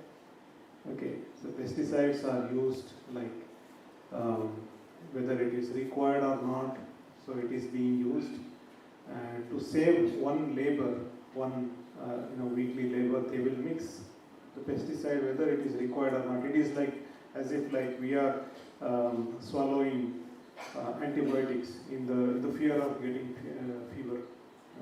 It's being done like that.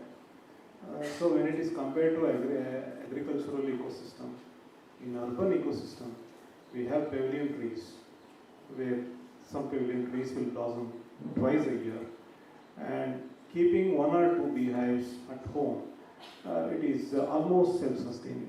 So it is happening and it can be promoted. Hello, sir.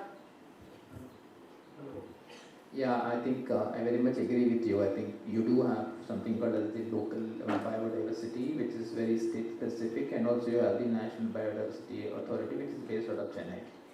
Of course, it can be done, and as far as the corporate companies are concerned, many of the companies today are engaged in something called as solidarity sourcing, wherein which they do engage a lot of community-based programs.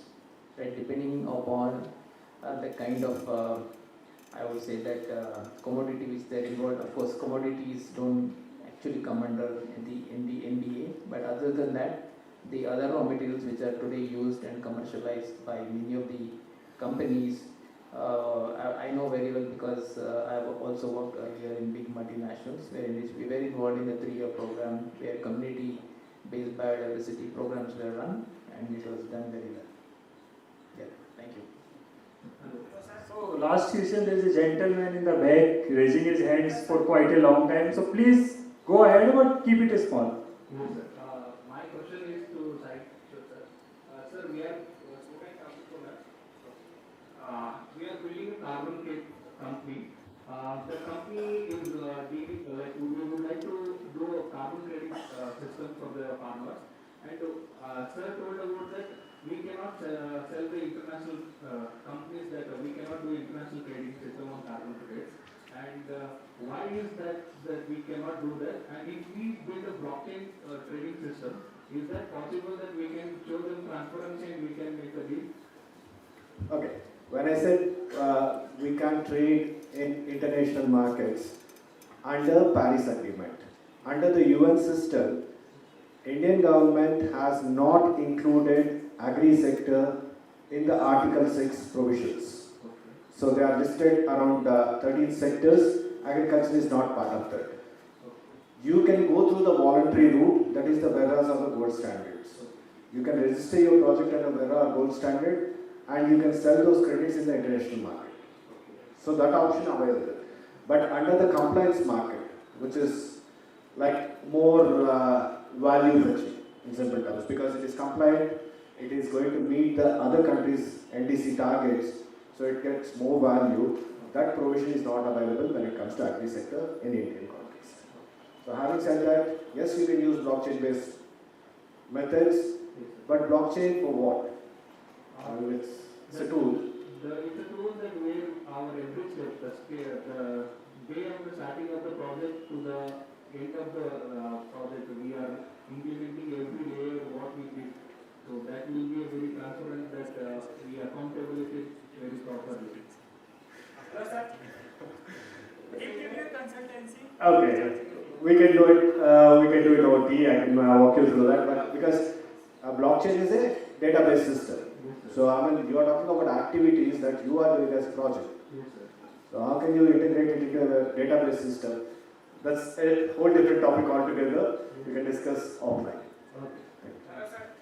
Sorry, sir. We are.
quick announcement for speakers, those who have come all the way from different locations. Make your invoices, tickets, maybe boarding passes ready and hand over to Madam Komalji. She is available around. So just talk to her and then hand it over to her so that it can be safely reimbursed at a very early occasion. Thanks.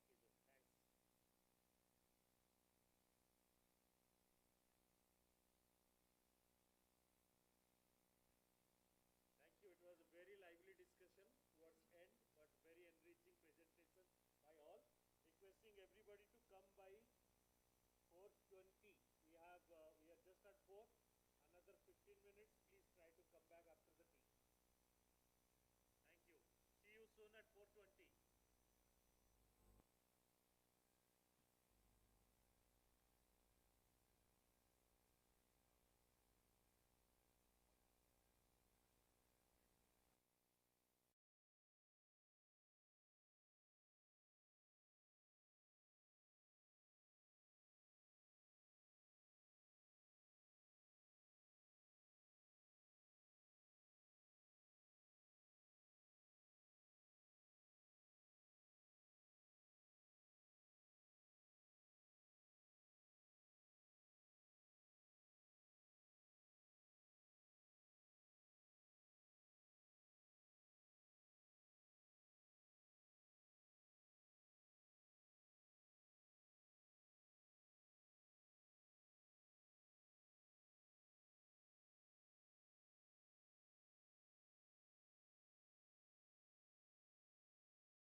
Work in Spain and holds a degree, one of them MBA of Harvard University. Then we have Prakash Hegde. He's a former CEO of the Todcast Cooperative Sales Society Limited, CSC, and currently serves a financial advisor to its board. A fellow of the Institute of Chartered Accountants of India with degrees in commerce, law, and an MBA in finance. He has worked extensively with Pricewaterhouse and Deloitte and is noted tax expert and columnist for Mint and frequent commentator for leading national financial media. And fourth person in this panel is Mr. Ravi Sayana.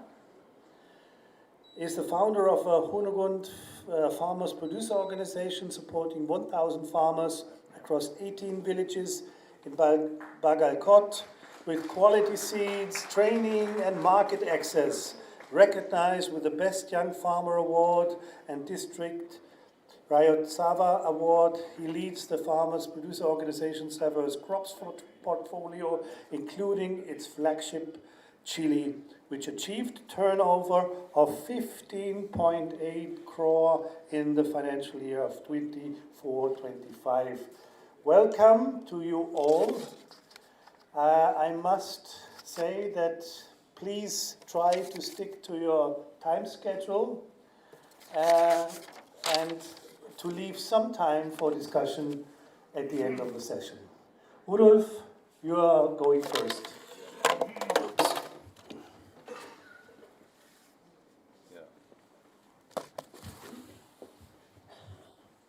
Yes, hopefully it works. Willst du das, huh? Yeah, no, it's okay. Yeah. Can we have the first slide?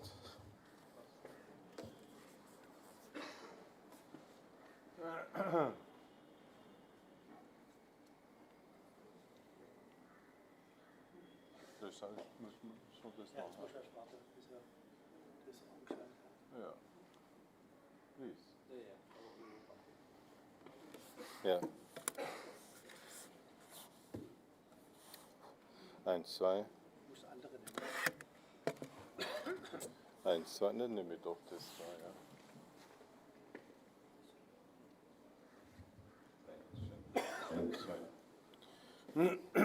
So, hopefully it works.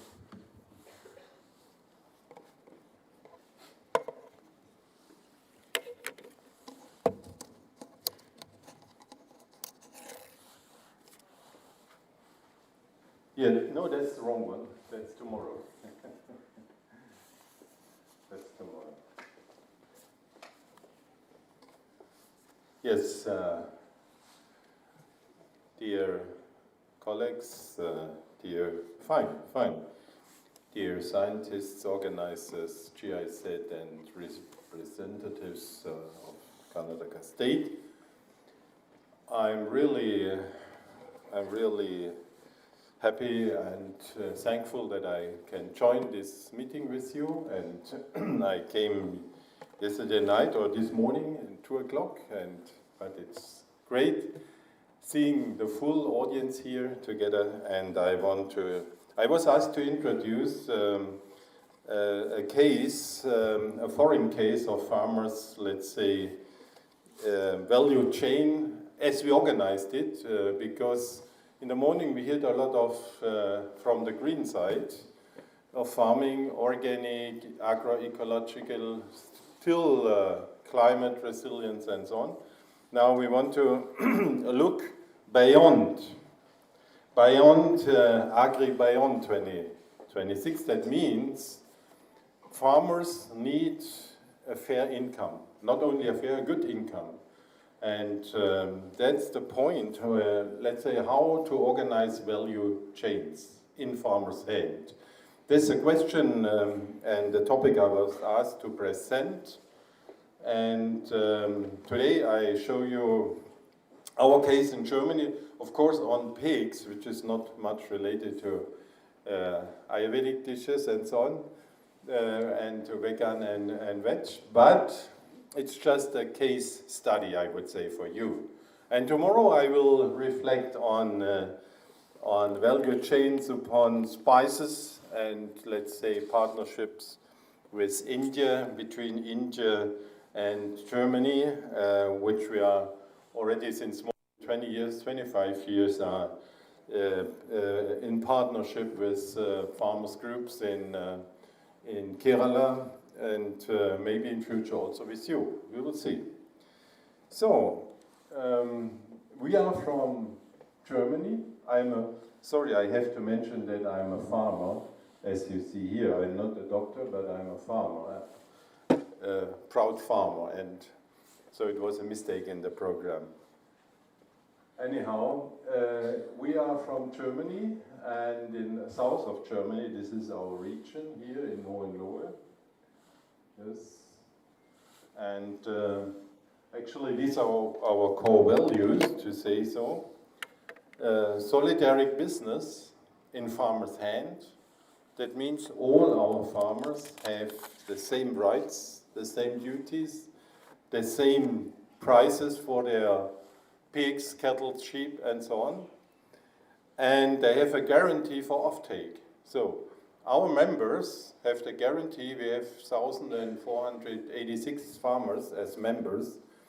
When they join, they have the right, so we purchase all their products and sell them to guaranteed price, which are quite high, the highest in Germany. Then developing value chains. Let's say the point is that farmers are basically focused themselves on the production side. That's their job, of course, and their commitment. But often they are cheated, you know. Some in between take the profit. So that is the dilemma of farmers, and this dilemma we have to overcome. So it means we have to develop value chains into the, I will show you our practice, from farmer's hand, from field to fork, I have to say. Then my farmers, I have founded this organization with 8 farmers, are working, 480 are organic, others are, I would say, agroecological, because they are not, they are also without GMOs, they are animal welfare, climate resilient, and so on. So we do rural development, this is our focus, and social and cultural activities in our area, in our region, where I come from.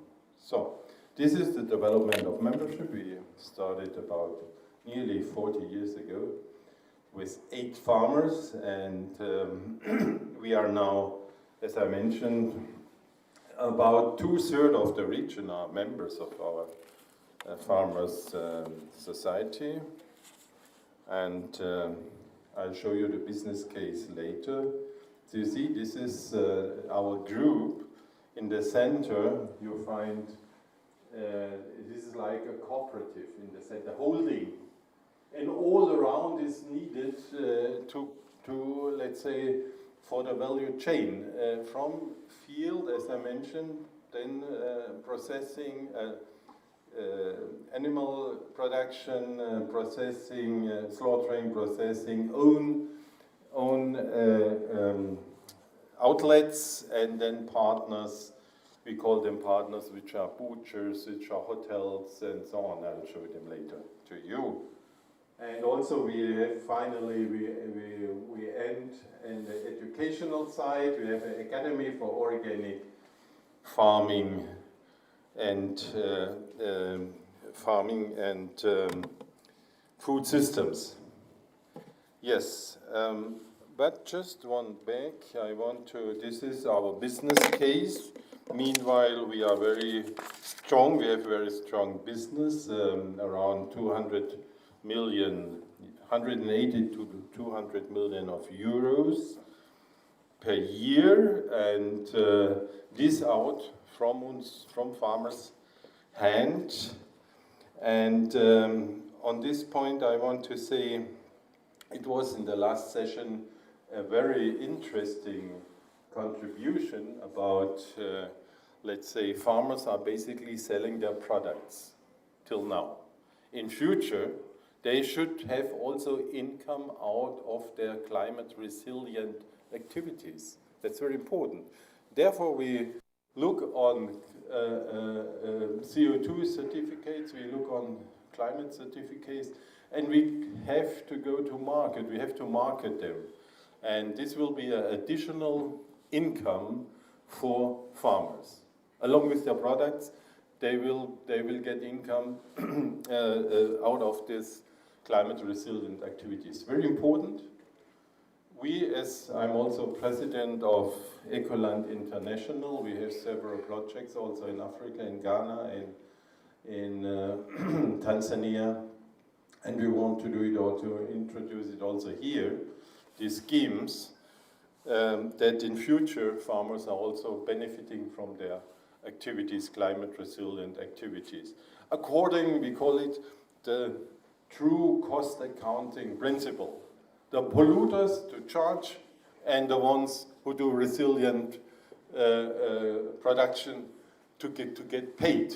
So this is a real, I would say, a basic instrument which has to be employed in future. Yes, and along with the United Nations gold standard, we are able to get them on the market. Well, as Thomas mentioned, we are a member of United Nations as an NGO. I also see some. Should we stop now? Yeah, a little bit. Okay. Regularly I also meet Indian GOs there. NGOs there, and so this is very important. Since 2009, NGOs can be member of United Nations ECOSOC, that means the Economic and Social Committee. Well, just I go a bit further. This is our family farm, established 1380, as the 14th century, 1380, and in our family's tradition since that time. So indigenous people are also in Germany, not only here and in South America. Also, we have our own rural traditions, and commitments. Yes. So this is the special pig which was mentioned, and this is of course, meat is our main product. You know, Germans are heavy meat eaters and sausage eaters, but this is just as a case study I want to present you. So this is the abattoir, the meat processing center, which is in farmer's hand. That's the only one, the only German in farmer's hand. And it's very important because this is the bottleneck, I would say. The value chain, this is the bottleneck. Normally it's owned by business and even by large business companies. And so this was a good, very important step to get this. It was a communal slaughterhouse, and we could purchase it in the year 2000 and developed it. So there's no hand in between, therefore we can give our farmers guaranteed high prices. So then you see our products, final products, meat, sausages. These are the labels. As I mentioned, I'm also president of Ecoland. Then we have the climate fair label left side. We have introduced this in Ghana already, climate fair label. And well, this is, you see, these are our own markets. I rush a bit. In Stuttgart, again Stuttgart, then in my home village, we call it Regional Farmers Market, and we'll have next week, with the lead of Thomas, more than 30 guests in our farmers' castle, and we'll see also my farm and our spice business, and we'll see also our farmers' market. So you can all which come to us can see and experience it. So this is the hall, farmers market hall, with green glass room. It's important. This is our factory. This is another hall in Schwäbisch Hall. We have some rural jobs. Part of our activities is also cheese. We are doing not only meat, we are doing also milk and milk processing. You see, cheese, also the same principle. The principle is always unite the farmers in a sense of cooperative. Here in India, I would say cooperative is the most applicable status, legal status. And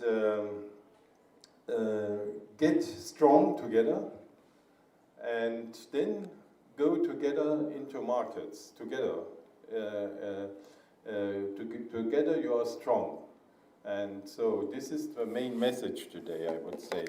And then employ also this, all these instruments as marketing. We have here a very good example of marketing before. And so we are doing the same. We attract our customers, and our customers are our partners. We consider them as partners. But anyhow, it's, let's say, these measures need to be learned and employed and organized to be successful on the markets.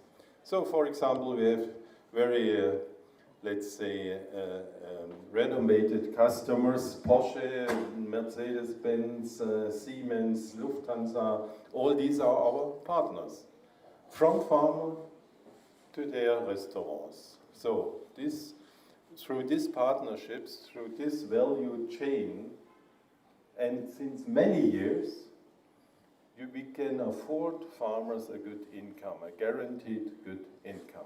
So that's what is our topic today, farming beyond cultivation. So this is one sample of value addition, of sustainable partnerships and fair and good income to our farmers.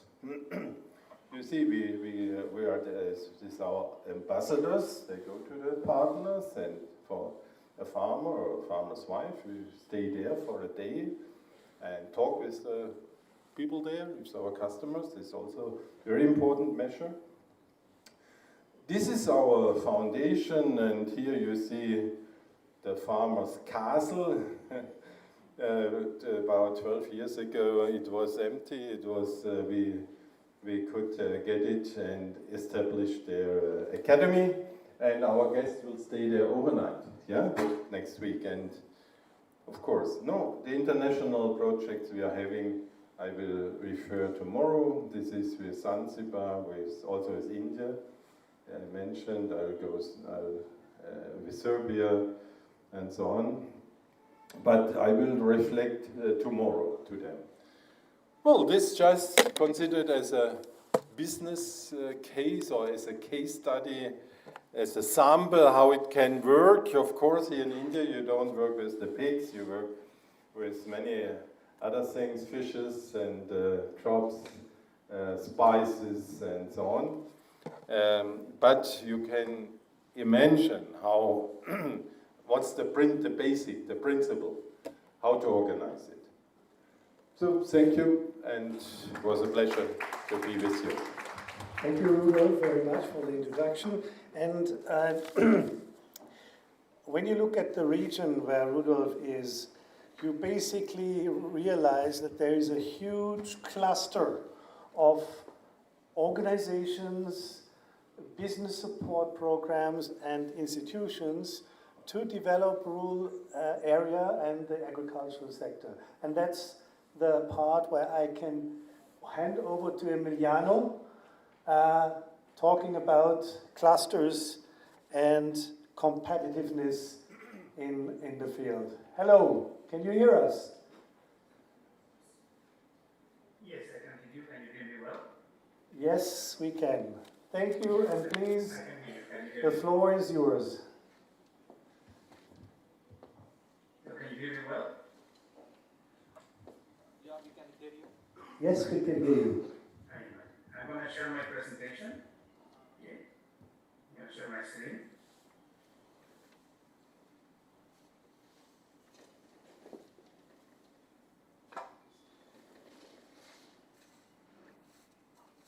I hope you can see my slides now. Can you?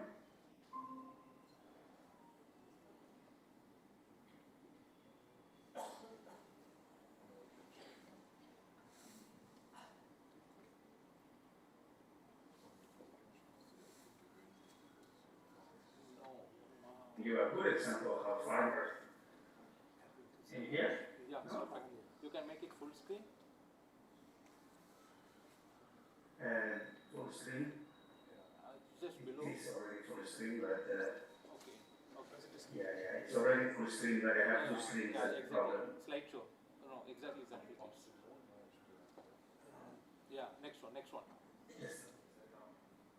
No, it's already in full screen, but it is showing in another screen. Let me just reshare the screen with you again, okay? Can we share can we share your screen?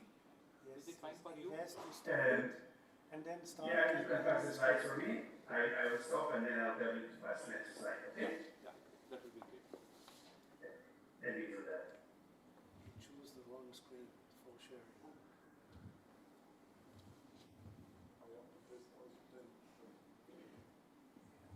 Okay, so you will be passing the slides and I will be using them here, okay?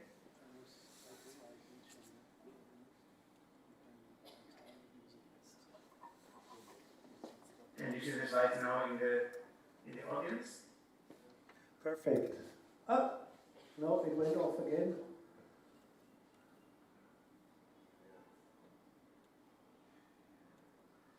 Now, here we go.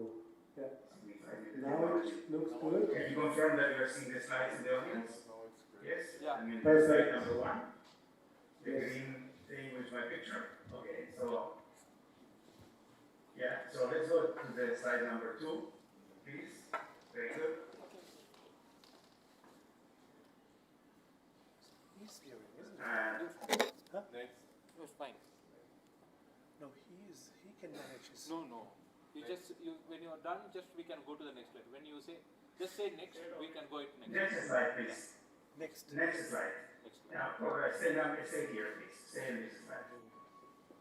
So, my assumption here at the bottom, at the top, is maybe not right, because I would say, why do farmers always stay poor while the rest of the value chain thrives? I think the presentation we just saw is very clear that these farmers are doing well thanks to having not only being a cooperative, but also integrating all the way down to the final, to the fork. Okay. So the reason why, and this is an exception, I think we're looking at this example today, but this is an exception. In most of the cases, the farmers are not arriving. They have a lot of cooperatives. They have cooperatives everywhere, but the cooperatives are not integrated all the way up to the retail and to the plants. And that's why they don't make money, because, and this has to do more with the theories of the industrial organization. And this, what I'm showing you, is a tool developed by a professor, Professor Michael Porter, in the 1980s, in which basically they look at, that the reasons why you make money in a business depends on the fleet of entrants, the substitute products, and more important, who keeps the money in that business depends on the power of your supplier and the power of your buyers.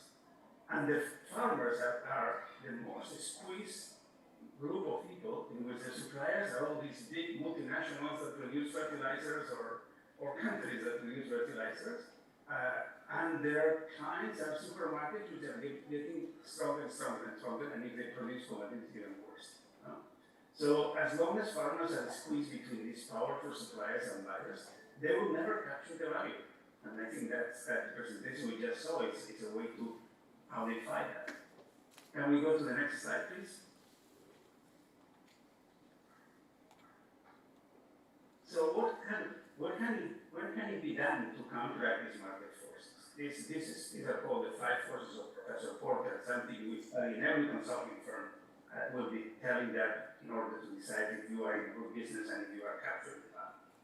So in the case of farmers, how do we regulate number of new entrants? Not putting tariffs like the US President mentioned now. Rivalry is good, but it's important that this rivalry is through the same quality, social, environmental standards for the new entrants. What the European farmers are complaining right now with the Mercosur agreement is not that we open to the Mercosur, is that are they following the same rules that we are following? Are they keeping the same environmental controls, social security for the workers, all these things? This is where the uneven playing field is coming. Okay. So that's an important role of the government to make sure that no imports are coming with lower quality. Then the best way to substitute products that could replace what they're selling is to move away from these standardized global products, corn or soybean or these standardized products that can be easily replaceable by another carbohydrate, and to encourage the consumption of local varieties, which are not easily replaceable by anything being imported by somewhere else. I think you are doing a very good job in India by promoting millets instead of the traditional corn or maize or rice, but that many countries cannot produce these products anymore because it's cheaper to import them than to export. But then I go now to the part which is more about, okay, who keeps these margins in this business? The suppliers of seeds and fertilizer and pesticides are all huge conglomerates and getting bigger and bigger. And I'm sorry to say, by now, Bayer bought Monsanto, and they are controlling most of these value chains. So The best way to do that is a very simple, easy solution that I know you are doing a lot already in Karnataka, which is move to regenerative and natural agriculture, which you don't need any of these inputs. You're going to use your land-raised seeds, you're going to use, your own organic fertilizers, and you're going to regenerate the soil, and you are going to not need any of those inputs. That's going to reduce your cost. And the excuse that this does not provide enough yields, this is not true. We have, I've just been visiting different countries in the world, and farmers, large farmers, 350 hectares in Denmark, they can tell us that they produce the same yields of grains with pesticides and fertilizers, and after 3 years they can do the same thing with all natural agriculture. So the best way to get rid of all the power of these suppliers is to move to regenerative agriculture. Then, and I think it was nice to see that previous example, they were not producing just beef, compete with the Brazilian cheap beef. They were producing a very good, high quality meat to compete, in a different setting. And then the more important one, I think, is how do you bypass this powerful wholesalers, distributors, supermarkets, and this is, you need to create direct state channels. The example that we were introduced, Germany, there was 80s. The more famous, which is the Danish companies that, Danish Crown or Carla Foods, they were created at the end of the 19th century. When the Americans were fighting a civil war, these guys were already created. A cooperative today is one of the largest cooperatives in the world. You don't need to have that history. The case of Germany was 1988. I was talking to you, talking about the case of Spain, similar, 500 supermarkets these farmers have. This is called Bonerias in Catalonia. And they started only in the 80s as well. So this is something that can be done. You can create your own direct sales channels.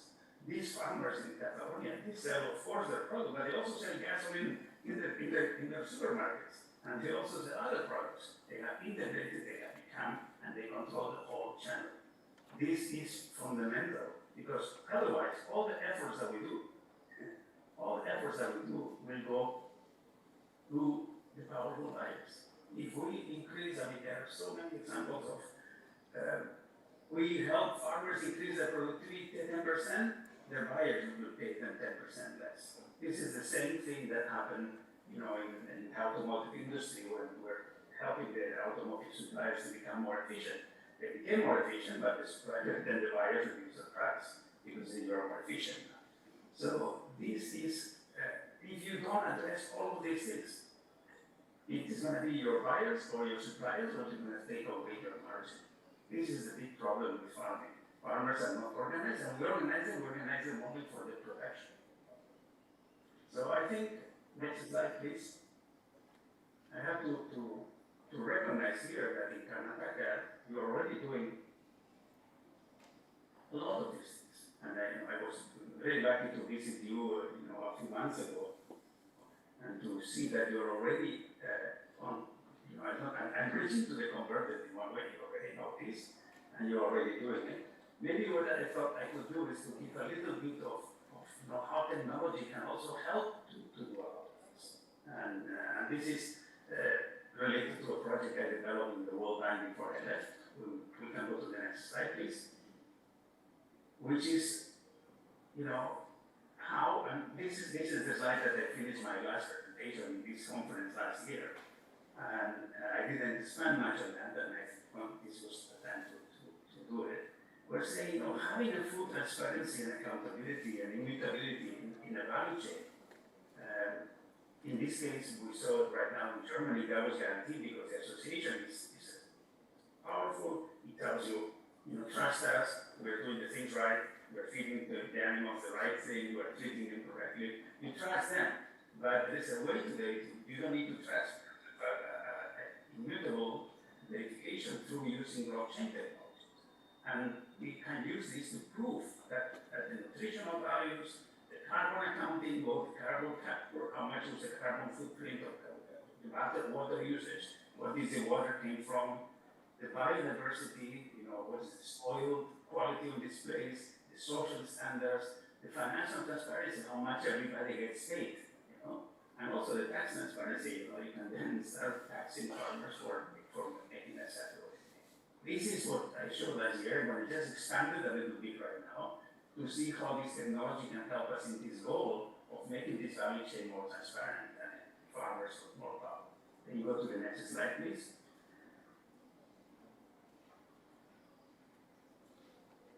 So in the traditional value chain traceability and financing model, and so you can see my little logos there, you know, the farmers sell their product immediately to somebody which comes to collect. It could be still another farmer, could be an FPO, could be a cooperative. But you know, it's going to be going to a packing house, it's going to be going then to a big wholesaler in Delhi, if it's your case, or a big exporter, a big importer, and a bigger buyer, and then finally to the consumer. So the farmers, even if they aggregate, even if we create cooperatives, the market power in front of the people in the next step of the value chain is almost nothing. Okay, where are you in front of a big chain of supermarkets or a wholesale? If the product is a commodity, traders like ABCP, which are Daniels, Bunge, and Dreyfus, they control 80% of the world market of grains. 80% everywhere. So they're setting prices, they're playing with this, they're playing with also with futures during the Ukraine crisis, the price of wheat went up 70%, when actually the amount of wheat available in the world changed only 1%. So that was all speculation, all financial speculation that these companies are. Very difficult to compete against this model. All the control is in hands of third parties that do not have interest in the farmer. And I think the worst of this is that the farmer disappears from the value chain. You know, as soon as he sells his product in the door or in his FPO, nobody else knows where that farm product comes from. The farmer doesn't know who is eating his food, and the people that is eating the food doesn't know who produced that. This is the model that we are going, and I claim that we, you know, development organizations and governments, we try to help the farmers a lot on aggregating cooperatives, having a packing plant, helping them by doing that and not fixing the end of the value chain which is going to be solved. What we're doing is not helping the farmers, we're helping the buyers. We're reducing the cost of these big companies that they're buying the farmers. They're very happy that we do that, you know. I'm retired from the World Bank now, so I can say that you know, most of the people in the World Bank come from working on these big companies. So they don't see any bad that, you know, the farmers are going to have a contract farming and they're going to sell all their product to Cargill. Well, Cargill is one of the largest corporations in the world. They have a lot of power and they are going to be squeezing the margin out of the farmers. So it is important that this traditional model that we have, most of the actions that we do are just helping the aggregation at the beginning of the value chain, are just subsidizing the buyers and not the farmers. We need to move ahead. So let me move to the next slide and then say there are alternatives today, similar to what we saw in the case of Germany, presented right now.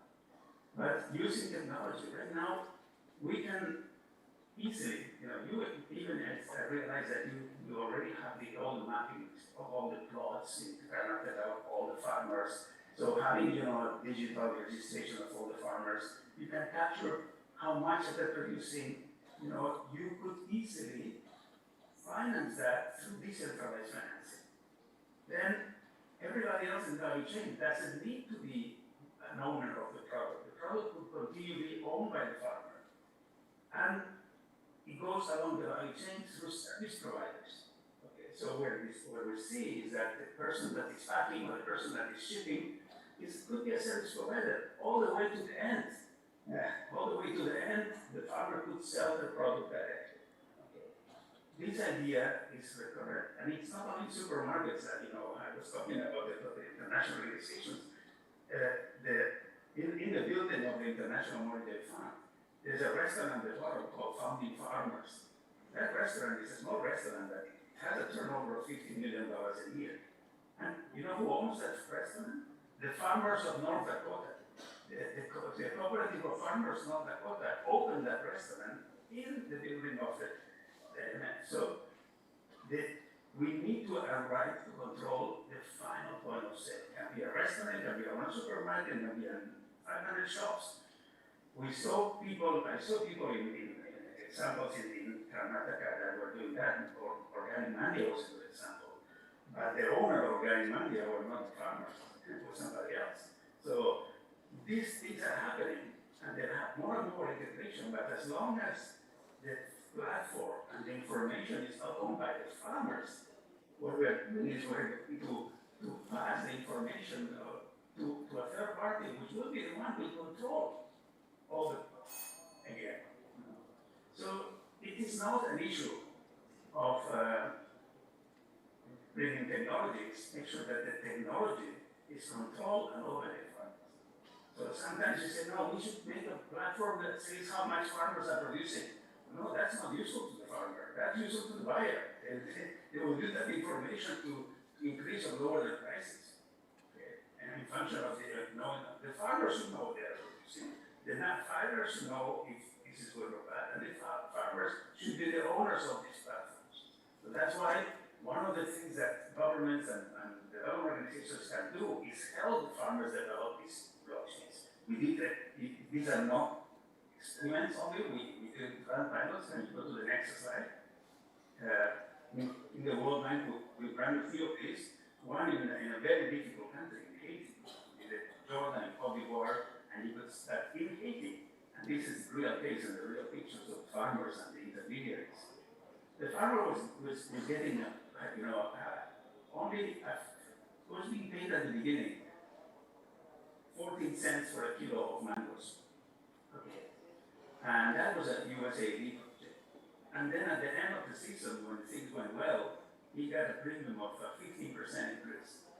When the farmer controlled that's what this guy would pay, the intermediary would pay the farmer. And, USA thought that this was a great success story, and I hope there's nobody from USA to the audience. But when the farmer controlled the information and was able to hire the services of a packing company, hire the service of that, paying for all of that and selling the mangoes in Miami, he was making 375% more, 3.5 times more money than before. Of course, what happened here is when the intermediaries saw that and the farmers saw that, the farmers realized you have been cheating to me all my life. And they fought against them, among them, and there was a big problem that the incumbents got even violent. And so the issue at the end of the day is not the technology, it's the incumbents and the existing value chains of all these intermediaries that they're not adding value and just taking money or this. So I think the cluster roles today go beyond the traditional aggregation of production. It is okay, yes, of course we need to have cooperatives and FPOs and packing centers. Yes, definitely. But we need also to do the steps, get rid of all the inputs. We should not get together. So if fertilizers and pesticides are expensive, the best way to counteract that is not to get a value, is to move to natural agriculture. And the second one is also building these platforms for traceability. This is important to help the farmers control the product all the way to there. It can be, and it's more important that we have the information that the little thing is to a cooperative, to a company, a joint platform. This could be different, it could be service providers. The farmer doesn't need to own all those things. We saw the case in Nigeria. Emilio, I'm sorry to interrupt you, but can you please finalize the presentation? Thank you very much.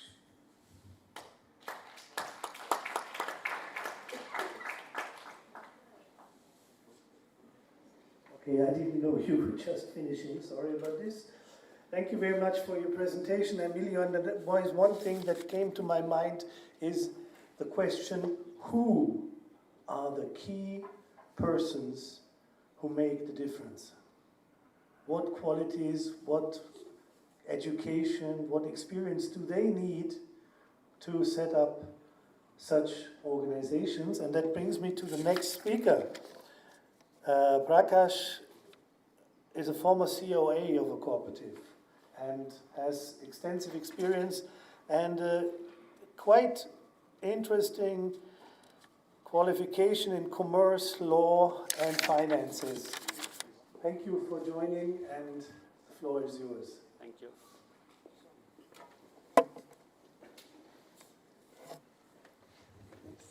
Yes. Good evening. Namaskar.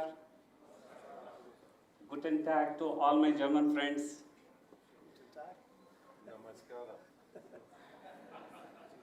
ಶುಭ ಸಂಜೆ ನಮ್ಮೆಲ್ಲ ಕನ್ನಡ ಮಿತ್ರರಿಗೆ.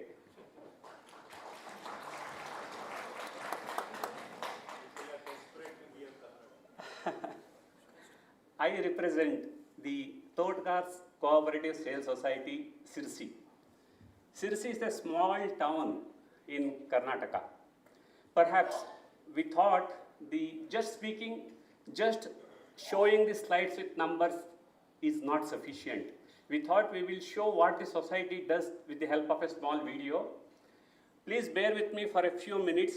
I'll pause here and there to explain further. The society is started in 1923. It has completed 102 years now with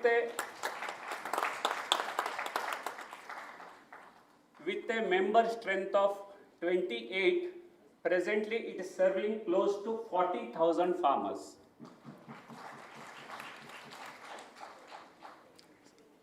ಶತಮಾನೋತ್ಸವ ನಮ್ಮ ಸೊಸೈಟಿಗೆ ಮುಗಿದಿದೆ. ಆ ಒಂದು ಶುಭ ಸಂದರ್ಭದಲ್ಲಿ ಇಂಥ ಒಂದು ಅವಕಾಶವನ್ನು ಗೌರ್ಮೆಂಟ್ ಆಫ್ ಕರ್ನಾಟಕ, ನೀವು delegates, the GIZ from Germany, all these people have organized and have given us a platform to explain what the society does. And later I'll explain what is the reason. We may please play the video. The Totgas cooperative model, building farmer-owned enterprises for market success. Uttar Kannada district of Karnataka state is a part of the Western Ghats, a UNESCO World Heritage Site organized for its exceptional biodiversity and outstanding universal value. While forest land is dominant, covering about 80%, roughly 10% of the total geographical area is used for agriculture and horticulture. Major crops include arecanut, pepper, coconut, cashew and paddy. Arecanut is a vital commercial cash crop in the Uttar Kannada district, driving the regional economy with top-tier productivity, that is 2,516 kg per hectare. Approximately 11% of the state's total production and 8 to 9% of its cultivation area, and contributing significantly to the state's agricultural income. It acts as a major source of livelihood, supporting thousands of farmers. Many farmers in the region follow traditional, multi-story and organic or semi-organic farming systems, enhancing the soil health and increasing the market value of the produce. Today, the population of Uttar Kannada is approximately 15,34,000. In 1923, it was only 4 lakh. Shri Madhurao Swamirao Jed, the president with like-minded people, has founded the Totgas Cooperative Sales Society Limited, Shirsi, popularly known as TSS, with the main objectives of providing transparent and pro-farmer marketing platform for agricultural crops and to overcome poverty, exploitation and centuries of hardships of agriculturists, and to release them from the clutches of private traders, serves a vital economic pillar for farmers. During the days of crisis, Shri Madhura Jade resolved to save the institution by forming a committee of experts who came up with suggestions like traders should not be a part of the executive committee if farmers cannot be paid due to the shortage of funds. The most important point that I want to highlight is, way back in 1930s, the farmers had to sell the producers for a very low price to the middlemen, and the middlemen would pay whenever they pleased like. To curtail that and to ensure that the farmers get the cash as and when they bring the producers to the society, the whole system there was changed. Now also, if a farmer brings the producers, then and there he can get almost 90% of the value as advance, or if he sells, say the sale happens at around 12 or 1 p.m. and he can get the entire amount by 4 p.m. Within 3 to 4 hours, the entire money will be credited to the account and he can withdraw the cash. The story doesn't stop just for sales, just for cash collection. The system developed is not just a commercial system. It is a social system, I should say. See, the society was initially started as a credit cooperative and a marketing cooperative, but it didn't stop there. It became a huge system in itself. I'll show you further. They must be paid interest for the amounts due to them, which laid down a pro-agriculturist path that showed how agriculturists should be provided with facilities. In the historical evolution of TSS, the cooperative movement got a boost during the chairmanship of Shri Shripad Hegde Kar. He introduced systems such as pooling and grading of areca. The objectives extended to bring stability in areca markets, to provide agri-loan facility, processing and value addition, healthcare, warehousing, agricultural requisites, groceries, cattle feed, petrol bunk, lodging, etc., and extended the cooperative society's activities to all fields. To deal with the changing need and modern trends, in 2016, TSS has introduced supermarket with all under one roof concept.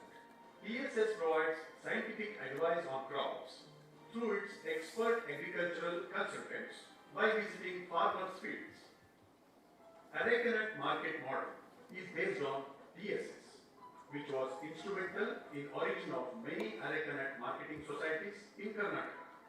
During the chairmanship of Shri Shantaram B. Hegde Shigerdi, TSS, by prioritizing maximum services, spread its wings to unique activities with minimum profit margin concept by adding value to the life of areca nut farmers and set a benchmark by providing fully computerized services in each and every activity. Our branches at adjacent taluks serve interior areca farmers with almost all facilities available at head office Sirsi. Siddharpur branch was started in 1947, Yellapur branch in 1955, and Mudkot branch in the year 2015. Shri Gopal Krishna Vaidya Mathigat, a man with profound knowledge, experience, and belief over cooperative principles, now acting as a chairman to validate the vision and mission of cooperative stalwarts. TSS has a unique model of areca nut auction. Farmers' produce brought for the sale is auctioned through e-tender and highest bidder gets the produce. The trader also gets credit by keeping auction produce as collateral, and farmer is settled immediately after sales by its own funds. Here, TSS also bids like other traders to maintain stability in the areca nut market, which acts as market intervention program and maintains competitiveness in the market. Farmers can store their produce in the godowns of the society to get a better price, and also primary cooperative society members bring their produces to sell in TSS and in turn get many indirect benefits, which is termed as linking credit with marketing. Farmers get financial help through members' welfare fund. Tender system for banana and coconut through TSS has motivated the farmers to concentrate intensively over subcrops too. The geographic location of Uttarakhand plays a vital role in making it a prime area for the cultivation of black pepper. The cultivation of black pepper remains an integral part of Uttarakhand economy. So the main crops that we focus on are areca nut, it's also called betel nut, pepper, cardamom, and nowadays coconut also. There is a saying where service is more important than surplus, then the organizations can prosper. With that concept, the system started. Perhaps some of you may be wondering how in such a small town, such a big organization could ever evolve, how it could develop. The population of Sirsi as a town is roughly 60,000 to 70,000, and including all the villages, hardly 1 lakh to 1.5 lakh. But the membership is close to 40,000. Let me tell you, ಕನ್ನಡದಲ್ಲಿ ಹೇಳ್ತೀವಿ, ಕನ್ನಡದಲ್ಲಿ ಹೊಸ ಚಿಗುರು ಹಳೆ ಬೇರು, which means the elderly people as well as the younger generation, both should be there in a system, whatever be the system, whether it is a government system or the cooperative system or a company or any organization. That is the way it has been working. Think of a scenario, a student needs some financial support and the family is not able to support. He can directly approach the society, and I have seen many instances where, depending on the merit of the candidate, a good amount of scholarship is given to him. Sometimes there may be a situation the student may not have the merit enough to get the scholarship, but I have seen the directors of the society, the chairman of the society, personally giving him hand loan so that he can repay whenever he completes the education. There are many instances in the earlier days when the banking system was very limited and cash system was in practice. Say somebody calls late in the evening, maybe early in the morning, telling that his son is unwell, hospitalized, his wife is unwell, hospitalized.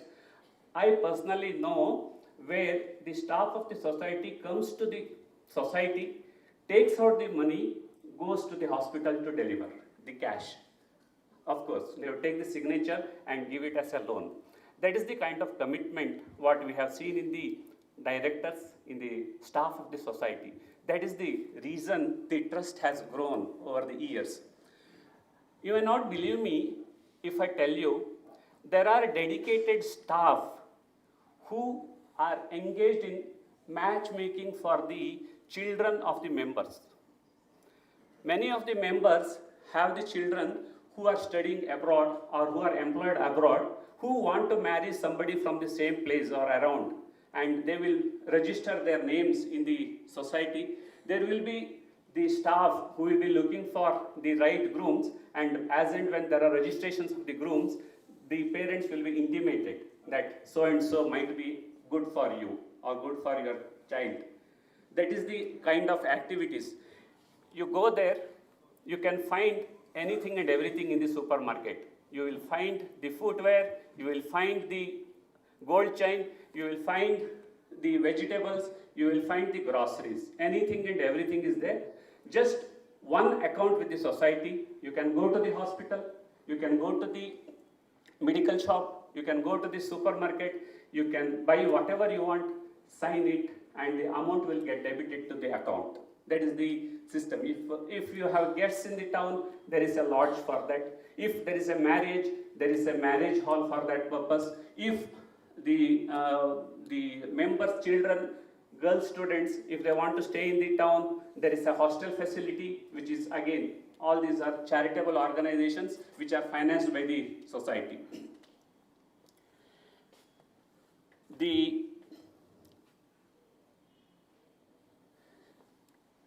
All segments, all age groups, all types of professions, all businessmen are directly connected with the cooperative society.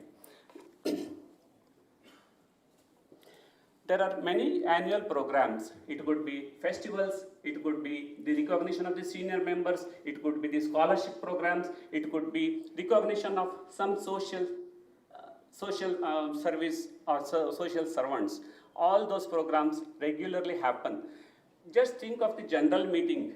A few thousand people will gather to discuss how the society should be run on a completely democratic basis. If and when they feel like they will just change the management in the elections. There is nothing to say that it's a family business or it's a cooperative run by a few handful people. It's completely democratic. Contributing to the agricultural landscape of the region. has empowered the local farmers by providing sustainable market for the pepper grown in this region.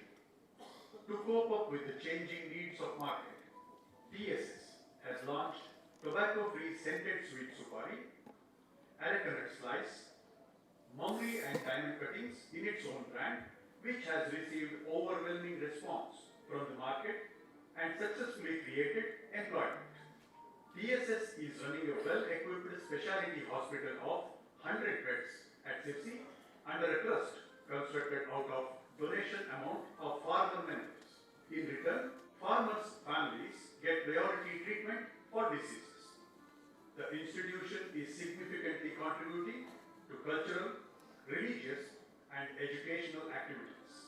Our elders have shown that the cooperative system is a model that can solve many problems faced by agriculturists. The institution's great strength is members' trust over TSS and the cooperative spirit, which goes beyond the individual interest. Thus, the cooperative movement has been recognized with many awards and accolades. Due to the honest concern and efforts, the institution has reached great heights and celebrated its centenary. Our resolve is to carry on the journey of sustainable rural agricultural growth and individual personality development. TSS is a unique institution of Karnataka's cooperative sector that stands tall in the path of the country's agricultural and rural development.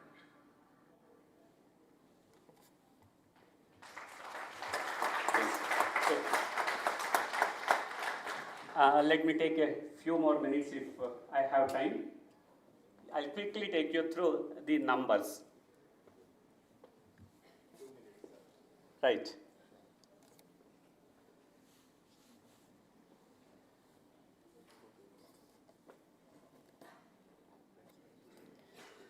We often say the relationship with the members there and the members' family starts before birth and continues even after death.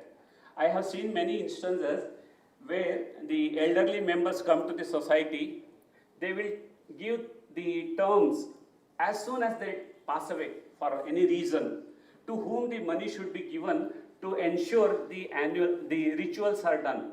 And even for annual rituals also, who should do that, to whom the money should be given, even those instructions are also informally given to the staff of the society. That's why, as I told you, before birth and even after death also, the relationship has been continuing.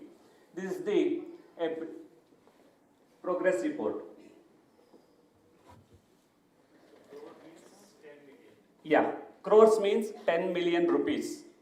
It started with 4.38 crores 50 years ago. Now we are at 899 crores. That's 8,995 million INR.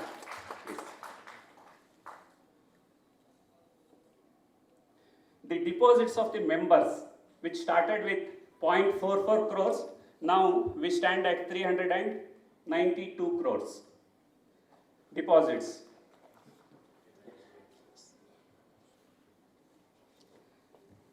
This is the annual profit.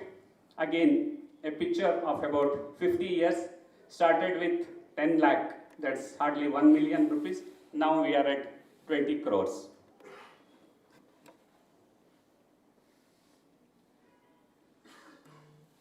Working capital. Yeah, presently we have a working capital of close to 750 crores. In 1923, as I mentioned, started with 18 members, 280 rupees, exactly 102 years ago. Transaction was 22,000 rupees. Now, after 102 years,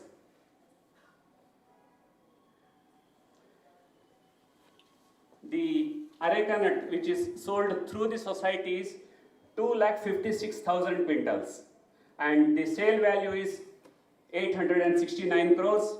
The society itself purchases close to 40% of the total producers that are brought there, 97,000 quintals. Value of this purchase made by the society is 349 crores. Members deposit 392 crores. Total turnover is 1,650 crores. Members 45,000 plus, and the number of employees 1,000 plus. The total GST paid to the government last year was 53 crores. It's a very prestigious institution. Please make it convenient to visit at least once.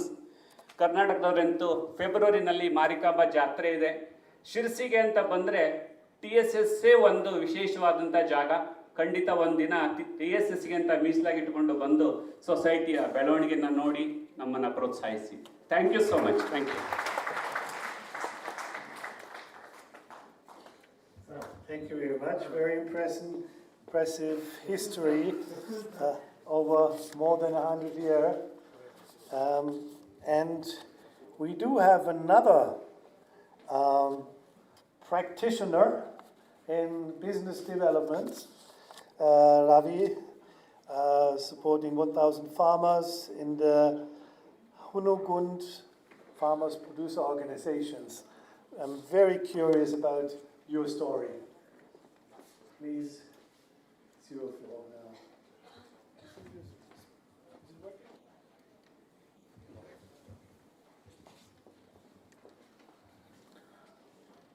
Good evening to all. ಎಲ್ರಿಗೂ ನಮಸ್ಕಾರ. Hegde sir ಹೇಳಿದ ಮೇಲೆ ಏನು ಹೇಳಬೇಕು ಅಂತಲೇ ಗೊತ್ತಿಲ್ಲ. ಯಾಕಂತಂದರೆ ಈ ಕರ್ನಾಟಕದಲ್ಲಿ ಇಂಥದ್ದೊಂದು ದೊಡ್ಡ ಸಂಸ್ಥೆ ಇದೆ, ಇದು ರೈತರದು ಅಂತೇಳಿ ಹೆಮ್ಮೆ ಮಾತೇ ಬರ್ತಿಲ್ಲ ಆ ಸರ್ ನೋಡಿದ ಮೇಲೆ. ಸರ್ ಕಂಗ್ರ್ಯಾಚುಲೇಷನ್, ತುಂಬ ಖುಷಿ ಆಯಿತು. ಆ್ಯಕ್ಚುಲಿ ಇವತ್ತು ಇದೊಂದು ತುಂಬ ದೊಡ್ಡ ವೇದಿಕೆ. ನನಗೊಂದು ಸಿಕ್ಕಿರೋಂಥ, ನಾನು ಐ ಆಮ್ ಎ ಫಾರ್ಮರ್, ನಾನೊಬ್ಬ ಸಣ್ಣ ರೈತರಿಂದ ಬಂದವನು. ಈ ವೇದಿಕೆ ಮೇಲೆ ಬರಬೇಕಾದ್ರೆ ನಾನೆಷ್ಟು ಪುಣ್ಯ ಮಾಡಿದ್ದೀನೋ ಗೊತ್ತಿಲ್ಲ. ಯಾಕೆ ಹೇಳ್ತಾ ಇದ್ದೀನಿ ಅಂತಂದರೆ, ಇವತ್ತೆಲ್ಲ ನೋಡ್ತಾ ಇದ್ವಿ, ಫಾರ್ಮರು ಆ ಫಾರ್ಮರು ಎಲ್ಲ ಘಟಾನುಘಟಿಗಳ ಮುಂದೆ ಏನು ಇವತ್ತೊಂದು ಸಣ್ಣ ಸಂಸ್ಥೆ ಬಗ್ಗೆ ಮಾತಾಡ್ತಾ ಇದ್ದೀನಿ. ಒಂದು ವಿಡಿಯೋ ತೋರಿಸ್ತೀನಿ, ನೆಕ್ಸ್ಟು ನನ್ನೊಂದು 2 ಪ್ರೆಸೆಂಟೇಷನ್ ಮುಗಿಸ್ಬಿಡ್ತೀನಿ ನನ್ನ 10 ನಿಮಿಷ ಕಾಲಾವಕಾಶದಲ್ಲಿ. Thank you.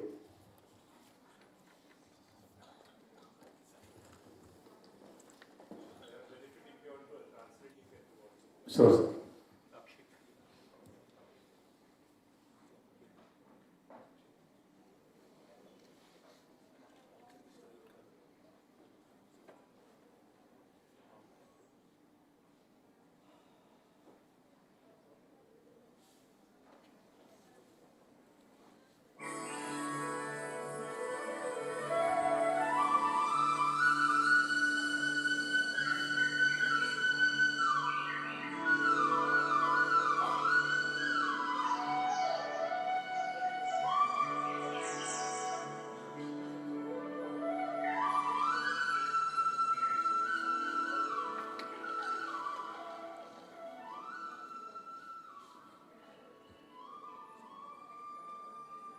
ಹುನಗುಂದ ತೋಟಗಾರಿಕೆ ರೈತ ಉತ್ಪಾದಕರ ಕಂಪನಿ ಲಿಮಿಟೆಡ್, ಸೂಳೆಭಾವಿ, ಬಾಗಲಕೋಟೆ ಜಿಲ್ಲೆ. ಕರ್ನಾಟಕ ರಾಜ್ಯದಲ್ಲಿ ಅತ್ಯಂತ ಯಶಸ್ವಿ ರೈತ ಉತ್ಪಾದಕ ಸಂಸ್ಥೆ ಎಂಬುದು ಹೆಮ್ಮೆಯ ವಿಷಯ. 2018ರ ಜುಲೈ 2ರಂದು ಹುನಗುಂದ ತೋಟಗಾರಿಕೆ ರೈತ ಉತ್ಪಾದಕರ ಸಂಸ್ಥೆಯ ಪ್ರಾರಂಭ. ಬಾಗಲಕೋಟೆ ಜಿಲ್ಲೆಯ 18 ಹಳ್ಳಿಗಳು, 6,300 ಎಕರೆ ಪ್ರದೇಶದ ಕಾರ್ಯವ್ಯಾಪ್ತಿ, 1,000 ಷೇರುದಾರರು, ವಾರ್ಷಿಕ 75 ಕೋಟಿ ರೂಪಾಯಿ ವಹಿವಾಟು, ಹಲವಾರು ಪ್ರಶಸ್ತಿ ಸನ್ಮಾನಗಳು. ಇವು ಹುನಗುಂದ ತೋಟಗಾರಿಕೆ ರೈತ ಉತ್ಪಾದಕರ ಸಂಸ್ಥೆಯ ಸಾಧನೆಯ ಹೆಜ್ಜೆಗುರುತುಗಳು. ಈ ಯಶಸ್ಸಿನ ಹಂತ ತಲುಪಲು ಸಂಸ್ಥೆ ನಡೆದು ಬಂದ ಹಾದಿಯನ್ನು ಒಮ್ಮೆ ಗಮನಿಸೋಣ. ಬಾಗಲಕೋಟೆ ಕೃಷ್ಣ, ಘಟಪ್ರಭಾ ಹಾಗೂ ಮಲಪ್ರಭಾ ತ್ರಿವಳಿ ನದಿಗಳ ಜಿಲ್ಲೆ. ಜಗದ್ವಿಖ್ಯಾತ ಬಸವಣ್ಣನವರ ಐಕ್ಯ ಸ್ಥಳ ಕೂಡಲ ಸಂಗಮ ಬಾಗಲಕೋಟೆ ಜಿಲ್ಲೆಗೆ ಸೇರಿದೆ. ಕೃಷಿಯಲ್ಲಿ ವೈವಿಧ್ಯತೆಯನ್ನು ಕಂಡಿರುವ ಬಾಗಲಕೋಟೆ ಜಿಲ್ಲೆಯ ರೈತರು ವಿವಿಧ ಬಗೆಯ ಕೃಷಿ ಹಾಗೂ ತೋಟಗಾರಿಕಾ ಬೆಳೆಗಳ ಬೇಸಾಯ ಕೈಗೊಂಡಿದ್ದಾರೆ. ದಾಳಿಂಬೆ, ದ್ರಾಕ್ಷಿ, ಮೆಣಸಿನಕಾಯಿ, ಕಲ್ಲಂಗಡಿ, ನಿಂಬೆ, ಈರುಳ್ಳಿ ಇಲ್ಲಿ ಬೆಳೆಯುವ ಪ್ರಮುಖ ತೋಟಗಾರಿಕೆ ಬೆಳೆಗಳು. ತೊಗರಿ, ಕಡಲೆ, ಜೋಳ, ಹೆಸರು, ಉದ್ದು, ಹತ್ತಿ ಪ್ರಮುಖ ಕೃಷಿ ಬೆಳೆಗಳಾಗಿವೆ. ಜೊತೆಗೆ ಸಿರಿಧಾನ್ಯ ಬೆಳೆಗಳನ್ನು ಸಹ ಹೆಚ್ಚಿನ ಪ್ರದೇಶದಲ್ಲಿ ಕಾಣಬಹುದು. ಆದರೆ ಇಲ್ಲಿನ ರೈತರು ಹಲವು ವರ್ಷಗಳಿಂದ ಕೃಷಿಯಲ್ಲಿ ವಿವಿಧ ಸಮಸ್ಯೆಗಳನ್ನು ಎದುರಿಸುತ್ತಿದ್ದರು. ದುಬಾರಿ ಬೆಲೆಯ ಕೃಷಿ ಪರಿಕರಗಳು, ಕೊಯ್ಲೋತ್ತರ ತಂತ್ರಜ್ಞಾನಗಳ ಅಳವಡಿಕೆಯಲ್ಲಿ ನ್ಯೂನತೆಗಳು, ಅಸಮರ್ಪಕ ಮಾರುಕಟ್ಟೆ ವ್ಯವಸ್ಥೆ ಇವು ಸರ್ವೇ ಸಾಮಾನ್ಯವಾಗಿದ್ದವು.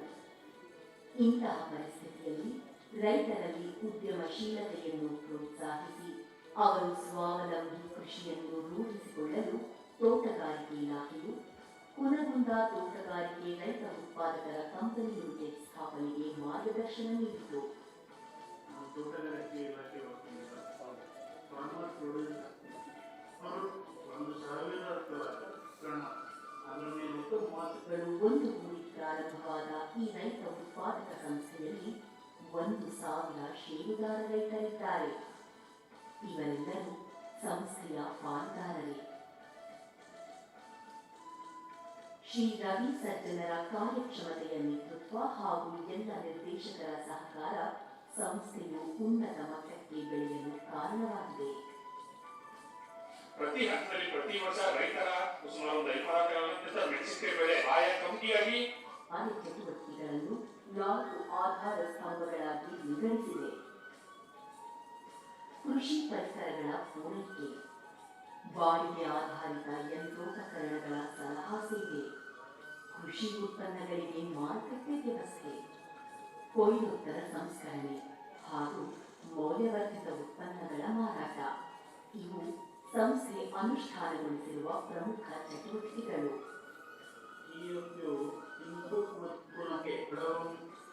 ಉತ್ಪಾದನೆಗೆ ಅತ್ಯವಶ್ಯಕವಾದ ರಸಗೊಬ್ಬರಗಳು, ಬಿತ್ತನೆ ಬೀಜಗಳು, ಕ್ರಿಮಿನಾಶಕಗಳು ಹಾಗೂ ಇತರೆ ಪರಿಕರಗಳನ್ನು ಅತ್ಯಂತ ಕಡಿಮೆ ಬೆಲೆಗೆ ಸಂಸ್ಥೆಯು ಸರಬರಾಜು ಮಾಡುತ್ತಿದೆ.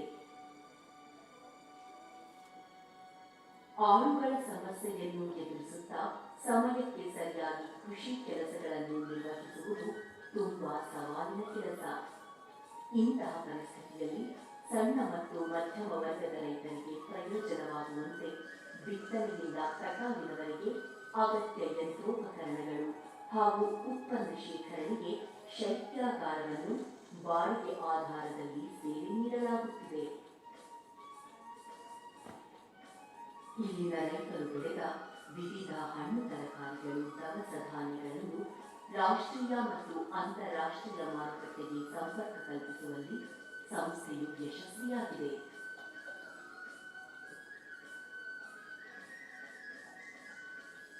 ಉತ್ಪನ್ನಗಳನ್ನು ಸಂಸ್ಕರಿಸಿ ಮೌಲ್ಯವರ್ಧನೆಗೊಳಿಸಿ ಜನತೃಪ್ತಿ ಎಂಬ ಬ್ರ್ಯಾಂಡ್ನಲ್ಲಿ ಮಾರುಕಟ್ಟೆಗೆ ಪರಿಚಯಿಸುವಲ್ಲಿಯೂ ಸಂಸ್ಥೆಯು ಕಾರ್ಯನಿರತವಾಗಿದೆ. ಇದರಿಂದ ರೈತರ ಉತ್ಪನ್ನಕ್ಕೆ ಹೆಚ್ಚುವರಿ ಆದಾಯ ಲಭಿಸಲು ಕಾರಣವಾಗಿದೆ. ಬೆಂಬಲ ಬೆಲೆ ಖರೀದಿ ಕೇಂದ್ರವನ್ನು ಸಹ ಸಂಸ್ಥೆಯ ಆವರಣದಲ್ಲಿ ತೆರೆಯಲಾಗಿದೆ.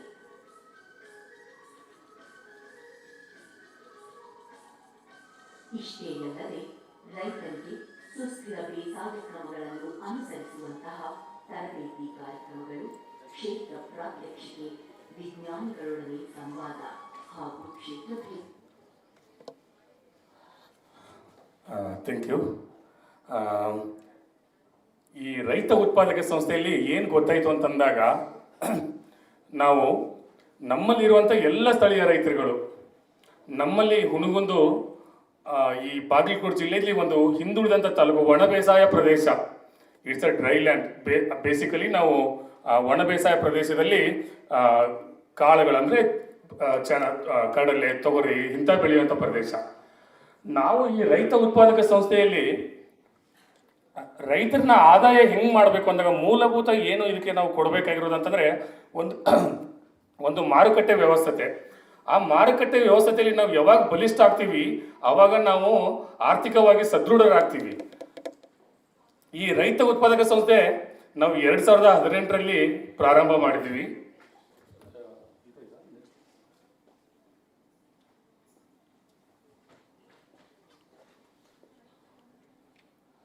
ನಾವು 2018ರಲ್ಲಿ ಪ್ರಾರಂಭ ಮಾಡಿದಾಗ ನಮ್ಮಲ್ಲಿ ಇರುವಂಥ ರೈತರಿಗೆ ತಿಳುವಳಿಕೆ ಮಟ್ಟದಲ್ಲಿ, ನಮಗಿರುವಂಥ ತಿಳುವಳಿಕೆ ಮಟ್ಟದಲ್ಲಿ ತುಂಬ ಕಷ್ಟ ನಿರ್ವಹಣೆ ಮಾಡೋಕ್ಕೆ.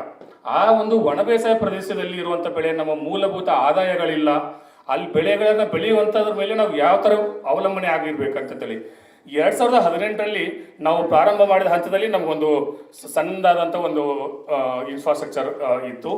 ಅಲ್ಲಿಂದ ನಾವು ಒಂದು ರೈತ ಉತ್ಪಾದಕ ಸಂಸ್ಥೆ ಮಾಡಿದ್ವಿ. ಬಟ್ ಮೂಲ ಏನು ಬೇಕಂದರೆ ನಮಗೆ ಮಾರುಕಟ್ಟೆ ವ್ಯವಸ್ಥೆ ಬೇಕು. ಮಾರುಕಟ್ಟೆ ವ್ಯವಸ್ಥೆ ಯಾವತ್ತಿರ್ತೈತೋ ರೈತನಿಗೆ ಆದಾಯ ಜಾಸ್ತಿ ಆಗೋಕ್ಕೆ, ಅಥವಾ ಡಬ್ಲಿಂಗ್ ಇಷ್ಟೊತ್ತನ ಏನು ಮಾತಾಡಿದ್ರಲ್ಲ, ಡಬ್ಲಿಂಗ್ ಇನ್ಕಮ್ ಹೆಂಗೆ ಮಾಡೋದು ಅಂತಂದರೆ, ಒಂದು ನಾವು ಕೃಷಿ ವೆಚ್ಚದಲ್ಲಿ ಕಾಸ್ಟ್ ಆಫ್ ಕಲ್ಟಿವೇಷನ್ನ ರೆಡ್ಯೂಸ್ ಮಾಡ್ಬೋದು. ಬಟ್ ಈ ಕಾಸ್ಟ್ ಆಫ್ ಕಲ್ಟಿವೇಷನ್ ಎದ್ರೊಳಗೆ ರೆಡ್ಯೂಸ್ ಮಾಡೋಕ್ಕಾಗುತ್ತೆ? ಭಾಳ ಅಂದರೆ ಅಲ್ಲಿರುವಂಥ ಇನ್ಪುಟ್ಗಳಲ್ಲಿ ಕಡಿಮೆ ಮಾಡ್ಬೋದು. ಇವತ್ತಿನಲ್ಲಿ ಲೇಬರ್ ಪ್ರಾಬ್ಲಮ್ಮು, ಅದನ್ನೆಲ್ಲ ಕಡಿಮೆ ಮಾಡೋಕ್ಕಾಗಲ್ಲ. ಬಟ್ ಯಾವಾಗ ನಾವು ಒಂದು ಮಾರುಕಟ್ಟೆ ವ್ಯವಸ್ಥೆ ರೈತರಿಗೆ ಒಂದು ಅಶ್ಯೂರೆನ್ಸ್ ಕೊಡ್ತೀವಿ, ಅವತ್ತು ನಮಗೆ ಒಂದು ಆದಾಯ ಜಾಸ್ತಿ ಆಗುತ್ತೆ ಅಂತೇಳಿ ಫಸ್ಟ್ ಮೂಲ ನಾವು ಅದನ್ನು ತಿಳ್ಕೊಂಡ್ಮೇಲೆ 2018ರಲ್ಲಿ ನಾವು ಸ್ಟಾರ್ಟ್ ಮಾಡಿದಾಗ ರೈತರಿಗೆ ಖರ್ಚು ಎದರಲ್ಲಿ ಕಡಿಮೆ ಮಾಡೋಕಂದ್ರೆ, ಸಣ್ಣ ಹಿಡುವಳಿದಾರ ಅಂದರೆ ಸ್ಮಾಲ್ ಹೋಲ್ಡಿಂಗ್ ಫಾರ್ಮರ್ಸ್ ಏನಿದಾರಲ್ಲ, ಅವ್ರಿಗೆ ಒಂದು ದೊಡ್ಡ ಟ್ರ್ಯಾಕ್ಟರ್ಗಳು ತೊಗೊಳಕ್ಕಾಗಲ್ಲ, ಯಂತ್ರೋಪಕರಣಗಳು ತೊಗೊಳಕ್ಕಾಗೋದಲ್ಲ. ಅಂಥ ಫಾರ್ಮರ್ಗಳಿಗೆ ನಾವೆಲ್ಲ ಯಂತ್ರೋಪಕರಣಗಳನ್ನ ಬಾಡಿಗೆ ಕೊಡುವಂಥ ಮೂಲಕ ಅವನು ಒಂದು ಸ್ವಲ್ಪ ಖರ್ಚನ್ನ ಕಡಿಮೆ ಮಾಡ್ಬೋದು ಅಂತೇಳಿ ಅಲ್ಲಿಂದ ಸ್ಟಾರ್ಟ್ ಆಗಿದ್ದು. ನಾವು ಅಲ್ಲಿಂದ 2018ರಲ್ಲಿ ಒಂದು MSP ಮಾಡ್ತೀವಿ. ಆ MSP ಆವಾಗ ಕರ್ನಾಟಕ ರಾಜ್ಯದ ಮೊದಲ ರೈತ ಉತ್ಪಾದಕ ಸಂಸ್ಥೆ ಅಂತ ಹೇಳಬೇಕು ಪ್ರಾರಂಭ ಮಾಡಿದಾಗ. ಆ ಹಂತದಲ್ಲಿ MSP ತೊಗೊಂಡಾಗ ನಮ್ಮ ರೈತರಿಗೆ ಇನ್ನೂ ಅವಾಗ MSP ಅಂತಂದರೆ ತುಂಬ ಪೇಮೆಂಟ್ ಲೇಟ್ ಆಗುತ್ತೆ, ಗೌರ್ಮೆಂಟಿಂದ ಬರಲ್ಲ ಅಂತ ಆ ಕಾನ್ಸೆಪ್ಟಲ್ಲಿ ಇತ್ತು. ಬಟ್ ಇತ್ತೀಚೆಗೆ ರೈತರಿಗೆ ಎಲ್ಲ ಗೊತ್ತಾದ ಮೇಲೆ 2019ರಲ್ಲಿ ನಾವು ಬೇಸಿಕ್ ಇನ್ಫ್ರಾಸ್ಟ್ರಕ್ಚರು ಖರೀದಿ ಮಾಡಿದ್ವಿ. 2018ರಲ್ಲಿ ನಮ್ಗೆ ಏನು ಬೇಕು, ಮತ್ತು ನೆಕ್ಸ್ಟು ನಾವು ಯಾಕೆ ಆರ್ಗ್ಯಾನಿಕ್ ಫೋಕಸ್ ಮಾಡ್ತಾ ಇದ್ದೀವಿ, ಆಯಿತು. ಆರ್ಗ್ಯಾನಿಕ್ ಫೋಕಸ್ ಮಾಡಿದ ಮೇಲೆ ರೈತನಿಗೆ ಅದು ಮಾರುಕಟ್ಟೆ ವ್ಯವಸ್ಥೆ ಹೆಂಗೆ ಅಂಥೇಳಿ ನಾವು ಪ್ರತಿ ವರ್ಷ ಇದೇ ಥರನ ಅಧ್ಯಯನ ಮಾಡ್ಕೊತ ಹೋದಾಗ ನಾವು ಕೊನೆಗೂ 2022 ಆದರೆ 4 ವರ್ಷ ನಾವು ಕಲಿಯೋಕ್ಕೆ ಟೈಮ್ ತೊಗೊಂಡ್ವಿ. ಅಲ್ಲಿಂದ ನಾವು ನಾವು ಬೆಳೆಯುವಂಥ ಉತ್ಪನ್ನಗಳನ್ನು ಪ್ರತಿಯೊಂದನ್ನು ಲ್ಯಾಬ್ ರಿಪೋರ್ಟ್ ಅಂದರೆ IPM ಇಂಟಿಗ್ರೇಟೆಡ್ ಪೆಸ್ಟ್ ಮ್ಯಾನೇಜ್ಮೆಂಟಲ್ಲಿ ನಾವು ಉತ್ಪಾದನೆ ಮಾಡೋಕ್ಕೆ ಕಲಿತ್ವಿ. ಅಲ್ಲಿಂದ ನಮಗೆ ಅಂತಾರಾಷ್ಟ್ರೀಯ ಮಾರುಕಟ್ಟೆ ವ್ಯವಸ್ಥೆಗೆ ಒಂದು ಅವಕಾಶಗಳು ಸಿಕ್ಕು ಎಕ್ಸ್ಪೋರ್ಟರ್ ಜೊತೆಗೆ ವರ್ಕ್ ಮಾಡೋಕ್ಕೆ. ಅಲ್ಲಿಂದ ನಾವು ಒಂದು ರೈತ ಉತ್ಪಾದಕ ಸಂಸ್ಥೆ ಕಳೆದ 4 ವರ್ಷಗಳಲ್ಲಿ ಮಾಡಿದ್ವಿ. 73 crores ಇನ್ 23-24 ಫೈನಾನ್ಷಿಯಲ್ ಇಯರಲ್ಲಿ. ಆ 24 ಫೈನಾನ್ಷಿಯಲ್ ಇಯರ್ ಆದಮೇಲೆ ನೆಕ್ಸ್ಟ್ 23-24ರಲ್ಲಿ ನಾವೊಂದು ಕರ್ನಾಟಕ ರಾಜ್ಯದ ಒಂದು ಅತಿ ದೊಡ್ಡ ರೈತ ಉತ್ಪಾದಕ ಸಂಸ್ಥೆ ಅಂತ ಹೇಳಿ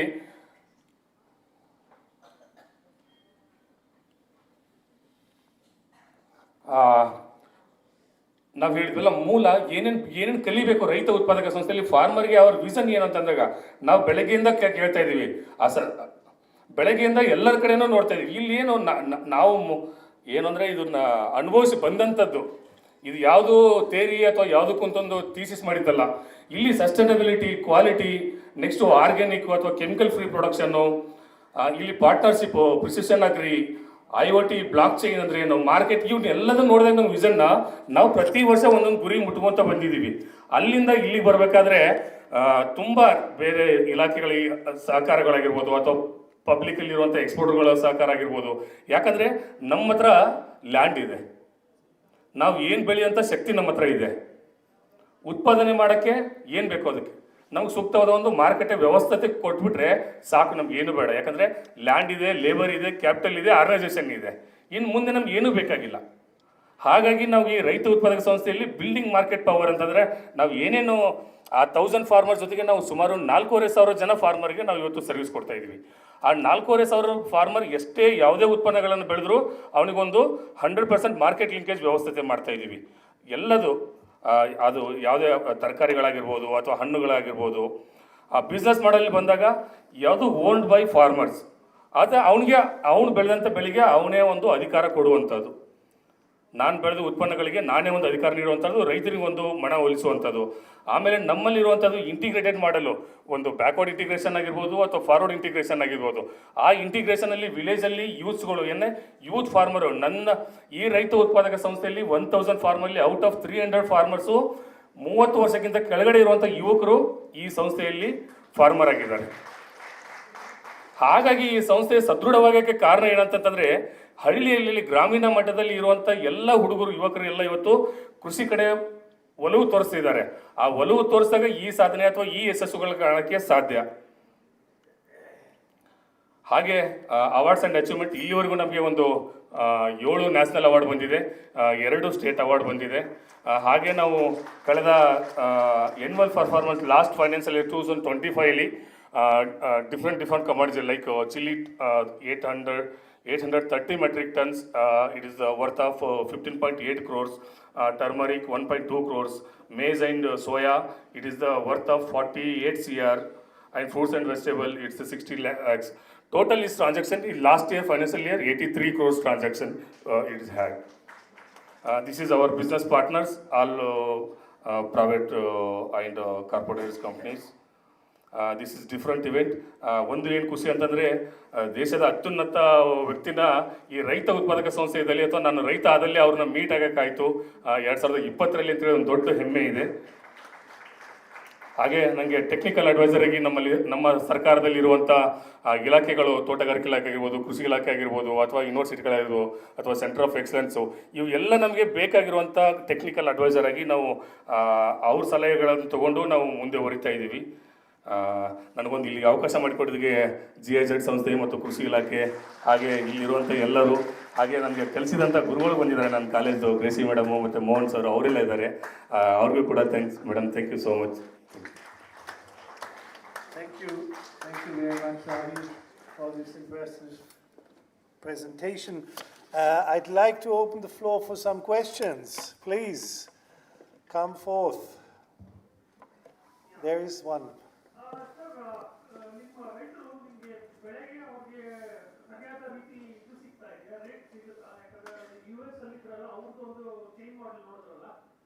ಅಲ್ಲಿ mostly all the percentage is defined. So ನಮ್ಮ ಸಿಸಿಯಲ್ಲೂ ಗೊತ್ತಿಲ್ಲ gross end farmers are able to get the produce right ultimate at least 75% of what they are trying with the USA model here. Even that percentage of earnings he gets end farmer. So ನಮ್ಮ ಈ cooperative model ಅಥವಾ ಈ ನಮ್ಮ ಈ ವ್ಯವಸ್ಥೆಯಲ್ಲಿ normally farmers don't get the exact price what the product has been sold. Other thing you are able to what you call cover that. Okay sir, ಅರ್ಥ ಆಯಿತು. ನಾವು ಮೂಲ ಏನು ಮಾಡ್ತೀವಿ ಅಂದಾಗ, ಒಂದು ಬಿತ್ತನೆ ಮಾಡೋಕ್ಕಿಂತ ಮುಂಚೆನೇ ರೇಟ್ ಫಿಕ್ಸ್ ಮಾಡ್ಬೋದು, 2 ಬೇಸ್ಡ್ ಆನ್ ಮಾರ್ಕೆಟ್ ಪ್ರೈಸ್ ಮೇಲೆ ರೇಟ್ ಫಿಕ್ಸ್ ಮಾಡ್ಬೋದು.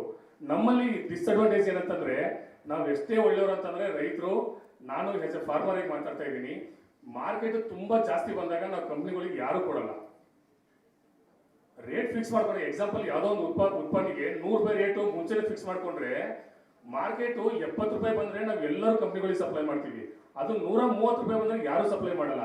ಹಾಗಾಗಿ ನಮ್ಮಲ್ಲಿ ಬರುವಂಥ ಕಂಪನಿಗಳು ರೇಟ್ ಫಿಕ್ಸ್ನ ಮಾಡಲ್ಲ. ಯಾಕಂತಂದರೆ ಮಾರ್ಕೆಟ್ ಬೇಸ್ ಮೇಲೆ, ಅಂದರೆ ಮಾರ್ಕೆಟ್ನ ಬೆಂಚ್ ಮಾರ್ಕ್ ತೊಗೊತಾರೆ. ಎಕ್ಸಾಂಪಲ್, ಚಿಲ್ಲಿಗೆ ಗುಂಟೂರು ಅಥವಾ ಬ್ಯಾಡಗಿನ ಬೆಂಚ್ ಮಾರ್ಕ್ ತೊಗೊತಾರೆ, ಕಡಲೆಗೆ ಗದಗ ಅಥವಾ ಗುಲ್ಬರ್ಗ ಅಥವಾ bench mark ತೊಗೊತಾರೆ.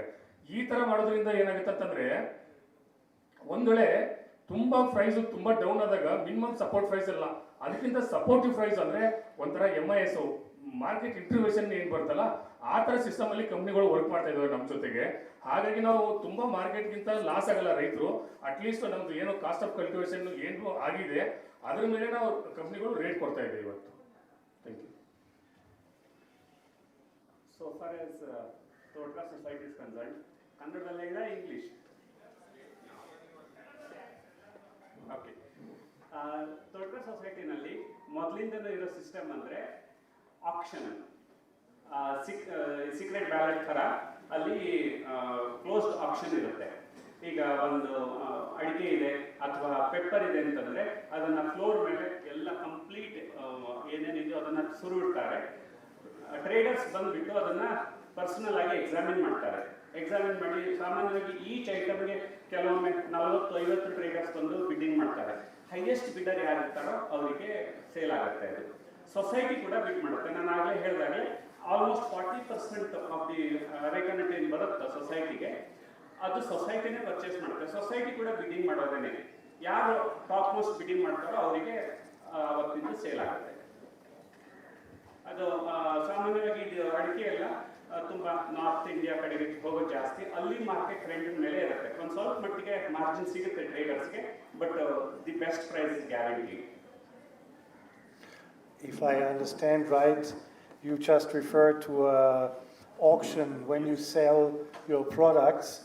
And is that online auctions or in present? In present. In present, Yes, on they the have spot. to personally come, examine the produce, and once they are satisfied, they will bid. All right. To become a trader, there are certain qualifications. They have to register within the APMC. Also, they have to register themselves with the cooperative society, and there will be a minimum balance or deposit what they have to maintain. Subject to those restrictions, any trader can come and auction. Thank you very much. Sir, we are asking in German how the agricultural produce price is fixed.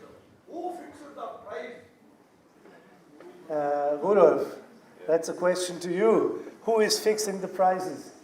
So let's talk in English as intermediate language. Actually, our committee fixes the prices, not a buyer, yeah? Because it's very important. First of all, I want to say, basically, all these activities, we farmers need to produce best product. Yeah? Only with best product we have chance on the market. Second, on top we develop our value chain.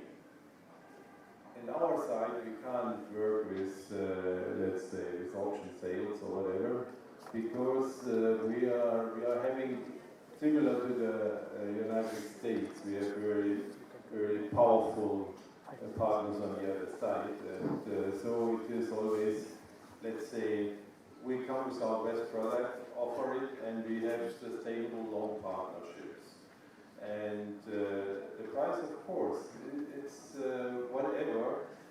Our principle is, similar to your side, we have to make about 1 to 2. Since we are farmers self-help organization, but the farmer knows in advance the price. For pigs we give the price a week before, for cattle 4 weeks before, and for all organic products it's about half year's fixed price. So if the farmer does not agree, he can go to any other side. But they won't. That's the secret behind. We have so many farmers. We have the best prices all over Germany for our farmers, and that's the principle. And I think I thought some of you mentioned being absolutely sure that you can pay in a short period, providing cash money for the farmers is incredibly important. Of course, our farmers get paid 12 days after delivery. So this is set, and they know that they will be not cheated, and this is 38 years we've practiced this principle. Yeah. But, sir, in our country, most of the farmers don't get the price what they are supposed to get. So that what you're trying to tell is you already have a fixed price on the produce, right? We have fixed price, as I mentioned. Okay. But in our system, I think so it's a fluctuation market and it's a fluctuation price, right? We have to be strong enough, even if the price is really down, we give a higher premium to get a farmer, that the farmers are on the safe side. So this we do from our own, let's say, power, from our own capital, we subsidize it. But in our case, the farmers get very low price when compared to the market price because Again, when the prices are very low, we give a higher premium to support the farmers from our own power, I would say, yeah. I believe this is a common experience that, of course, you are not operating completely out of the normal market. You have to deal with the common market, the standard prices, hopefully increasing the prices through quality criteria, through labels, etc. Is that right? Yeah, but let's say practically, at present, we have very low prices for our farms in Germany due to Ukraine influence and whatever. Basically, our pigs, the industrialized farm, the industrial farms, they are getting about 140 euro for one pig. Our farmers, our organic farmers, are getting 480. 480 as guaranteed price, yes. So this is the difference. Yeah. That's for organic pork. For organic and for agroecological quality, it's 280 instead of 140. We have another 2 minutes. Is there any other questions? I have a suggestion with you. As a farmer, we want more and more FPO to be coming in this type of a conference. Apart from that, I wanted to add one the thing that they have to handholding the farmers, they have to make them to approach the export team also. Instead of one FPO, one man, representing India can't be happening. So at least in the FPO, 1,000 or 4,000 farmers are there. In that, at least if they educate 100 to 200 farmers, then only the export we can do more and more. So we have to concentrate on this. As a farmer, this is my suggestion. Thank you very much. This is more a statement. Well, I want to comment it, of course. As tomorrow I will introduce our trade or partnership with the local farmers in Wynand and over there. Of course, first of all, we look to the subsistence farming. We should not damage these local subsistence farming, which is very important for your own food. But on top, we need to have cash crops. Yeah? So we need to both subsistence farming and to feed the people and cash crops to create income.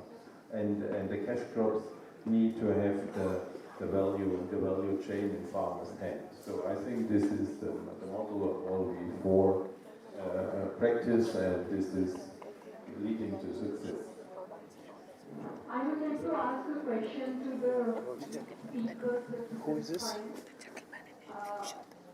Can you share about what are your challenges when the buyers approach you in terms of the compliances, the growing request for compliances, sustainability requirements?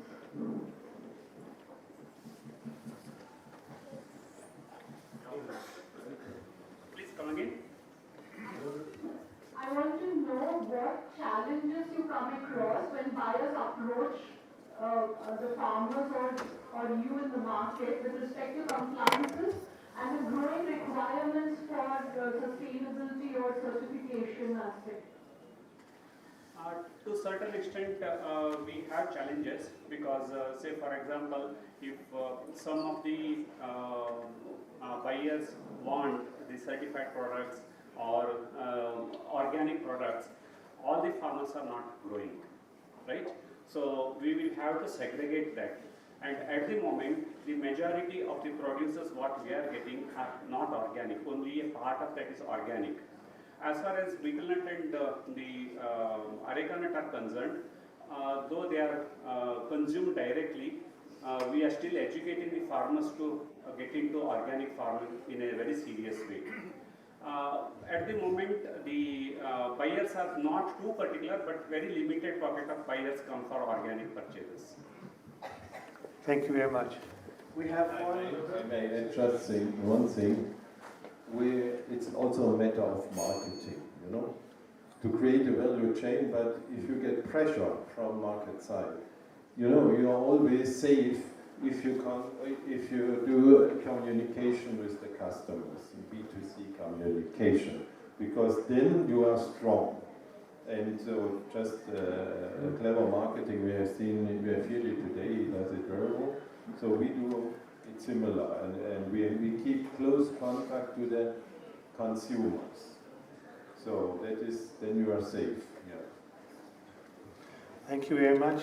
We have one last statement. Just before that, there's some urgent announcement. Yes.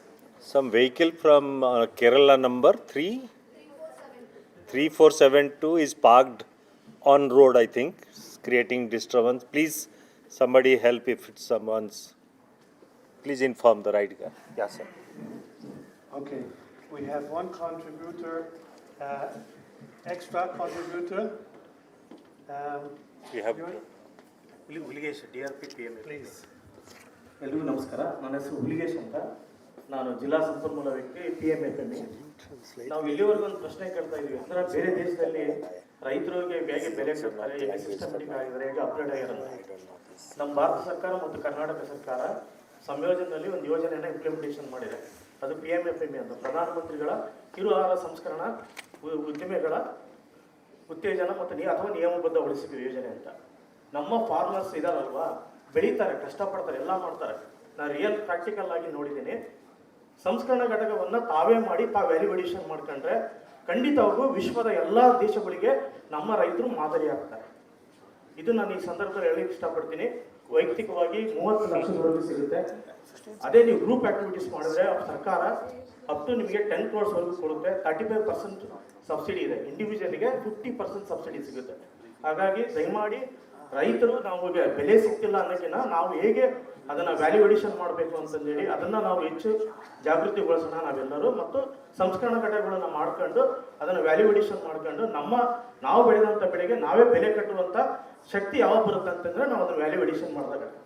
So ಇಂಥ value ಅಡಿಷನ್ನ ತಾವೆಲ್ಲರೂ ಮಾಡ್ಕೋಬೇಕಂತಂದೇಳಿ ಈ ಸಂದರ್ಭದಲ್ಲಿ ವಿನಂತಿಸ್ತೇನೆ.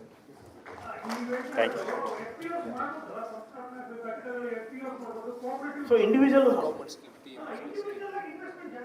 ಇಲ್ಲ, ಚಿಕ್ಕದಾಗಿ ಮಾಡ್ಬೋದು. ತಾವು ರೈತ ನಮ್ಮ ತುಂಬ ಕಡೆ ನಮ್ಮ ಈಗ ಸಿರ್ಸಿನಲ್ಲಿ ತುಂಬ ಜನ ನಮ್ಮ ಅಡಿಕೆ ಬೆಳೆಗಾರರು ಮಾಡಿದ್ದಾರೆ. I think we can discuss offline. Yes. Tell them to discuss offline. ಅಲ್ಲ, ನೀವು ಬೇಕಾದ್ರೆ ನನ್ನ ನಂಬರ್ನ ಶೇರ್ ಮಾಡ್ತೀನಿ. ಆ ಥರ ಏನಿದ್ರೆ ನಮ್ಮ ಕೆಫೆಕ್ ಇದೆ, ಸಪೋರ್ಟ್ ಇದೆ. ಯಾಕೆ ಸಮಯ ಅವಕಾಶ ಕಡಿಮೆ ಇದೆ. ನಾನು ಇನ್ನೊಂದು ಮಾತು ಹೇಳಕ್ಕೆ ಇಷ್ಟಪಡ್ತೀನಿ. ಸಿನಿಮಾದಲ್ಲಿ ಯಾರೋ ಒಬ್ಬ ಆ್ಯಕ್ಟ್ರು ಬಂತ ಹೇಳಿದ್ರೆ ರೋಲ್ ಮಾಡಲ್ ಆಗ್ತಾರೆ. ಅದೇ ಥರ ನಾವು ಬಾಡಿ ಬಿಲ್ಡ್ ಮಾಡ್ಬೇಕು ಆ ಥರ ಅಂತ TSS ಒಂದು ದೊಡ್ಡ ಕ್ರಾಂತಿ ಮಾಡಿದೆ. ಅದೇನಂದರೆ ಇಡೀ ಸಿರ್ಸಿನಲ್ಲಿ ಉತ್ತರ ಕನ್ನಡ ನೀವೆಲ್ಲೇ ಹೋಗಿ ನೀವು ಹೆಜ್ಜೆಗೂ ಒಂದೊಂದು ಕೋಆಪರೇಟಿವ್ ಸೊಸೈಟಿಗಳು ಸಿಗುತ್ತೆ. ಅದಕ್ಕೆ ಮೂಲ ಕಾರಣ ಈ ನಮ್ಮ ಇದು TSS. ನಾನು ಉತ್ತರ ಕನ್ನಡ ಜಿಲ್ಲಾ ಸಂಪನ್ಮೂಲ ವ್ಯಕ್ತಿನೂ ಹೌದು. ಸೊ ಒಂದು 2 ಜಿಲ್ಲೆ ನೋಡ್ಕೊಂಡ್ರೆ ತುಂಬ ಖುಷಿ ಆಗುತ್ತೆ. ಸೊ ಅವರೇ ಒಂದು role model of the cooperative society. Okay. Just an information. Thank you very much for this information. And I think we are coming to an end. I would like to thank you all panelists for your highly valuable contribution and interesting presentations you had. Thank you a lot. And thank you to the audience for your patience and your interest. It was a very interesting session, and thank you very much. Thank you so much. Please come forward for a photograph. Do we have the photographer friend, please? And also request ma'am to hand over the mementos to our esteemed speakers.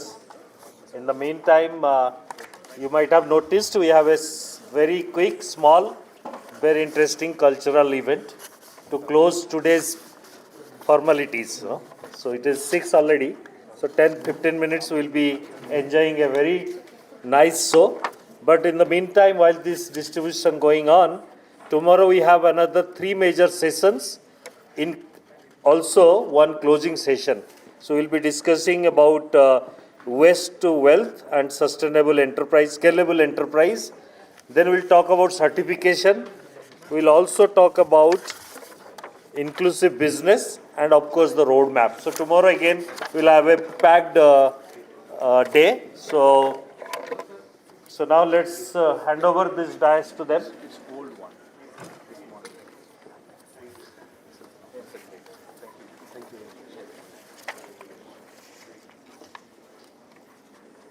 Thank you.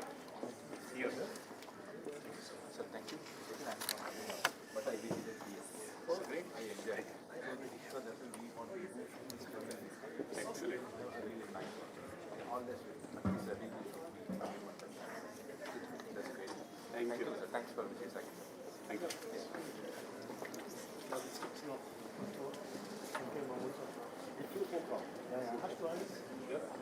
Yeah.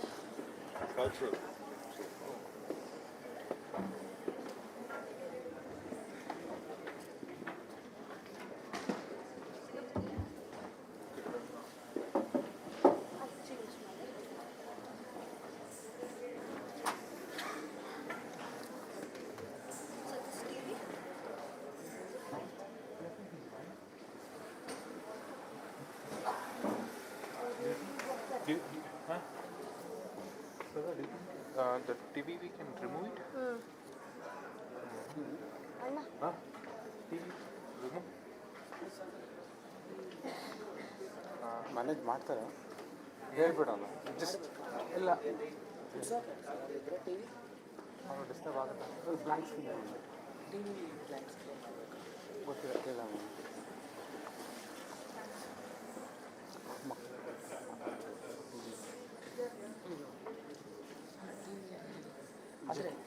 we can remove it. If they want it, we can need it, na? It will be covered, na? They said, na? They don't want TV. ಕೇಳಲ್ಲ ಹೇಳ್ಬಿಡು ಅವ್ರಿಗೆ disturb ಆಗುತ್ತೆ.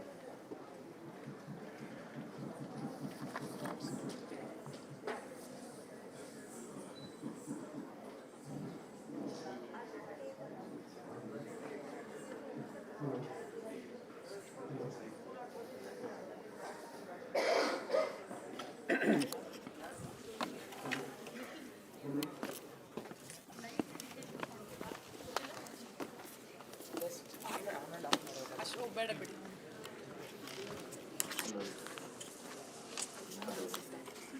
ನೀವು ಒಂದು ಮಾಡಕ್ಕೆ ಹೋಗಿ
ಒಂದು ಸಣ್ಣ ಕಾರ್ಯಕ್ರಮ diversification is the seed of sustainability ಅಂತ ಹೇಳಿದ್ರೆ ತಪ್ಪಾಗಲ್ಲ. ಸೊ ಬೆಳಗ್ಗೆಯಿಂದ ಅಗ್ರಿಕಲ್ಚರಲ್ ಬಗ್ಗೆ ಬಹಳಷ್ಟು ಕೇಳಿದ್ದಾರೆ. ಒಂದು ಸಣ್ಣ ಡೈವರ್ಸಿಫಿಕೇಷನ್, ಯಾಕಂದರೆ ಸಸ್ಟೈನಬಲ್ ಆಗಿ ನಾಳೆನೂ ಕೂಡ ಕೂಡಬೇಕು. ಹಾಗಾಗಿ ಇಲ್ಲಿ 4 ಮಂದಿ ನಮ್ಮನ್ನೆಲ್ಲರೂ ಸಾಂಸ್ಕೃತಿಕ ಕಾರ್ಯಕ್ರಮದಿಂದ ಇದು ಮಾಡ್ತಾರೆ. ಶ್ರೀ ಗುರುಭ್ಯೋ ನಮಃ. ಶಾರದೆ ಪಾಯಿಮಾಂ ಶಂಕರಾರಕ್ಷಮಾಂ ಗಜಾನನ ಭೂತ ಗಣಾದಿ ಸೇವಿತಂ ಕಪಿತ್ತ ಜಂಬೋಫಲ ಸಾರಭಕ್ಷಿತಂ ಉಮಾಸುತಂ ಶೋಕ ವಿನಾಶ ಕಾರಣಂ ನಮಾಮಿ ವಿಘ್ನೇಶ್ವರ ಪಾದ ಪಂಕಜಂ. With the blessings of Lord Ganesha, we present you a team from Shivapriya School of Dance. It is a privilege to introduce Kumari Nisarga, Kumari Nidisha, Kumari Harshita, and Kumari Varshin. All of them have successfully completed their senior level in Bharatanatyam and have performed their Ranga Abhivandane under the esteemed guidance of Kalarati Ratna Dr. Sanjay Shantaram, a renowned Bharatanatyam and Kuchipudi artist. About Dr. Sanjay Shantaram, by profession he is a dentist and by passion an accomplished artist whose crown is adorned with many feathers as a dancer, choreographer, actor, vocalist, and composer. He has performed and conducted workshops across numerous countries and has acted in over 70 films. He is the artistic director of Shivapriya School of Dance, nurturing and guiding over 200 students in Bharatanatyam. This evening, the dancers will be presenting two beautiful Bharatanatyam pieces. First presentation, Pushpanjali. The opening piece is Pushpanjali, traditionally the first item performed in any Bharatanatyam repertoire, an offering of flowers that seeks blessings from divine, the audience and the musicians. Traditionally, Pushpanjali is followed by a stuti in praise of Lord Ganesha, the remover of all obstacles, Vigna Vinashaka. The uniqueness of today's Pushpanjali lies in its invocation of Lord Hanuman, who is revered as incarnation of Lord Shiva or Shivamsha, the divine father of Lord Ganesha. Through this offering, we humbly request Lord Ganesha to graciously accept and listen to the praises dedicated to Lord Hanuman. ಹಾಡುವೆ ಮಾರುತಿಯ ಮಹಿಮೆ ವರ್ಣನೆ ಆಲಿಸು ಹೇ ಶೂರ್ಪಕರ್ಣನೆ. Music is composed by Praveen D. Rao, Sahitya by Goturi, presented by Kumari Varshini, Kumari Harshita and Kumari Nidisha.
Shiva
ಏನರ್ಥ ಆಗುತ್ತೆ ಅಂದರೆ ಜೀವನದ ಅಥವಾ ಪ್ರಕೃತಿಯ ಯಾವುದೇ ಭಾಗದಲ್ಲೂ ಕೂಡ ವಿಘ್ನಗಳಿದ್ದೇ ಇರುತ್ತೆ ಅಂತ.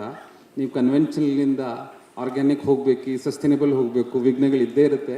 ಆ ವಿಘ್ನ ವಿನಾಶಕ ಅಥವಾ ಯಾವುದೇ ಒಂದು ಈ ಡಿವೈನ್ ಬ್ಲೆಸ್ಸಿಂಗ್ ಇದ್ದರೆ ಎಲ್ಲ ವಿಘ್ನಗಳನ್ನು ದಾಟಿ ನಾವು ಸಸ್ಟೈನಬಲ್ ಗೋಲ್ಸ್ ಅಚೀವ್ ಮಾಡ್ಬೋದು ಅನ್ನೋದು ಕೂಡ ನಾವು ಅರ್ಥ ಮಾಡ್ಕೋಬೋದು. Going on to the second presentation, it is called Devi Alarippu. The next presentation is Devi ಅಲ್ಲರಿಪು.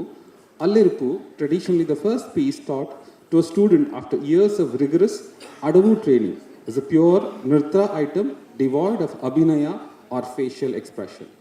The uniqueness of this Alliripu lies in its dedication to the Divine Mother, Devi, beautifully portraying her many aspects while remaining firmly rooted in the traditional structure of Alliripu as a pure nrita composition.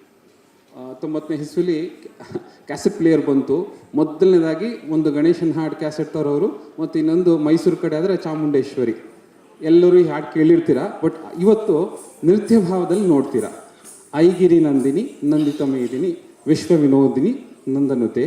Music by again Praveen D Rao, choreographed by Dr. Sanjay Shantaram, presented by Kumari Nisarga, Kumari Harshita and Kumari Nidisha.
Thank you.